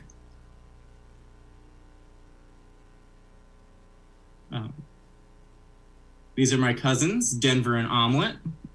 They host a special night every second Saturday, every other Saturday at 7 p.m. Balloon Animals and Whippet Nights, It's kind of like one of those wine and paint things, or like a sip and paint, but with whippets and balloons.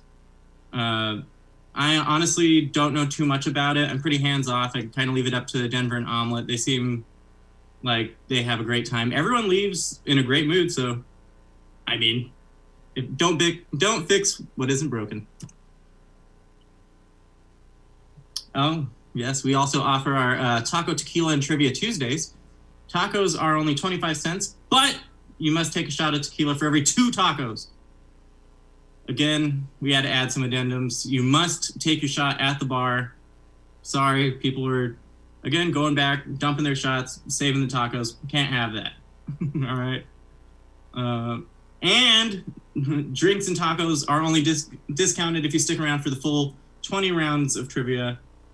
You know, again, I'm not just going to hand out tacos and tequila for free, but you get a sense of community when you have clowns hopped up on tequila.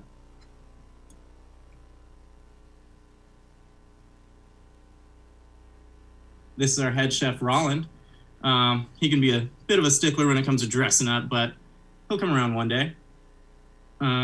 Roland has been working with us for 8 years as our chef. Well, sorry. He was my chef at another restaurant, moved with me over here in 2018, and he's been running the ship this whole time. Roland, we couldn't do it without you. He is also our party bus driver, and his favorite meal in the kitchen is a SCWTCA, the sub covered with tuna, cabbage, and aioli. Roland makes it like no one else can. We love you, Roland.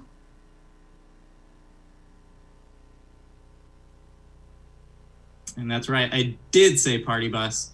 Our frequent pyres get to take cool field trips. Occasionally, we'll go to like kickball games. We went to Six Flags once. That was pretty badass. But mostly, it's just bars and rec soccer games. You know. But what else do you need? You, your clown friends, and a party bus. Oh. But warning. Members who get a little too rowdy on the party bus will have to spend the night in the drunk tank and will be subjected to discounted breakfast the following morning. Because honestly, here at Circus Tent Lounge Bar and Grill, our members are our family, and we shall treat them as such. Whether that means giving you a place to sleep or a meal for your clown tummy the night after a long day in the drunk tank, we've got you covered. We also offer funeral ceremonies and burial services. Grave digging is an old family trade that dates back to my dad's early 20s. We wanted to keep the family tradition alive, and like I said before, you're family, and that extends into the afterlife or the afterlife of those that are around you. We have a pallbearer service. They could also be on unicycles, but you'll have to cover the insurance. And again, you know, the Frequent Pyres Club has so much to offer, not just in our amenities, but in our family, in the rich community of clowns that we have around us. I hope to see you guys at a Tacos, Trivia, and Tequila Tuesday, or a Whip It and Paint Night. Who knows? But whenever you can, come on down to Circus Tent Lounge Bar and Grill. Thank you so much. I'll be opening up the floor to questions if anyone has any. Yeah. Is it all right if I ask you a question? Sure. Go for it.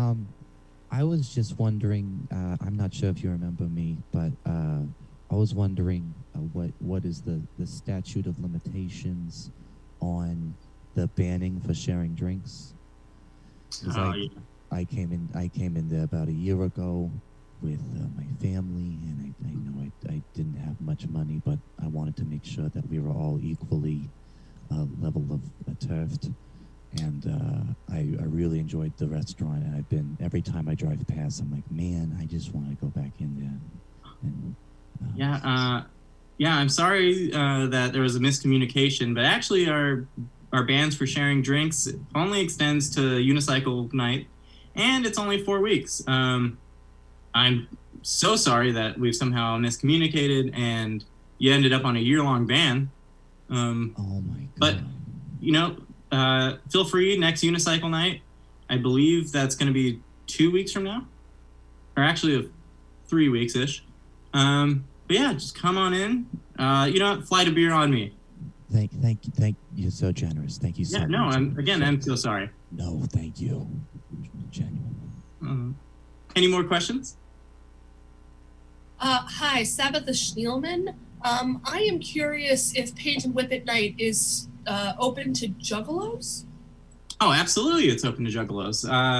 Here at Circus Tent Lounge Bar and Grill, juggalos are just as welcome as any practicing clown. You know, just bring in some nice tunes and a funky, cool attitude, and you can have yourself, you know, a plate of whippets and balloon animals. Did that answer your question? Yeah, I have a question. Sure. So is this a restaurant that's only for clowns, or is this for anybody, or is it run by clowns? I might have missed that in the beginning. Sorry about that. I should have clarified. So yeah, this is a restaurant open to the public. Clowns are just highlighted, if you will. Think of it like an airport, how pilots have the pilot lounge, but people could still go to other restaurants in the airport. But that's kind of a terrible analogy, because in this sense, the whole thing is the airport. And we're all the clowns. But yeah, no, it's open to everyone. But again, I mean, hey, if you got a unicycle, you like whippets and balloon animals, and you're not clowning, what are you doing? Come on in. I also want to say I knew your father, Chuck. He was a great guy. I think he'd be proud of you right now if you would have survived that accident. Thank you so much. You know, it's every couple of years, one clown is the last one in the car, and they can't get out and somehow suffocate with less clowns in there than there was initially. Mm-hmm. Unfortunately, a couple of years ago, it was my father. Reverse clownophobia. Yeah. But yeah, thank you so much for your condolences. I appreciate you. Any other questions? All right, if that's it, I'm gonna give the floor back to the host. Thank you so much. Okay. Thank you. Thank you, Douglas Paulson. Thank you for the... well, I mean, it was, you know what?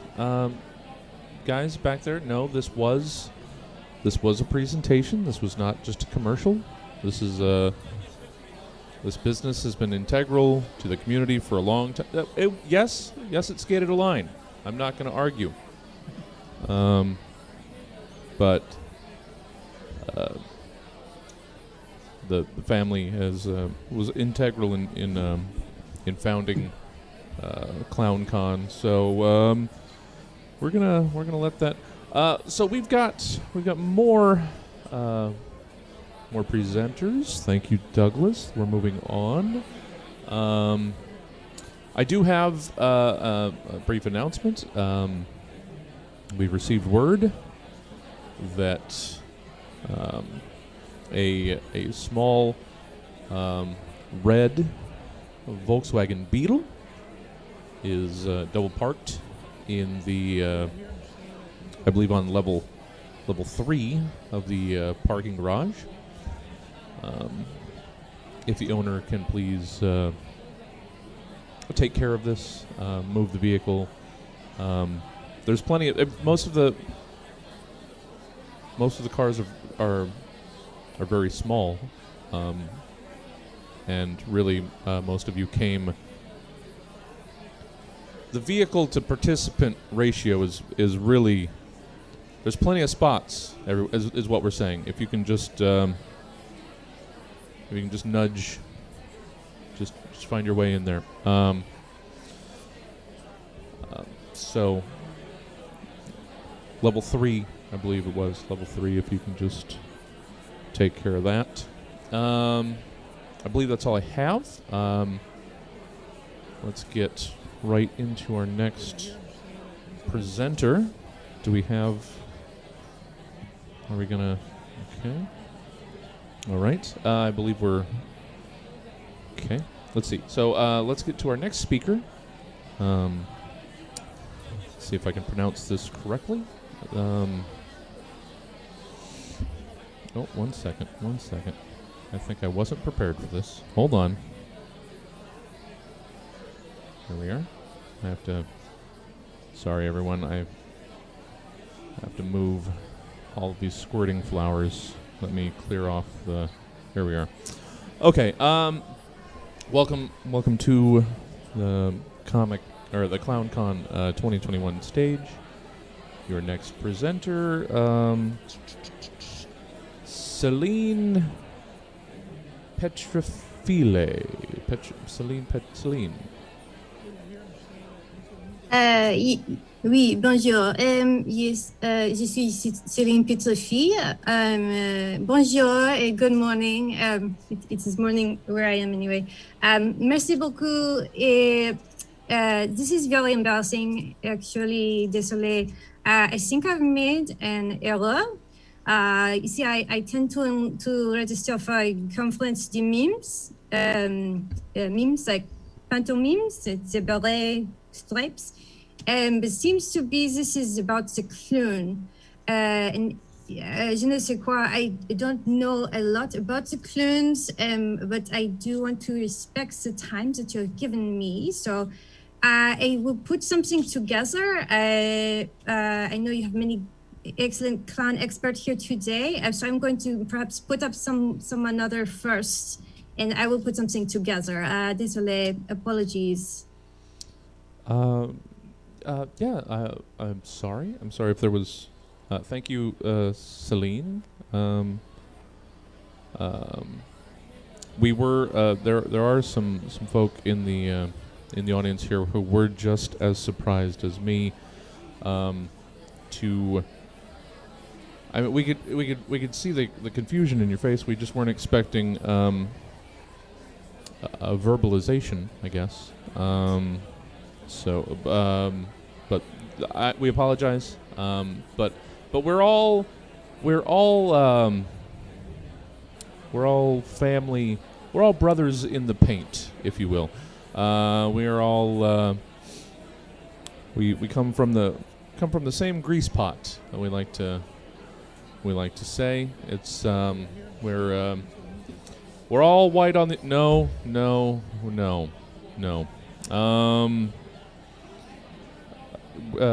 Thank you. We hope to see you later in the presentation. So I'm sorry. Celine apparently is not ready for us at the moment. Let's move on then to our next presenter.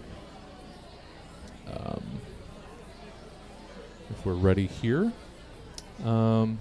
Yes. Apologies. Please welcome your next presenter here in ClownCon 2021, Day 2, here in Hall A. Please welcome Dr. Ronnie Bozo. Thank you. Thank you so much. It's actually Dr. Ronnie Bonzo, but we always, I know it's very confusing. There's no end. Anyways, I want to thank you for letting me come in and talk. I've been studying this for years. This is a dire warning to anyone who is a clown or a clown enthusiast. And ironically enough, you were talking about makeup earlier, but we're going to be talking about clown faces. It's time to make up, wake up, or it will kill you. All right, can you see this? We got this? Is it good? Good, I'm going to go. All right, let's talk about face origins. Face origins. Number one, we all have faces. Let's just bring that out. We all as humans have faces. This is the actual definition. A clown wears a unique face, makeup face and flamboyant costume, performing comedy in a state of open-mindedness, all while using physical comedy. Okay, we can all agree to this. Second, Clowns started wearing makeup around the 17th century, or as I call it, the 16,000 clown tragedy. All right, we're going to talk about the clown tragedy now. Moving on. Let's just get this going.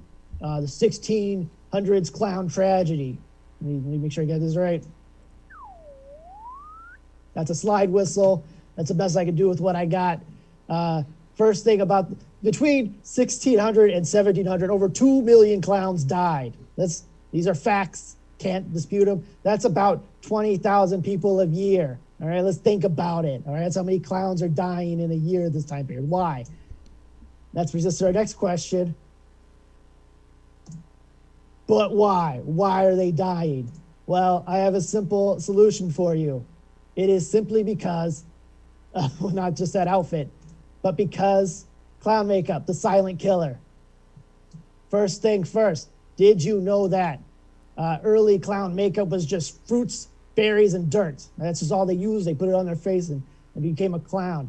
Second, later clowns used lead-based face paint. I can't stress this enough. That was a bad idea. Thirdly, today's face paint is mostly made from wax. Beeswax. I can't believe it. All right, next up. Let's talk first about what we used earlier. The 1500s to 1910s, we're using what? We're using berries, fruits, dirt. All right? And you're thinking, what's wrong with that? Well, that's because it was delicious. Oh my God, your face was delicious. And you would put it on, you start performing, and the audience would come up and eat you. What does that look like? Well, I have a colorized photo of some clowns that faces were eaten. That is what it would look like. Isn't that horrifying? Horrifying. You want your face eaten? Don't. That's not a happy clown. We moved on to lead paint. What could go wrong? What could go wrong? A lot, actually. A lot could go wrong with using lead face paint. Let me get the whistle. Yeah. So we started putting lead in there. It was so trendy that some people wore it all the time and got stuck on their face, like Queen Victoria of England or whatnot. She put so much on there, it was just there every day. And you know what? Lead is bad for you. Let's just be honest. Lead is bad for you. Don't let this happen to you. And yeah, I know he died of aluminum asphyxiation, the Tin Man from Wizard of Oz, but still, don't be putting that on your face. It can kill you. It can kill you. You can end up like these guys if you put too much on. Think about it. You don't want to look like this. All right, next slide. So we're moving forward. You understanding what I'm getting at? New clowns, same issues. What are we dealing with? Now, most makeup is made from wax or latex-based, right? That's fine. That's easy, right? But people can be allergic to these ingredients. What? You can get all puffy faces, itchy. But both are also delicious, all right? And you don't want to be slapping something on your face at a kid's birthday party and they come grabbing at it. You know what's going to happen? Did I mention the bees? There's wax. Wax is going to attract bees probably, and bees are going to be angry about it, right? Nature's hazards. Hornets, wasps, bees. Watch out for them. Don't put their wax on your face, because bees suck. Bees are terrible and they suck, and no one likes them. No one likes the bees. What's going to happen if a bunch of bees get on your face? I'm going to show you what's going to happen. All right, this is a wrong slide. This is from my vacation.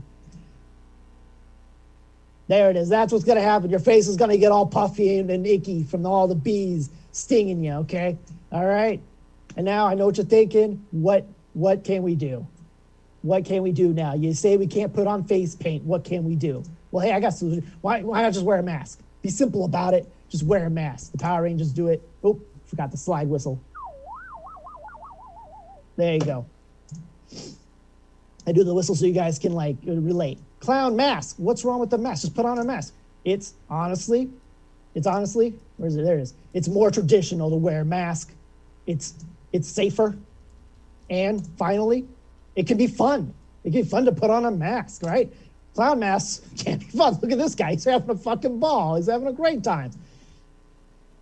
All right. Check out these masked clowns that I found online, searching masked clown. Ready? Look at these guys. Boom, da boom, da boom. That guy looks like having a great time. Safe. No bees eating his face. This guy, no berries, no lead paint, doing great. This guy, well, he's a clown. And finally, that guy. They're all wearing masks and they're doing a great time. They're having a great time. All right? Thank you very much letting me present this. Hopefully you make some right choices and you don't end up like these guys. All right. Okay. I'll open the floor to questions.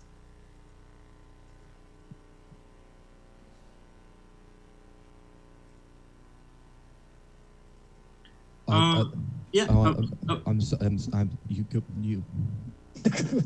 Okay. Yeah, I had a question. Yeah. I'm sorry again. Sorry. If you can't tell by the voice, this is Douglas Paulson, the last guy, owner of Circus Tent Bar. Yeah. Hi. I was just curious about that wrong slide. Like, where was that? I know, like the whole thing, I know the whole thing was like meant it was very important, and thank you so much. But like the wrong slide though, where is that? That is Tahiti. I went to Tahiti to research clown masks, and well, let's just be honest. I got a little lost out there, and I got into some really crazy shit. But that's not for this. That's not for this. For sure, absolutely. I'm putting it on the calendar. Thank you so much. No problem. Next question. Hi. I don't know how much this actually necessarily pertains to your presentation, but you're constantly going back to these clowns with the faces, and they're distorted and gruesome. I feel so bad for these guys. Are you in contact with them? Are they okay? What? Oh, the guys. Yeah. The clown. The people. Yes. The people. They're doing better. We're putting masks on them. They're having a great time. Good. They're getting better. Okay. One of them died, but that's how it is. That's all right. One of them has to go. Yeah, one of them has to go out at least. Yeah, they're just killer. Right. They're killer stuff. Okay. Yeah. All right. I appreciate if there's anything we can do, please let me know. Yeah, we can start a fund. That's it. Yeah. Yes. I'm looking at the chat. Yeah, the Tahiti trip was a tax write-off. That is correct. Very big tax write-off. Any other questions? Yes, I'm wondering how you feel about clown masks potentially protecting the identity of dangerous clowns.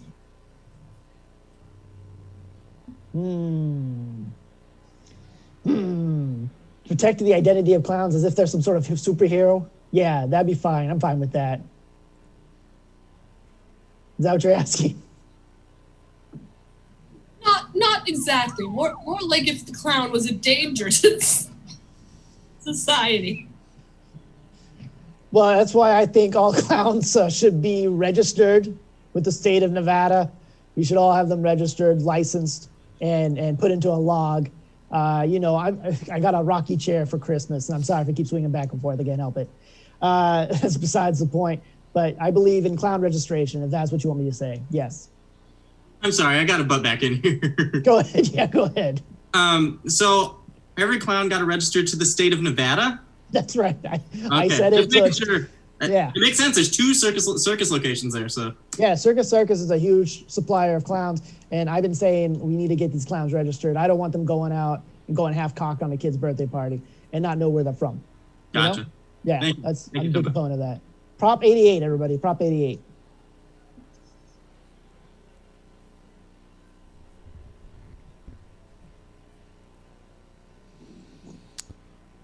All right. Delicious.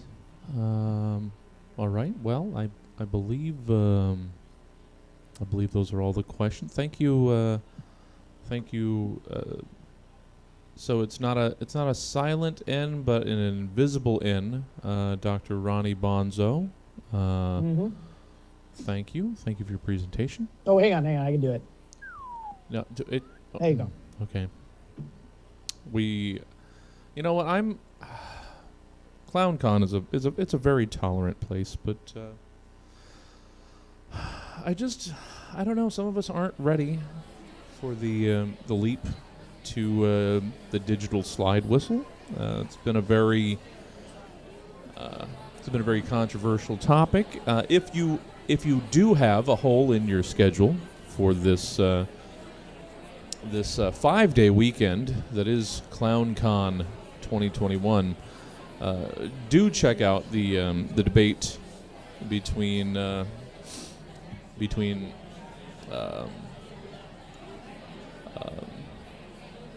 Grabo the Clown and Beat Boop Clownbot 3000. They will be discussing the advancements of clowning technology through the years.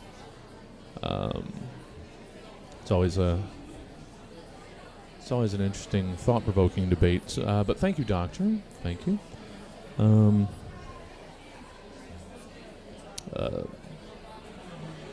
I want to apologize to the parking structure attendant. The mad rush of attendees to the third floor of the parking structure. We should have gotten the plates on that Volkswagen Bug. Clearly, we did underestimate how many of you may have driven here.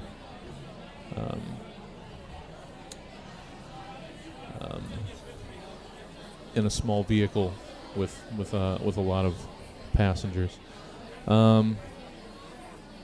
If it helps, there was a squeezy horn on the passenger seat and a box of wigs, rainbow color. You know what? This probably isn't helping. Sorry, we'll continue to look for the owner of this vehicle. In the meantime, I believe Celine is ready now to give a presentation. So let's please welcome everybody with open minds and open hearts. All right, we're all of the same ilk here. We're all, let's respect everyone's different cultural heritage as far as the miming, clowning community. Please welcome this time to the stage in Hall A here, Celine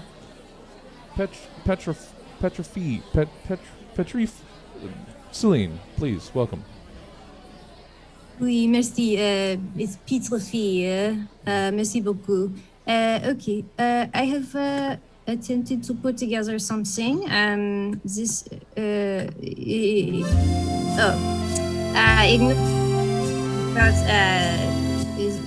I put together a presentation for the MIME conference, but we will move through that. I've done my best to put something together on the clown, as I've said. Very short time, but I did want to respect this time that you have given me. So this is my doing some research on what is the clown. Not a lot of experience with the clown where I come from, seem to like many different color hairs. Often the very colorful large circles through the nose. This is some images that I found on the Google. I'm not sure if this is the standard clone or if this is a specific clone. This is just what I find on the Google. I doing the best that I can. Consulting Madame Marianne Webster in the definition, looking at what is the clone. Un is a farmer, a countryman. So I was very surprised to learn this because I thought clown mostly perform. I did not realize that they also they are clown farm. So they are growing, I think, so perhaps growing the nose and the wigs. Countrymen, so these are the clowns of the country. So you really can find them, I think, in the country or the city, but perhaps originate in the farm. Another definition for the clown is a rude, ill-bred person or a boor. And I think this is, in my research, I discover sometimes the clown is used as insult. So I think that this is a way to communicate. Some people perhaps do not like the clown. You can use clown as insult for rude person. Another meaning of clown is a fool, gesteur, comédien, and entertainment, such as a play. Specifically, a grotesquely dressed comedy performer in a circus. This is more what I've heard of as a meme, not familiar so much with the circus. We prefer the streets and the cafes, the corners, the alley. This is more the habitat that we find ourselves in. The clowns seem to prefer the circus, so that seems to be a major difference between the two from what I could find. Another definition, a person who habitually joke and play the buffoon. I think a buffoon is some kind of instrument that the clown prefers. And the difference between this definition is this person does it for free. So some clown simply go around being clown all the time, staying in character, which is a good habit. And then the final thing that Madame Webster said about clown is joker sense. I'm not sure what this means. I think maybe a superpower that some clown have. Perhaps there's a Hollywood film about the Joker. I think this is some superpowers that the clown has. So that's as far as I could tell about the clown. I'm not afraid of clown, but in my research, it appears many people are. It's a common fear, it seems to be. It's understood. I think it has to do with the big red nose, the bright colors. It may be alarming. Some people too afraid of memes, maybe. Je ne sais pas, just trying to kind of relate to that. I have never been told someone afraid of me, but perhaps, who knows? I think that the fear from the clown comes really from seeing the self and the other. So if you perhaps have not such good connection to the self, you have the fear of the self and then the fear of the other. This translates to fear of clown. And so it is hard to understand what is hard to understand. Et je ne sais pas quoi, mais je n'ai pas peur. I'm not afraid. Apologies. This was left over from my previous presentation. I will skip past this one. Please do not go to onlymemes.com/Céline Dormier. I did not mean to leave this in here. Please ignore and move right along. Yes, so in my research, I find different clowns are different. So the clowns of the film, they are cause fear by design. So they are supposed to cause the fear, and this is why they be in the sewer. So, there's sewer everywhere, so the clown could be everywhere, and this is scary. You never know where the clown may be right underneath you. Again, we have the big red nose, and this is telling you that this is a danger clown. So, you see red nose, this is the dangerous one. We see this in the films. They let us know it's a red nose. Is there some other clowns who makes music and enjoys soda? And this seems to be the main things of these clowns. They do not do the fear. And you can see in this photo, they do not have the big red nose. So now we know these are safe clowns. They are drinking soda. They are playing the music. Not sure what else, but this is a different, less scary clown. Oh, sorry, this is also a previous slide. Actually, I trying to make a meme. So a meme of the meme. The pack de Mirage is like a starter pack. If you want to be a meme, you need chemise rayée, bretelles, rouge à lèvres, beret, grand blanc, chausseau noir, Cadillac, la garçon est un bon de temps.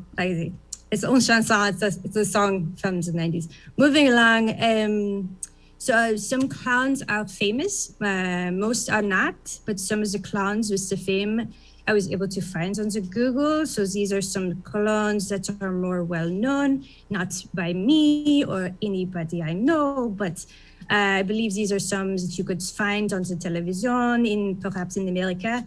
And we can see that some of the clowns have the red nose. That's how we know this is danger. So clown on couch, probably horror movie. Clown on the poster says baskets, probably child's family film. So this is how we differentiate. The clown of the most famous that I find, that everyone knows this clown, is a burger clown.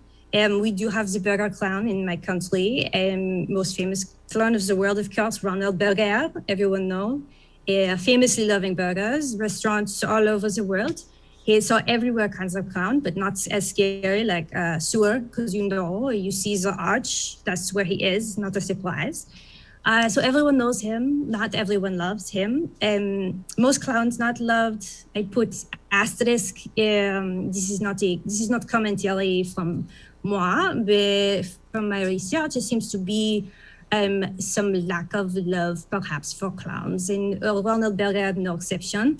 But everyone loves French fries, and this is true in my country too. I would say I think we have the best French fries. Apologies, désolé.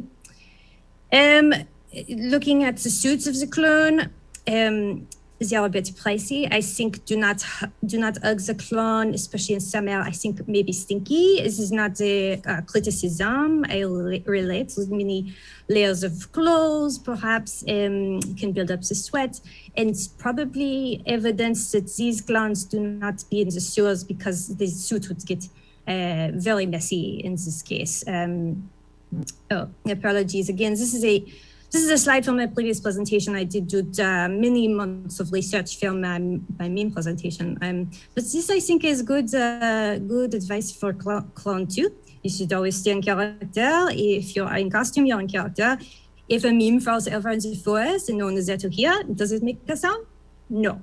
And this is the exception for this adaptation to this presentation. I'm using my voice for the first time in quite a while.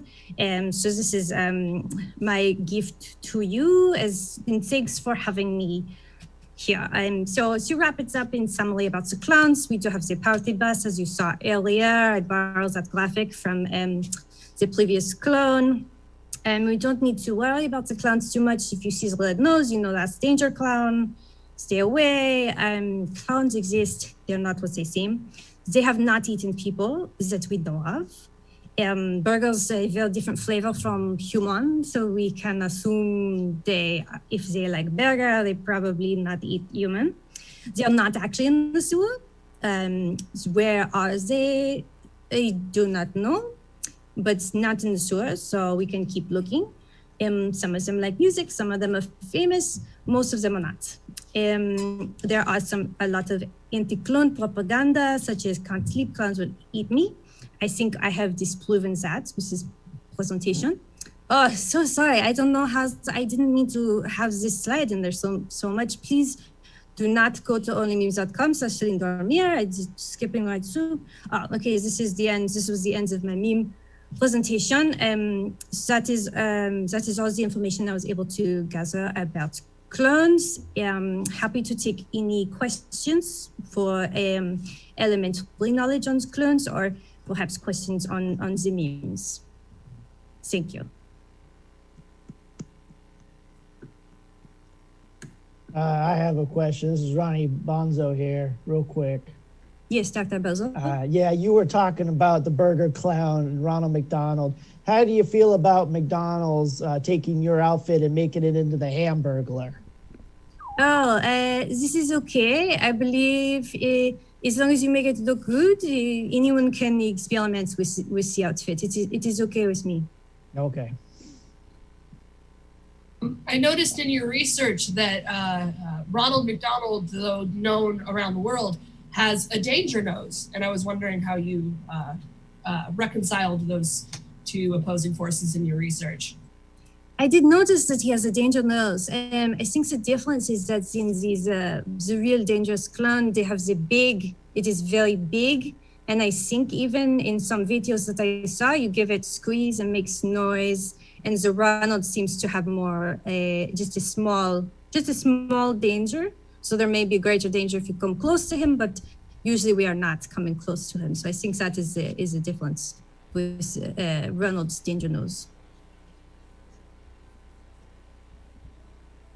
Yeah, I kind of had I guess it's almost like a mix of the two questions. I was wondering what you're a mime, correct? Is that okay? Oui, the meme, yes. Okay. There seems to be these similarities between the two cultures, and I was just wondering how you feel about clowns, because they seem, you're a mime, this is you, and a clown is, they're over here, and I was wondering, if there's any kind of disagreements you have about ideology or something like that. Well, hard to say because not super familiar with clowns. I see in my research that some people seem to associate the two, but for me, like I say, memes be on the streets and the corners and the alleys, and clowns be in circus and Hollywood, it seems. So I'm not sure about the overlap there. So can't really say what is the clown ideology. Seems to be some danger, some burger. Very different from what the memes, mostly coffee, cigarettes, not a lot of overlap from what I found. That's very, very, thank you for involving me in your culture. Thank you. Thank you. Celine, we do have a question from the convention floor. The question was, do memes speak to each other in break rooms when they're not maybe in public, or is there some other form of communication between two or more mimes? Good question. So ideally, we do not need to speak. If you're perhaps new to the business, you may have to use a couple of words here and there, but for the most part, we are able to have the conversations with the body. Sometimes practice at home with family, continuing to speak just to make sure if, for example, we find ourselves in a situation such as this, I can still remember how to make sounds with the mouth. But primarily, when alone, we do not need to make sounds. We have the body language. Okay. All right. If that's all, thank you. Thank you very much, Celine. Merci. And désolé. Thank you for the time. Of course. It was very informative. I was given I was handed a note from a very stern, very quiet individual that they did want people to know that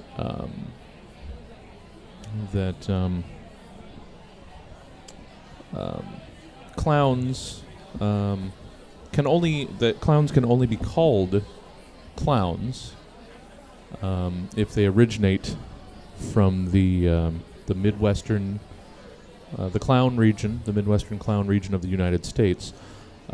Anyone else that paints their face and performs not from the clown region of the Midwest must be referred to as a sparkling buffoon. Is what I hear. I don't know if everyone subscribes to that, but that's what this note that I was handed. There's still a vehicle improperly parked. We actually opened the door and we pulled several smaller vehicles from the trunk. They puttered around, made very high-pitched beeps. It was hysterical, but it has not fixed the problem on level 3 of our parking structure. So if you could please attend to your vehicle, that would be... if it helps, it's a sunburnt red.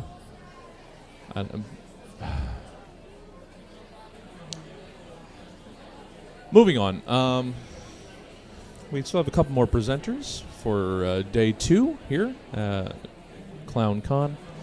So, if we are ready for our next our next presenter. All right, you can see them approaching. Okay. All right. Looks like we are ready for our next presenter. So, if you would, give me 1 second. Let me get them on stage here. Oh, that's going to mess up everything. Okay. If you will welcome to the stage your next presenter, Marco Tucabertazzi. Marco Tucabertazzi. Thank you. Can they hear me? Yes, we can. You're 100% sure? Yes. Okay. Remember yesterday I gave an entire presentation. We do apologize. We weren't sure if that was part of the presentation. We recognize now that it was not. We apologize, Marco. That's why we have given you space on night 2. We apologize for last night. I appreciate that. It's just, the times I'm a little nervous now. I don't want to mess things up again. So, okay. Okay. I guess I'll get into everything. All right. Oh man. Welcome. Hello. My name is Marco Tucabertazzi. Today I'm going to be talking about a service that will hopefully it will change your life, and it will change the way that you interact on the internet entirely. So let's go ahead and we're gonna get right into it. So what is it? Clowns TM is a service wherein you pay angry men to yell at you on the internet or in real life, depending on what you want. These men, look at me when I say this, very angry. They are despicable. They will hone in on whatever your insecurities are, whatever you don't like about yourself, they will find it. They will say it to you. But at the end of all of it, hope people see you getting attacked, and just the natural inclination to help people.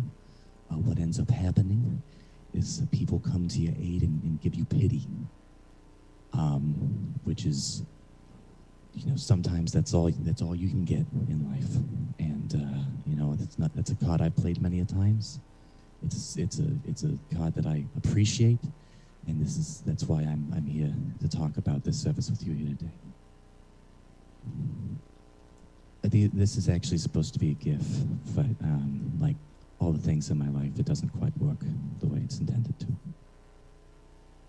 Okay. So this right here, this is a picture of me. I'm not doing too well. I was depressed. I had lost my daughter. I had just recently eaten at an Arby's restaurant. Things were not going very well. But lo and behold, I look on the ground, and then it said, "Do you like it when people yell at you?" And I said, "Well, I don't like it, but I'm gonna see what this is about." So I initiated the service. I gave them $300, and within about 10 minutes, someone on the internet was calling me a cuckold, and it was really intense. But luckily, I had within 2 hours, 2 people had messaged me about the interaction. It was that bad. They felt the need to contact me, and one of those 2 people, actually I was very lucky, was my dear friend Senator Ted Cruz. After that, my life kind of turned around. So it's because of this service that I'm very grateful. And so why the heck would anyone want this? Not everyone's built like me. Not everyone needs pity, but there's other reasons too. Let's say that you need to look You want to look smart on the internet. All of these people that are yelling at you are dumb people. And I think most people that see that realize that. So let's say you go on the internet and you go, isn't it great that the sun's orange? And then these people come in and they say, you idiot, it's black. And you say, actually, it's not. And then, you're looking, look at that, you're on top. That's a good situation right there. That's respect. If you had, there's people looking at you being like, wow, this guy knows what the friggin' sun looks like. So that would be pretty nice, I guess. Someone did that once to me. It's all about perception. Again, this is also supposed to be a gift that's it's supposed to be a happy frog, but the life has been drained of him too. So let's keep going. This is how you would use your cologne. It's simple, it's easy. All you have to do is you contact us, the service, the cologne service, and you give them the money, you give them $300, and then you brace yourself, you prepare yourself. God help you, because they will come after you. It will be a storm. But afterwards you win, and you get people all over being real nice to you, and that's a good feeling. Yeah. Oh man, this was supposed to. This one's supposed to be. Okay, that's fine. These are precautions that I think everybody should take before you initiate our service. Make sure you have cried recently. If your tear ducts don't have the material that they need to produce tears, to produce liquid, physiologically, it helps your body. It helps it not sting quite as much. Don't let them into your home. If you're talking to these clowns and because they're not all bad people. It's kind of just a gig. It's a job. Sometimes they'll ask you hey, can I come into your home? And you don't. They will steal things. You thought you have made a friend. Next thing you know, your mother's bracelet is gone. It's not a good time, but that's why I'm here today to warn you about it. And number one thing is if you get Steve, cancel it. Steve we tried getting him off the service, but he's figured out a way to outsmart us at every turn, seemingly. I have down here, it says Kirk Tada. That was from a previous draft of this presentation, and I meant to change that and I forgot. So please, I'm sorry. Please forgive me on that. So this is the capabilities of each of our clowns. Each of our clowns they're very good quality. They're very good quality material. They're durable. These people, you only really interact with them on the internet. But if you dropped one, they'd be okay. It wouldn't be an issue. They're very mean. They're good at the job. Very mean. Very mean. They also, pretty cheap, $300 to have someone yell at you. Not the worst deal in the world. And also you could tell your kids, I feel like that's not exactly a capability of the clown itself per se. But, at every moment, count your blessings is all I think the reason that needed to be said. Here's the rules of the clown. This is Steve. He's kind of an enforcer. He wasn't always that way, but as I said, he's gotten the best of us. Rule number 1, no family. If you try to use this service on your family, try to get the respect of your family, it's not going to work out. They're going to figure it out. They will figure it out. Your daughter will know it. Your daughter will lose respect with you. Your daughter will lose contact with you. Your daughter will move to New Jersey. You will try to find your daughter's phone number, and there's a lot of phone numbers in New Jersey. So just don't take my advice. Just no family. No facts. Don't let them make a factual statement, because if they make a factual statement, you want to be vague. You want to be easy. If they make a factual statement, then you will become the clown. It's almost werewolf rules, where it kind of switches around. Is where they become free of being my employee, and yeah, you don't want that.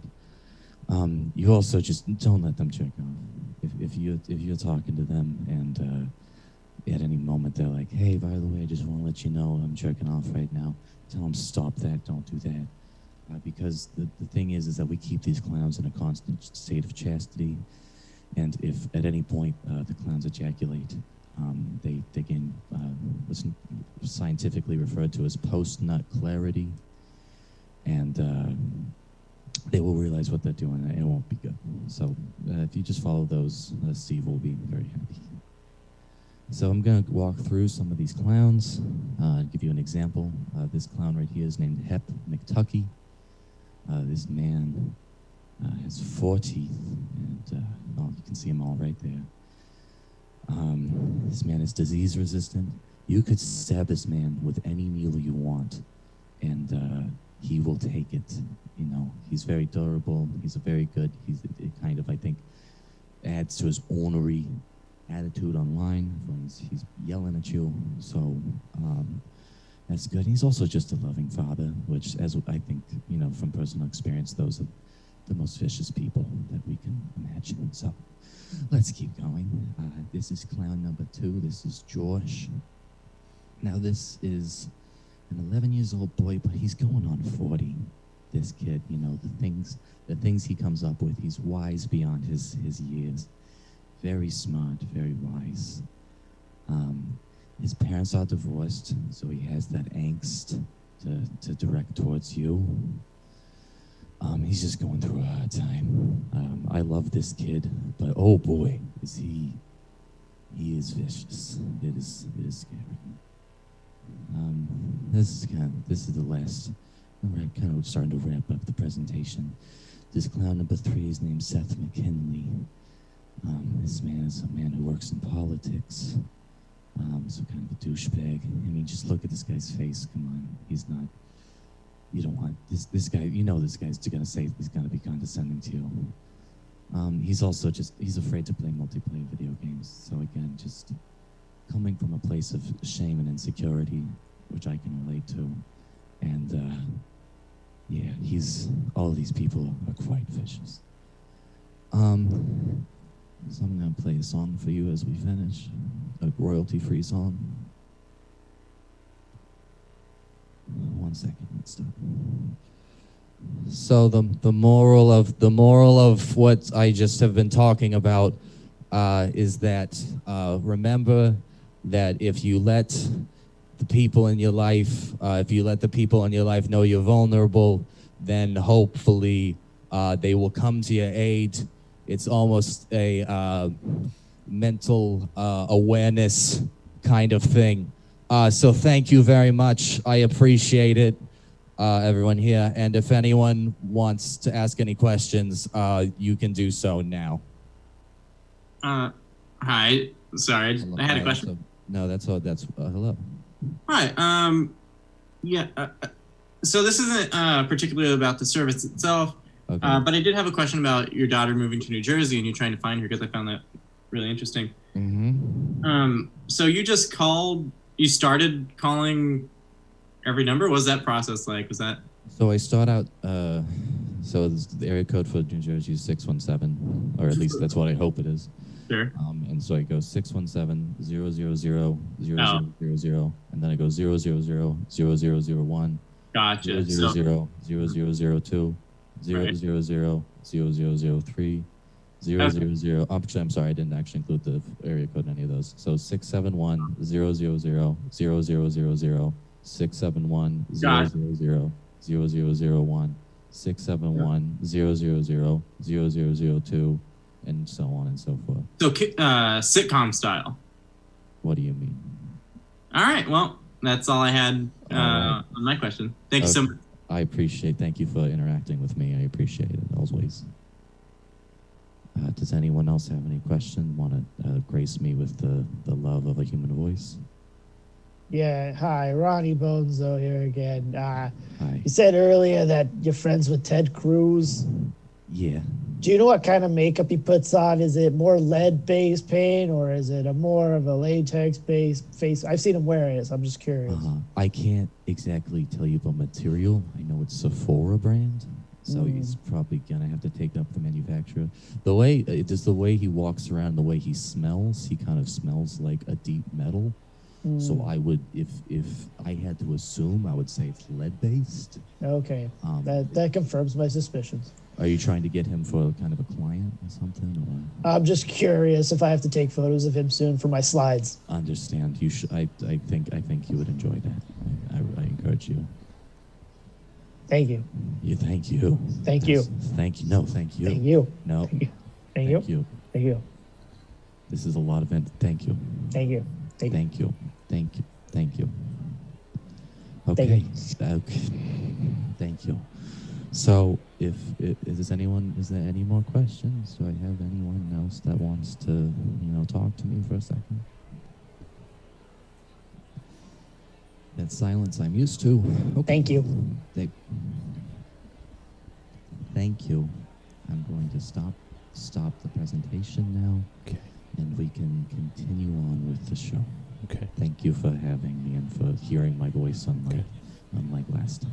Yeah, again, we apologize. It's I don't know okay. how many more times we're gonna. Marco, thank you. Okay. I think we've fulfilled our obligations here. Thank you. Thank you very much. If you take all of your materials here, this. Okay, hold on. We're not gonna. Give me a second. We're not gonna return those to your room. Just. That's okay. If you leave anything, we're going to take it out back. So hold on. Just. Hold on. Okay. All right. While Marco, thank you. No, thank you. Thank you. No, please, thank you. Thank you. No, I must insist. Okay. All right. While Marco is finishing. All right. So, whoever returns to level 3 of the parking garage later this evening, at the conclusion of night 2, you will find the smoldering remains of an indeterminately yeared Volkswagen Beetle. You had plenty of opportunity. It's on you. It's not on. You know what? It's not a car anymore. It's your problem. So we are nearing the end of night 2 here at Clown Con 2021. 3 more nights remain. Check all your schedules. Make sure you're registered for panels. You cannot just walk in. We will check your credentials. When you walked into the weekend, we did paint all of the panels that you were registered for on your face. So I hope you have not been washing your face. Those will get you into your panels. I'm sorry. Did you say the weekend was here? I love that band. No, we're a 5. Dr. Bonzo, if you could. Oh, sorry. I'll leave. I'm going to ask people not to rush the mic on stage. This is. We can. Okay. You know what? Let's bring to the stage your final presenter for night 2 of this series of days happening over the end cap of a particular set of days. So please welcome. Are we ready over here with? Are we ready with the presentation? Looks like. Let's get. All right. Sabbath Schneelman has never shared their screen before. They did not realize that it was more than a button. It's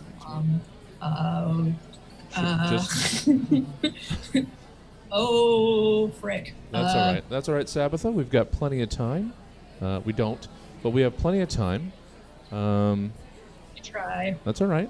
Take care. You're fine. You're fine. While we have this moment, I have been noticing a lot of the collectible noses being thrown away. Please don't let Celine's presentation sour you on the proud tradition of the bulbous red nose. It's not all danger. It's more of a it's a fun. Sabbatha, you live at 123 Clown Way, correct? No, that's a different Sabbatha. Okay. Well, if I happen to run over to where I think your house is and give you assistance, don't be surprised. It's loading. It's just going very slow because I haven't. Okay. All right. I also want to say that clown noses can kill you if put on incorrectly. All right, Dr. Bonzo. Jeez, I have to leave the call and come back. That's all right, Sabbatha. We've got plenty of. We can talk amongst each other. We've got plenty of. Let's welcome presenters back to the stage here.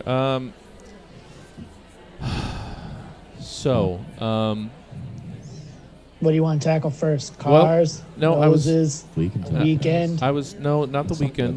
Let's talk about the weekend. I like that he's here. I was just going to see if we do have 3 more days of festivities here. If anybody else had any other presentations lined up. Is the weekend going to be on those? The weekend is not. No, the weekend is not going to be.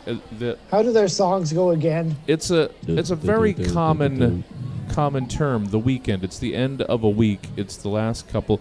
Okay, it looks like we might have. Okay, 1 second. Let's get out of here. Okay, everybody back off the stage. I tried to give you an opportunity to promote your other. Everybody's working. Bonzo. No, weekend. that's not the weekend. That's not the same artist. All right, let's all welcome to the stage now. Our final presenter. We're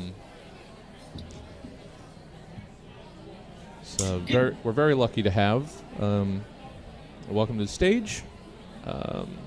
Here in Hall A, your final presenter of the evening, Sabbatha Schneelman. Sabbatha, welcome to the stage. Good evening. My name is Sabbatha Schneelman, host and head researcher of popular podcast Violent Rapes and Murders for the Highly Anxious. I'm honored to be here at ClownCon today to teach you all about Edward Petraeus. Now, when you think of clown killers, you most likely, unfortunately, think of John Wayne Gacy. But Gacy merely dressed as a clown and was predominantly a murderer. Edward Petraeus was a clown first and foremost, down to his blood, and the murders were an unfortunate hobby, the worst attempt at stress relief. But Petraeus' childhood was marked by 2 of the major commonalities of serial killers. Petraeus' parents were both alcoholic, displaced immigrants, French mimes unable to find work in their field in the United States, who preferred their human satirists to be colorful and loud. Often drunk, they took out their frustrations on Petraeus. Not only was the home abusive, indicator 1, but Petraeus endured a lot of severe head injuries as a child as well, the common second indicator. Some of these injuries were the result of abuse, but others were simply the result of the Petraeus engaging in their home-crafted miming. Sometimes they would throw a space object pizza dough in the air, and a space object anvil would come down instead, landing upon poor Edward. In his early adulthood, Petraeus went through the same rebellious phase we all do, wanting to become the opposite of our parents. He did not want to be funny or quiet like his parents, so instead, he briefly became a political radio jockey. It was short-lived, though, and after reporting on so many two-party politicians from afar, Petraeus decided that he, too, wanted to be a clown. So off he went to clown school, where he thrived. Shortly after clown school, Petraeus met his wife like he would meet many of his eventual victims, though she herself never became one, on the job. Allie Sheedy McBeal Petraeus was a single mom who had brought her sons to her best friend's son's 5th birthday party, where Petraeus clowned. It was love at first sight for Petraeus, and love at first honk for Sheedy McBeal Petraeus. They dated for 2 years before marrying. When asked if she had seen any red flags in their early relationship, Sheedy McBeal Petraeus said, quote, "It was hard to notice the red flags amidst all the other flags he was pulling so rapidly from his mouth." Petraeus could not conceive children after a freak clown suit buttoning accident and suffered the vas deferens on his testicles. But Petraeus found the stress of step-parenthood to be profound and overwhelming, especially since his 2 stepsons, Emilio Estevez Sheedy McBeal and Greg German Sheedy McBeal, did not take having a clown in authority over them very seriously. The stress mounted and built to Petraeus' first kill in 1989 of 54-year-old Royal Tannenbaum. Tannenbaum was a drunk uncle at a birthday party at the end of a 70-hour work week for Petraeus. He kept asking over and over again throughout the party, quote, "Is this man doing whiteface or what?" to solely his own amusement. At the end of the party, Tannenbaum followed Petraeus to his car, drunkenly asking various incoherent jokes about Petraeus' chosen field. No one really knows what exactly Tannenbaum said to Petraeus. Petraeus becomes distant and glassy when recounting the story to police and reporters alike.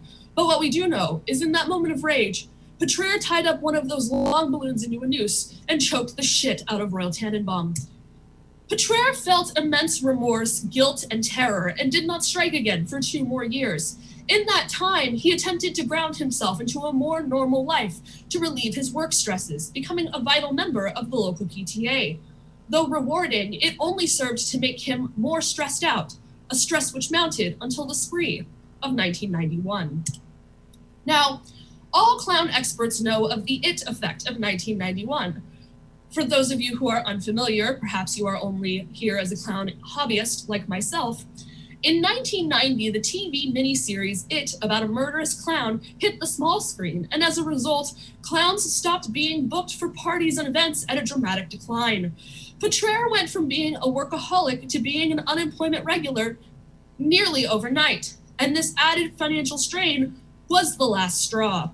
What more, police were never able to figure out what the cause of death was for Tannenbaum. They could tell he asphyxiated, but since the balloon left no markings of any kind, they weren't even sure he was murdered. This made Petraeus feel bulletproof, and if he had stuck with the balloon noose, he may have gotten away with it. Unfortunately, Petraeus was always a creative. And now, I would like to read through an incomplete list of victims and their causes of death. Melissa Joan Hart, 34, was struck with a balloon mallet and exploded on impact. Martin Sheen, 18, had a whipped pie slammed in his face that was also a bomb. Richard Attenborough, 19, was sprayed by poison Petraeus put in his spitting flour. Agatha Christie, 58, was stomped to death with oversized shoes. Shane Dawson, 56, was sprayed with a hailstorm of darts that Petraeus had spring-loaded into his ruffled collar. Daniel Radcliffe, 21, was shot to death when Petraeus took off his clown nose, pointed the whole end at Radcliffe, and squeezed really hard, shooting the hidden bullet. Britney Spears, 35, was run down by a very small, very heavy car. Elliot Page, 97, was pummeled by juggling batons that also had tacks sticking out of them. Michelle Foucault, 31, was wrapped up in a giant rainbow tent, mummy style, and thrown in the river. Dolly Parton, 20, was trapped in a ring of fire while covered in gasoline. Mitch McConnell, 94, had dozens of oversized cotton ball buttons shoved down his throat. Allen Ginsberg, 27, was stabbed. On his month-long spree, Petraeus killed 47 people. For the first 15, cops were adamant that there were no serial killer at all, that instead, quote, some people make their suicides look like homicides to console their loved ones, and quote, some people just have elaborately deadly kinks. At the 16th murder, however, they realized they were mistaken and worked at a lackadaisical but bitter pace to catch the most rapidly prolific serial killer to exist at the time. Angry that Petraire made them look foolish by them not taking him seriously, when they eventually caught him, they collaborated intensely with prosecutors to get the book thrown at Petraire. He's still alive in prison, doing 47 consecutive life sentences, while performing experimental clown theater for the other prisoners, who tolerate it because he stabs every pedophile that comes through right in the dick. All right, thank you for your time here tonight. Please be sure to check out my podcast, Violent Rapes and Murders for the Highly Anxious, on Spotify Radio Music. And I will now be taking questions. Thank you.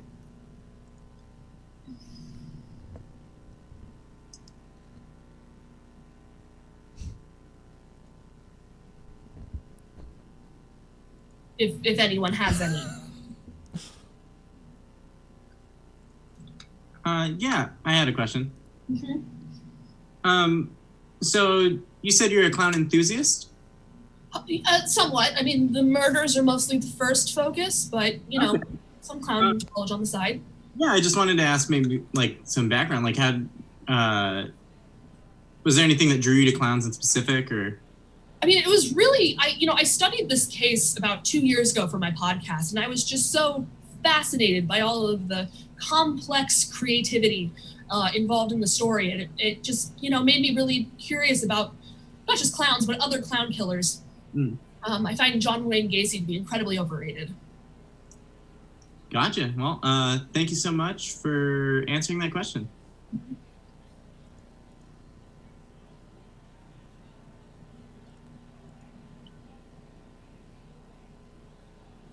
All right. Well, if that's it, I'll cede my time. Thank you so much once again.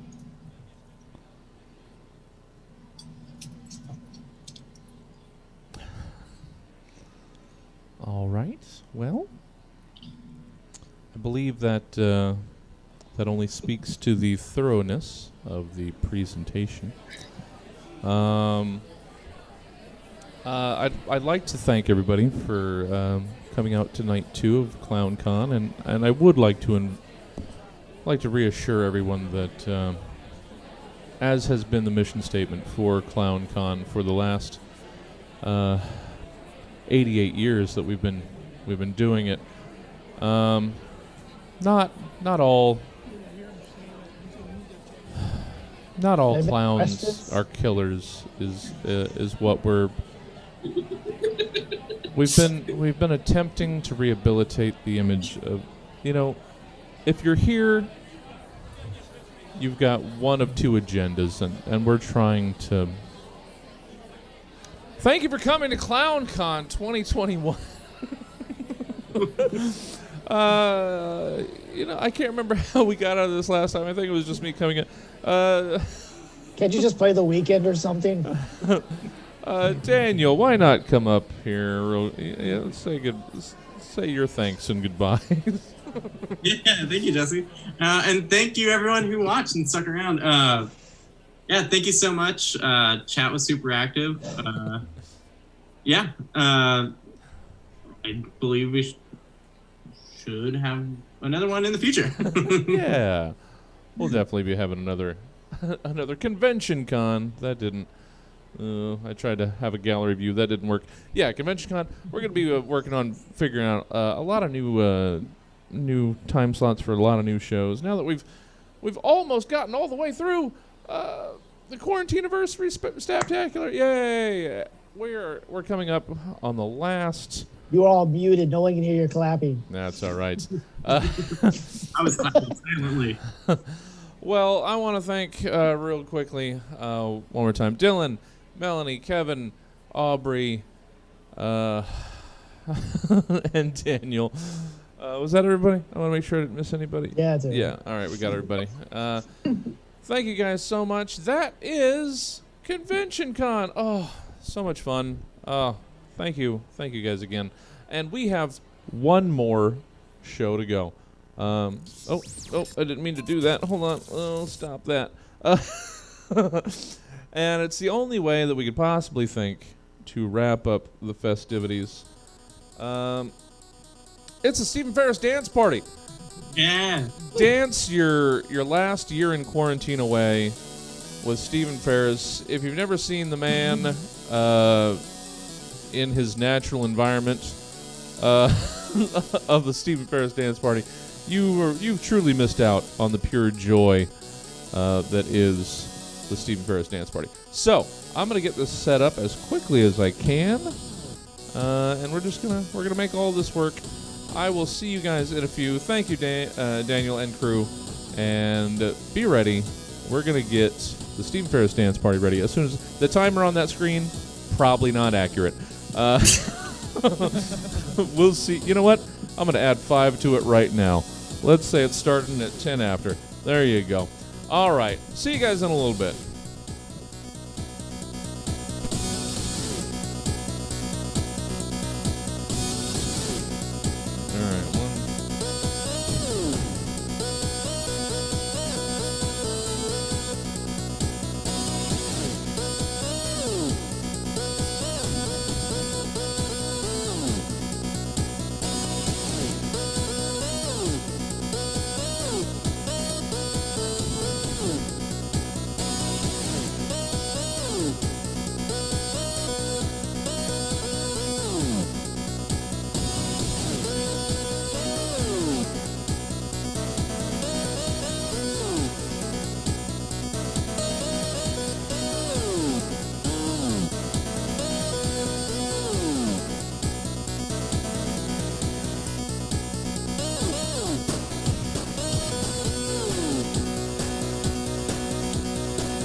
but it's been no bed of roses, no pleasure cruise. I consider it a challenge before the whole human race, and I ain't gonna lose. On and on and on, 'cause we are the champions, my friend. Oh, and we'll keep on fighting till the end. Oh, we are the champions.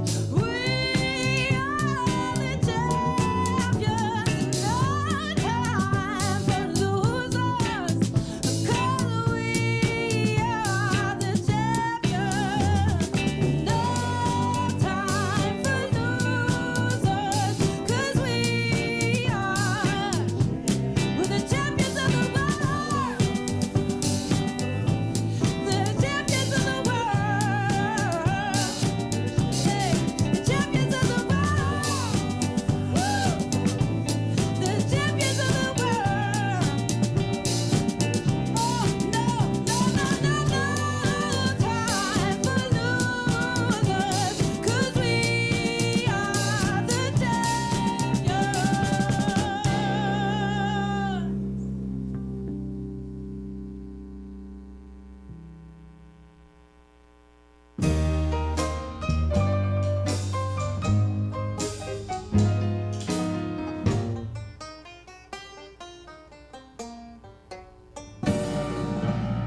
If you think that you don't want to smile, and if it takes you just a little while, open your eyes and just look at the day. You'll see things in a different way. Don't stop thinking about tomorrow. Don't you stop. It will soon be here.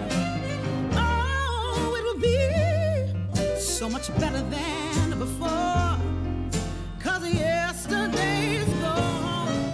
Yesterday is gone.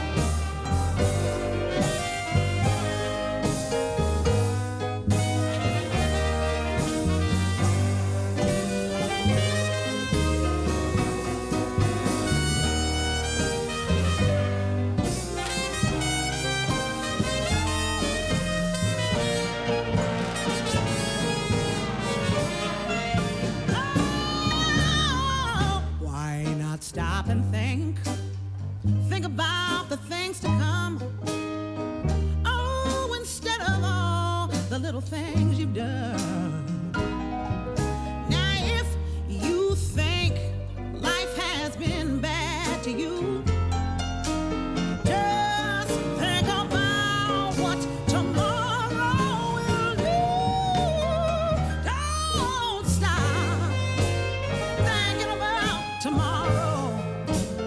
Don't you stop. It will soon be here. Oh, it will be so much better than before. 'Cause yesterday's gone.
what you want and I tell you what you get away from me. You get away from me. Collected my belongings and I left the jail. Well, thanks for the time, had to think a spell, had to think a while, had to think a while. The ocean breeze salty, won't you carry it in your head, in your mouth, in your soul? And maybe we'll get lucky and we'll both grow old. Well, I don't know, I don't know, I don't know, I hope so. Well, that is that and this is this. You tell me what you want and I tell you what you get away from me. You get away from me.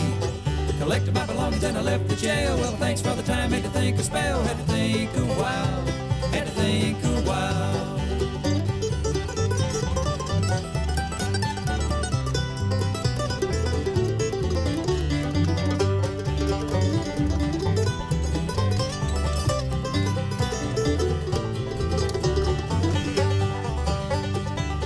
Hey everybody, I'm just working on some technical issues here with Steve and Ferris. Make sure we get the music coming through. We'll hopefully be starting, as soon as we can. Well, that is that and this is this. Will you tell me what you saw and I tell you what you missed when the ocean met the sky? You missed when time and life shook hands and said goodbye. When the earth folded in on itself. For your sake I hope you're really in heaven. Are you really there? Well, I won't hold my breath. You wasted life, why wouldn't you waste death? You wasted life, why wouldn't you waste death?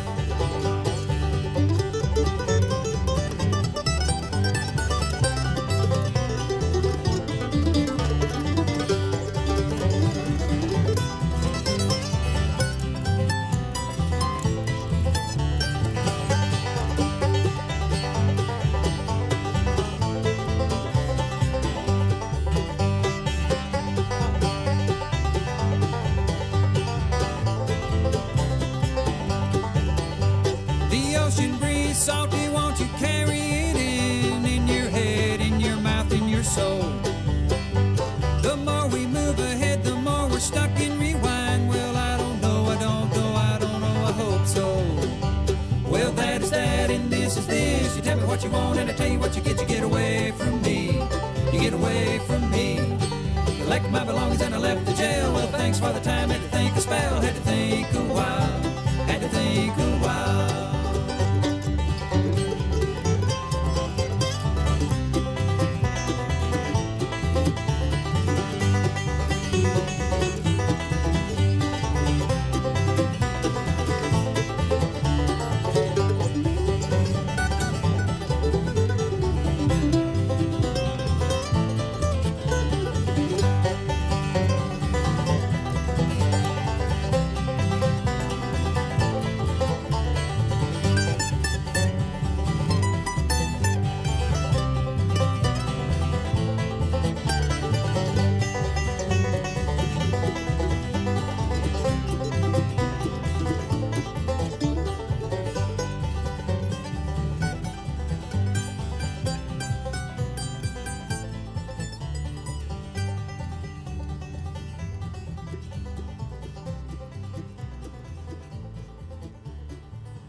I'm a dance man and I just can't lose. Well, it's alright, it's okay. I live to see another day. You can't try to understand. New York Times make all man. Whether you're a brother, whether you're a mother, you're staying alive. We're staying alive. See the city breaking into everybody shaking and we're staying alive. We're staying alive.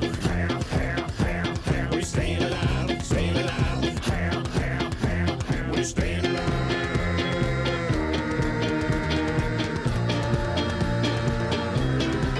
We're staying alive.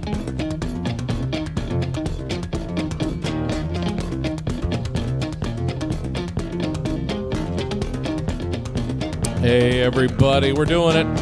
We're making the tech work. We should have worked on this earlier.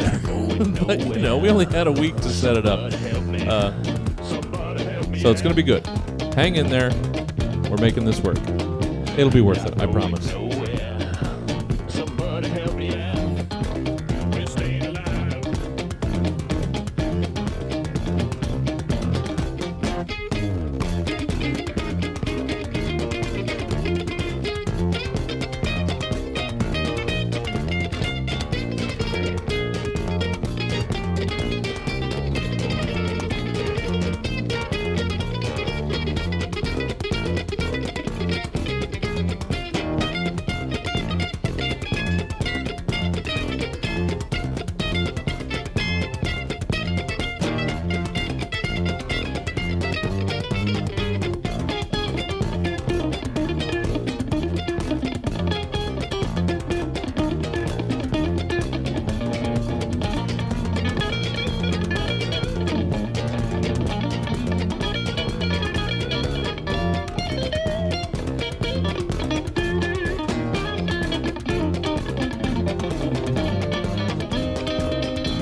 We're staying alive.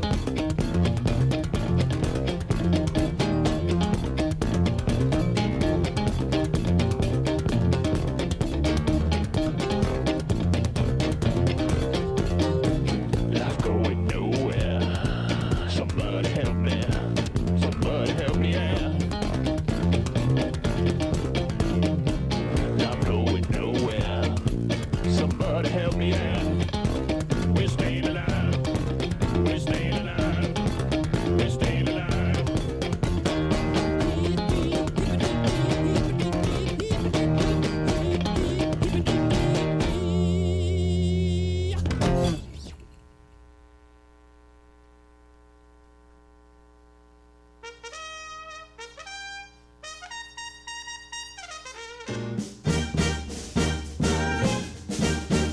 I got this feeling inside my bones. It goes electric wavy when I turn it on. All through my city, all through my home. We're flying up, no ceiling when we're in our zone. Well, I got that sunshine in my pocket, got that good soul in my feet. I feel that hot blood in my body when it drops. Ooh, well, I can't take my eyes up off it. Moves so phenomenally. Roman like the way we rock it, so don't stop. And under the lights, when everything goes, nowhere to hide when I'm getting you close. When we move, well, you already know. So just imagine, just imagine, just imagine. Woo! Nothing I can see but you when you dance, dance, dance. Oh, feel good to creeping up on you. So just dance, dance, dance. All those things I shouldn't do, but just dance, da, da, da, dance. Ain't nobody leaving soon, so keep dancing. Can't stop the feeling. So just dance, dance, dance. Can't stop the feeling.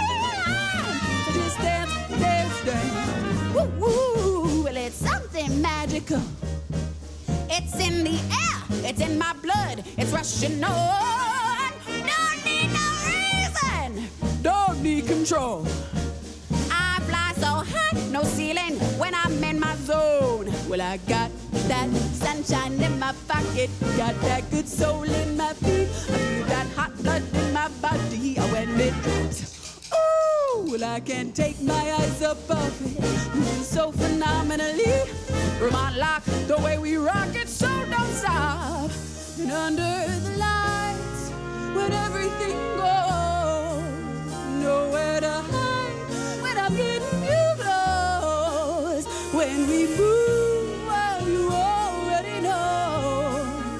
So just imagine, just imagine, just imagine, woo! Nothing I can see but you, so just dance, dance, dance, dance. Feel good, it's creeping up on you, so just dance, dance, dance. All those things I shouldn't do, but just dance, dance, dance. And ain't nobody leaving soon, so keep dancing. Can't stop the feeling. Can't stop the feeling.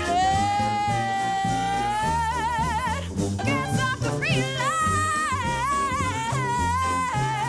Can't stop the feeling.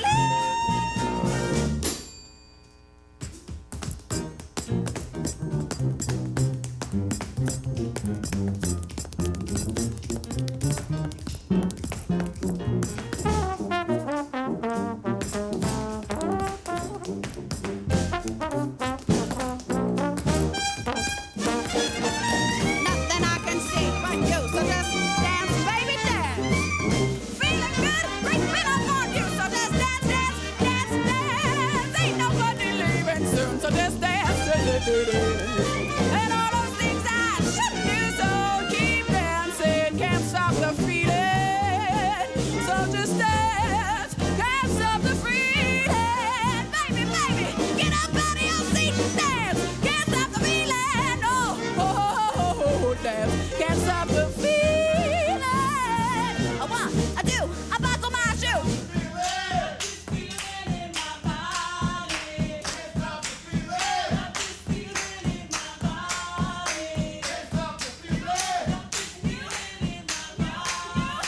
Can't stop the feeling. Come on.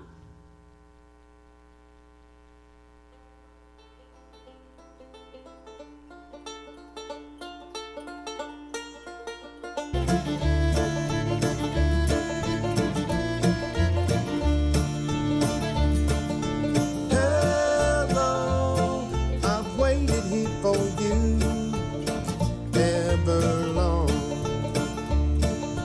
Tonight I throw myself into out of the red, out of her head she sang.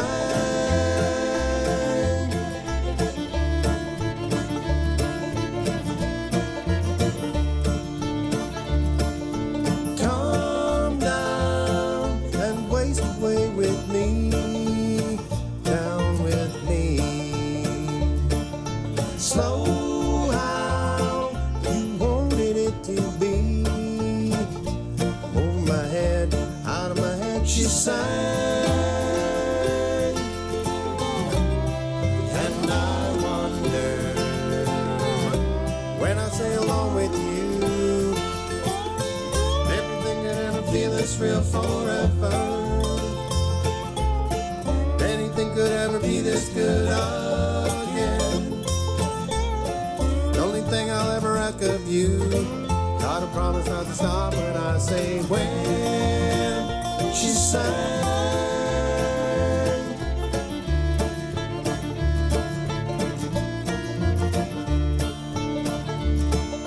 Breathe out so I can breathe you in, hold you in. And now I know you've always been out of your head, out of my head I sang. And I wonder, when I sing along with you, everything could ever feel this real forever. Anything could ever be this good again. The only thing I'll ever ask of you, gotta promise not to stop when I say when she sang.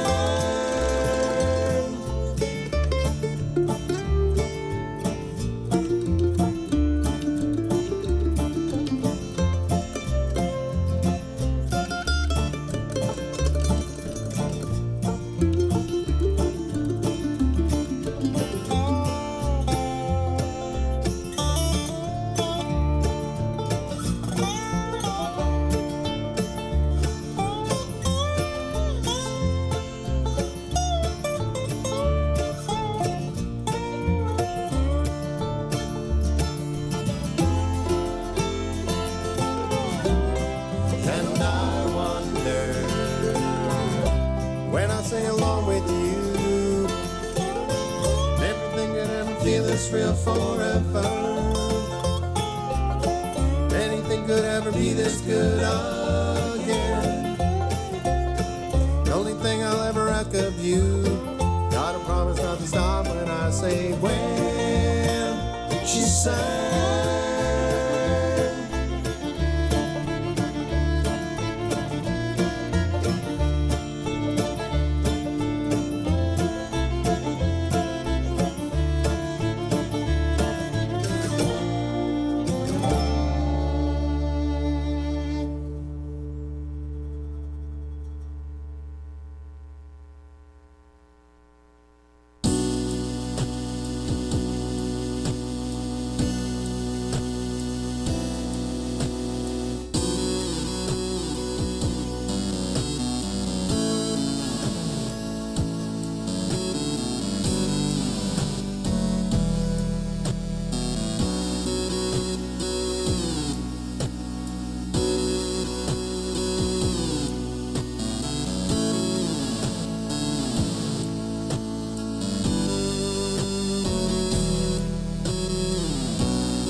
Welcome, Rando.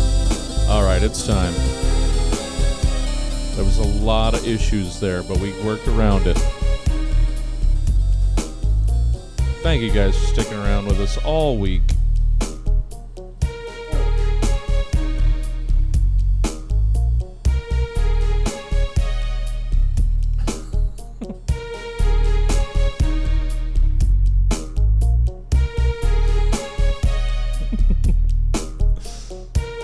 It's a Stephen Ferris dance party, y'all.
Steven. I don't want to break the groove, Steven, but I want to introduce people. Let everybody know what's going on. These are all your original jams. Yes. That's true. So anybody out there trying to hit us for copyright? No, this is all Stephen Ferris originals. Glad we were able to make the office dance party work. Sorry we couldn't get the living room, but La loves the desk. I assume. Laura? Yeah, Laura loves the desk. Oh, thank you. And are those windows is that looking into another room? Yeah, that's my living room. Okay, yeah. Because she was wondering. It looked like she was wondering if things were live. It looked like it was light outside. Then I have my projector up here. Yeah. It goes to the window. Oh, wow, that's really cool. All right. I didn't want to interrupt. Just wanted to let people know all these sweet Stephen Ferris original jams. Oh, thank you, Stephen. We always love joining you for a dance party. Celebrating a year closed. We made it.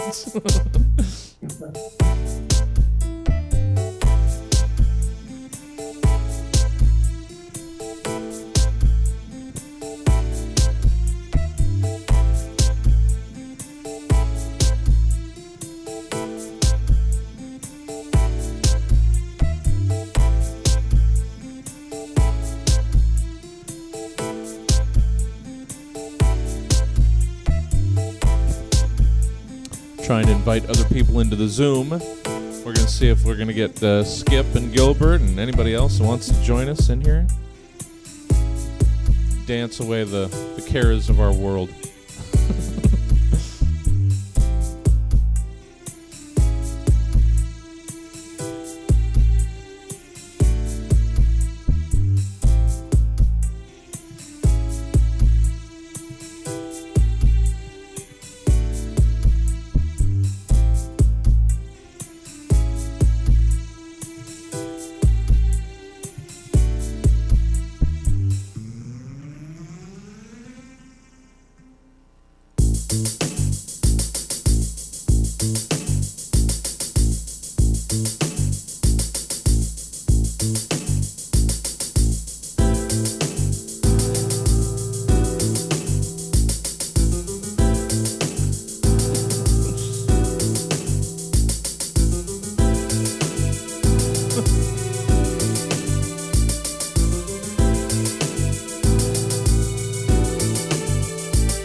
Almost every time I go to the park, I see my friends from school.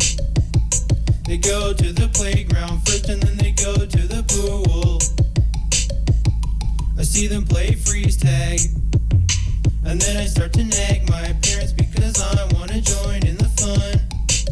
Look, somebody's frozen so they can't run. I bet if I join the game now, it would make the teams more fair.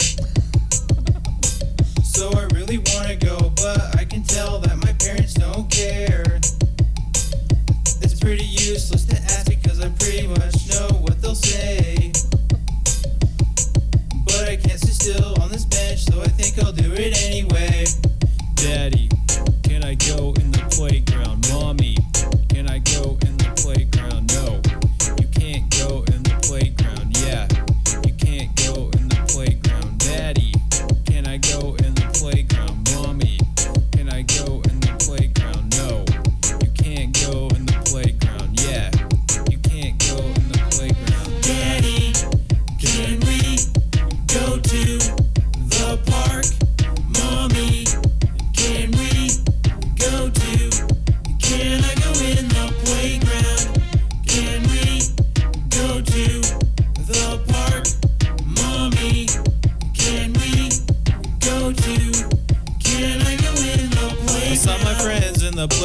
town, and I wanted to go. But when I asked my parents, they told me no. Oh, I like to play in the sandbox and swing on the swings. But when I'm in the tunnel side, I'm always finding things. Yeah.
I need to finish that song.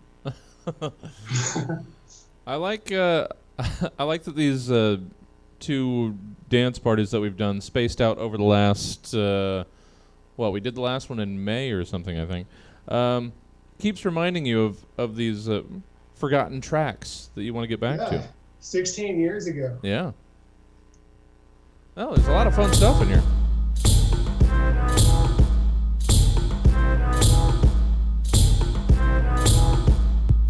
What were you saying? Oh, I said there's a lot of fun stuff in here. Yeah, yeah. Play around with some music again. Potential hits, gotta get past that writer's block. Oh, yeah, sure.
hydrate.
I do just want to jump in and thank everybody for joining us.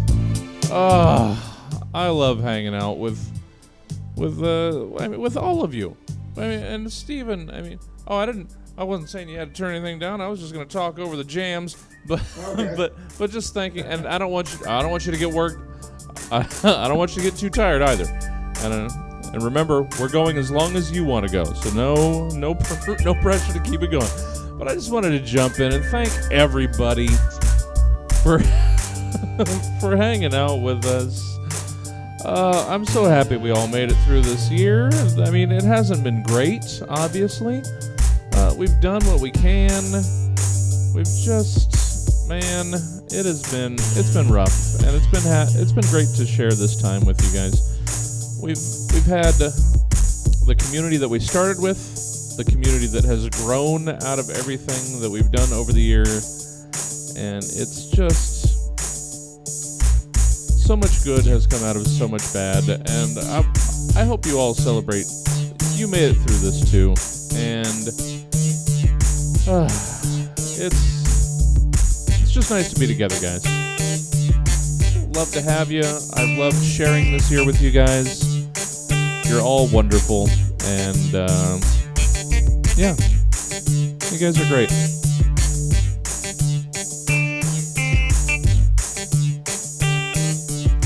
And now we get to celebrate together with a little bit of jam, a little bit of dance partying.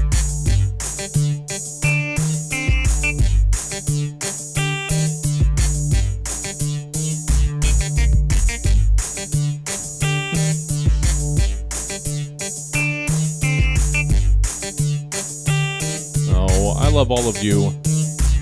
You guys made this happen. I just rent a building. You guys made all of this. You guys are great.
It's the ultimate, Dan. That's the ultimate.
Finally, we finally got Skip and Gilbert out there. There we go.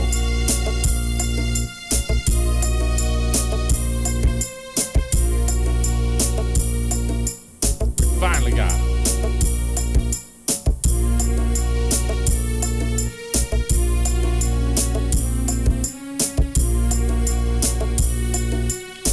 Yes, Daniel, that's the entire point. Anybody can call in. Everybody join the goddamn Zoom.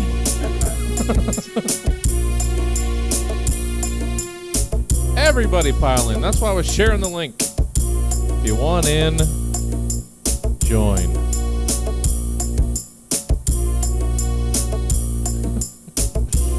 I gotta resize the screen. You guys keep it up. I'm gonna keep tweaking over here.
I gotta reframe these. That's all right. We'll make it work.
Oh shit. Hold on. There it is.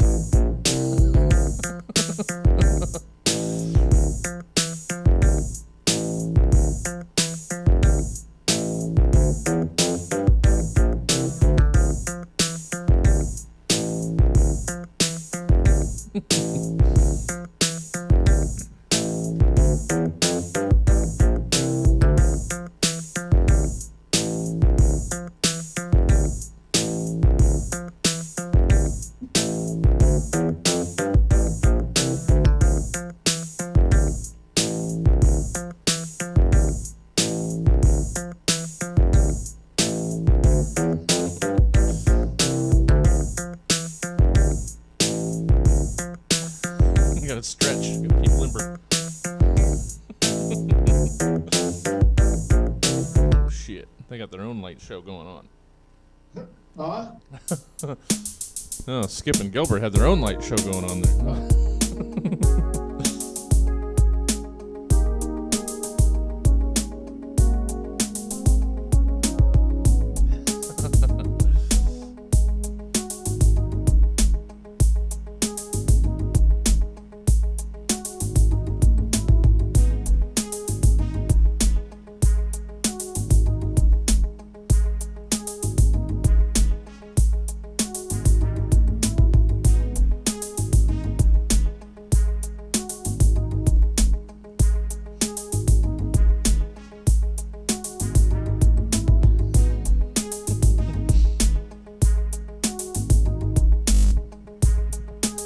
middle. Feeling that cider slosh.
Neither confirm nor deny.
ready for it to end? Oh no, I am. You're not going to hear me say stop.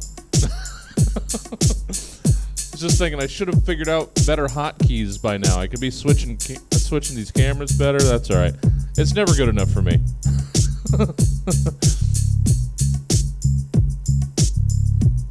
Whenever you want, Steven. Whenever you want. Okay.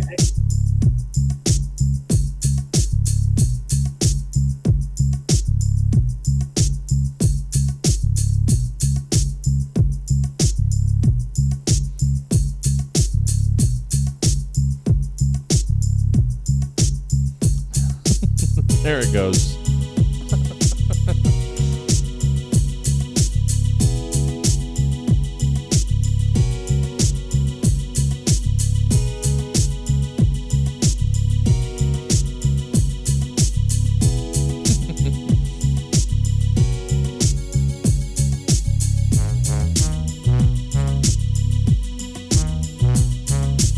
Another routine.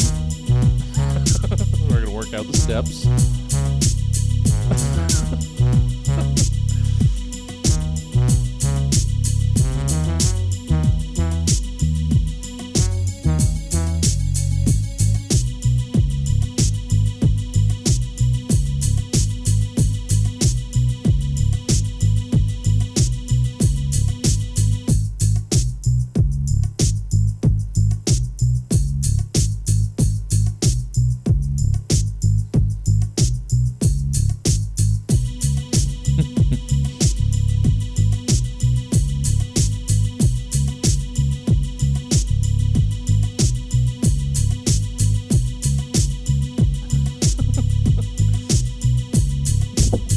Theater happening there.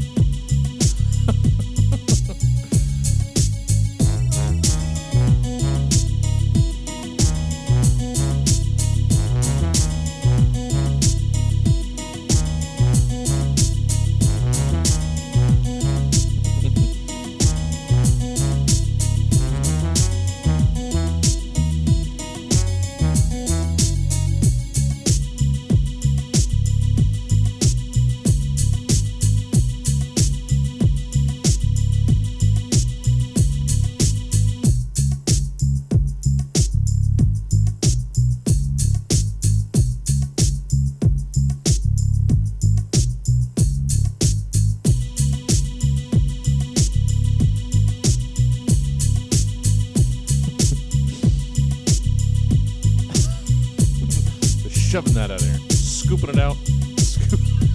Get out of here. Get out.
a dance party without a sword fight.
Well, there's 2 more songs on this playlist. All right, you want to call it that then? 2 more on the playlist? So, Yeah, we're getting close. I mean, we're over an hour already once we finally got started. So, yeah, I can be down with that.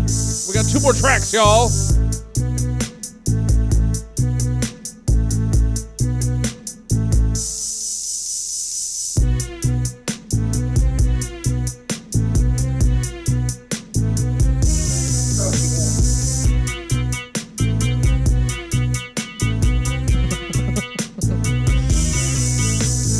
Oh, we got the hoops out. Believe in you.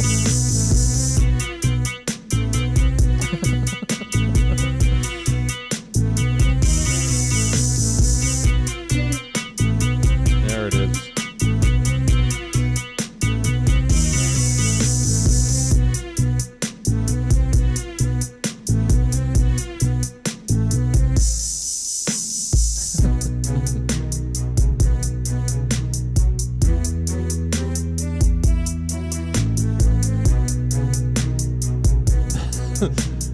If it's getting too sweaty, Dan, you don't have to show off the merch. Just get comfortable.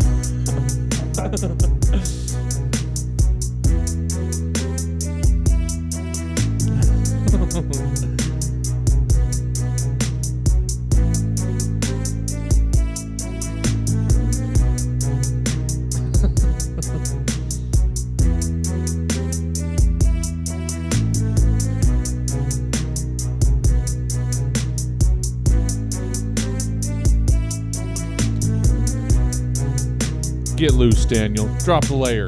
Don't worry about it. There you go. Be comfortable.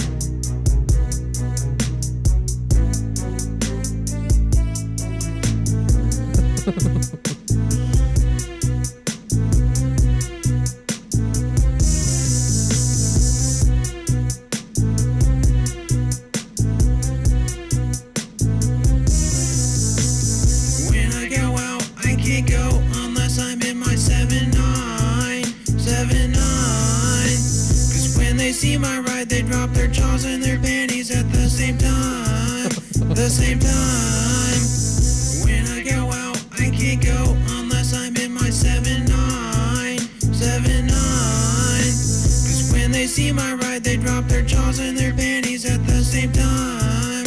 The same time.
yo-yos are coming out.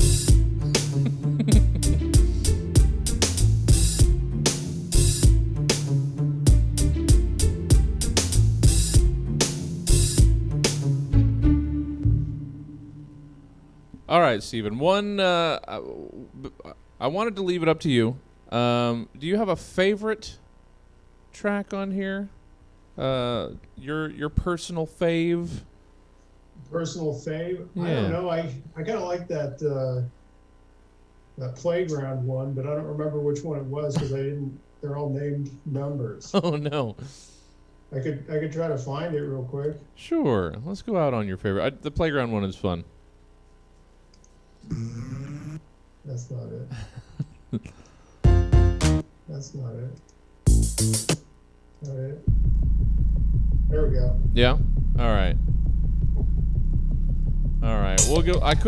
I wasn't ready. I wasn't ready to be done. So here we go. One more. Almost every time I go to the park, I see my friends from school. They go to the playground first and then they go to the pool.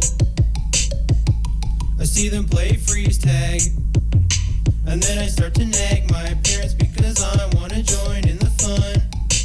Look, somebody's frozen so they can't run. I bet if I join the game now, it would make the teams more fair. So I really want to go, but I can tell that my parents don't care. It's pretty useless to ask because I pretty much know what they'll say. Petting the dog in the park. But I Petting guess all you're the still dogs on in the this park. bench, so There I it is. think I'll do it anyway.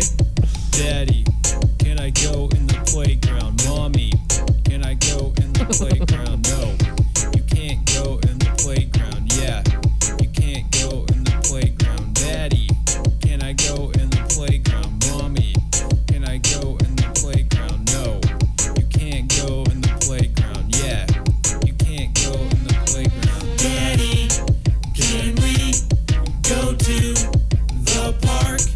Mommy, can we go to? Can I go in the playground?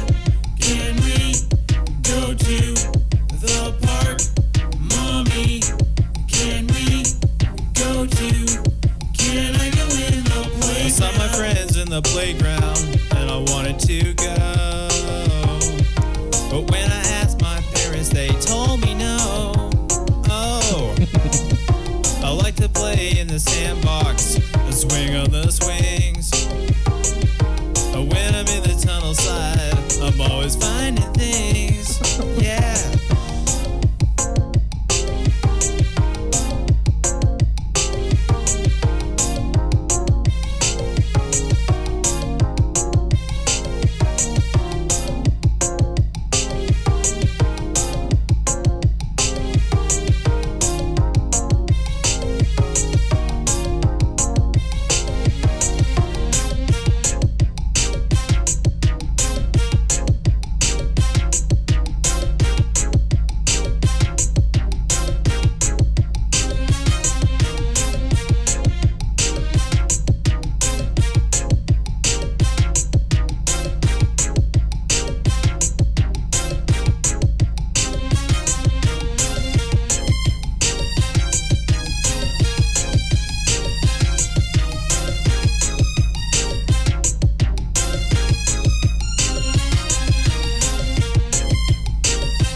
Well, I guess things eventually have to end as much as we don't want them to.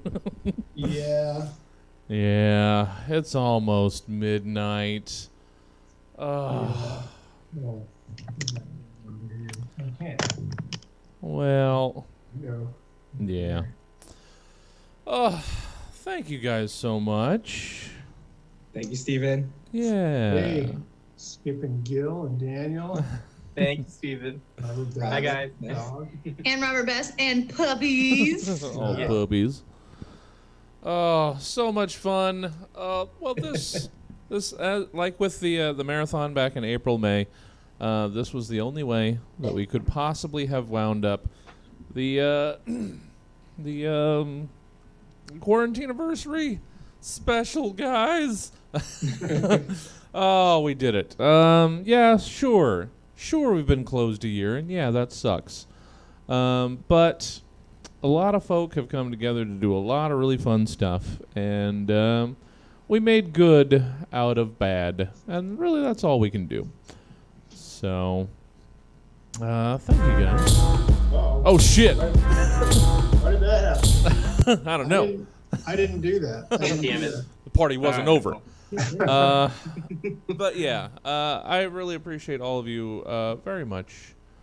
And thank you all that have helped make this thing happen over the years, or over the year. All the old family, all the new family. We've done a lot of stuff and made a lot of fun stuff happen. And I couldn't have done any of this without all of you guys. So thank you all so much. Yeah. You're welcome, and thank you, Jesse. Thank you, Jesse. Absolutely. Opportunity to be able to share some. Yeah, I'm glad I could dance with my friend online. Share some music that I wrote 16 years ago. And It's always fun to bring it back out. There's a lot of fun stuff there.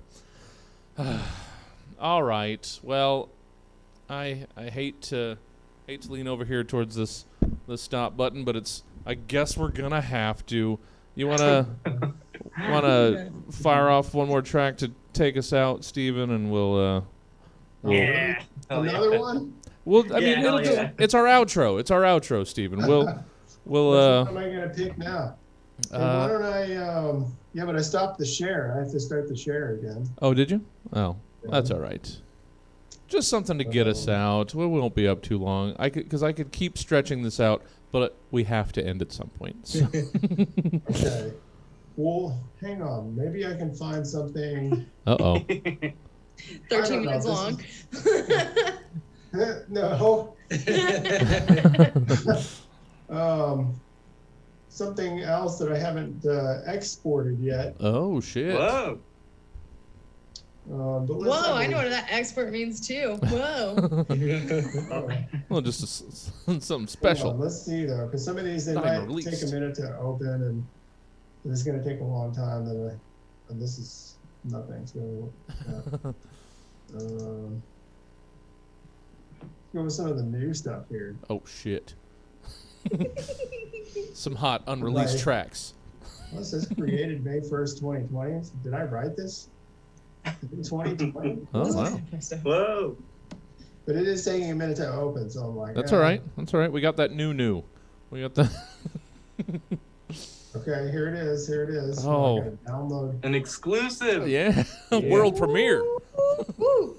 I don't even know what this is. Yeah. I feel like I should preview it first. Probably.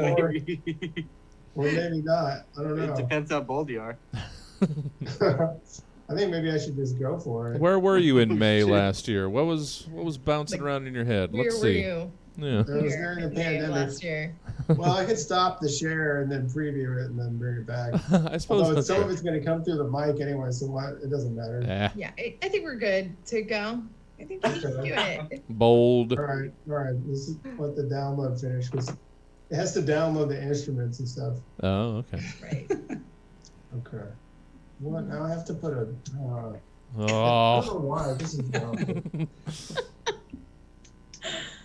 Yeah, this is how it should end. This tracks. This follows. It It's installing them now. All right. And then, I mean, okay. Oh, here. Oh, we'll boy. untangle some yo-yos while you do that. there you go. Whoa. We can Gilbert, put up. bring us the pile. We can, I don't got. You don't have any yo-yos? I got a $2 bill. Oh, wow. I got this in from my tips at work. oh, nice. What? Wow, currency is really Oh, getting low. that is quite the yo-yo tangle. Oh no. Oh, that just made it sad. Wow. Yeah. Ferris does that. We'll. Someone took one of their last $2 bills and thought we did. Physical manifestation of torn All right. right here.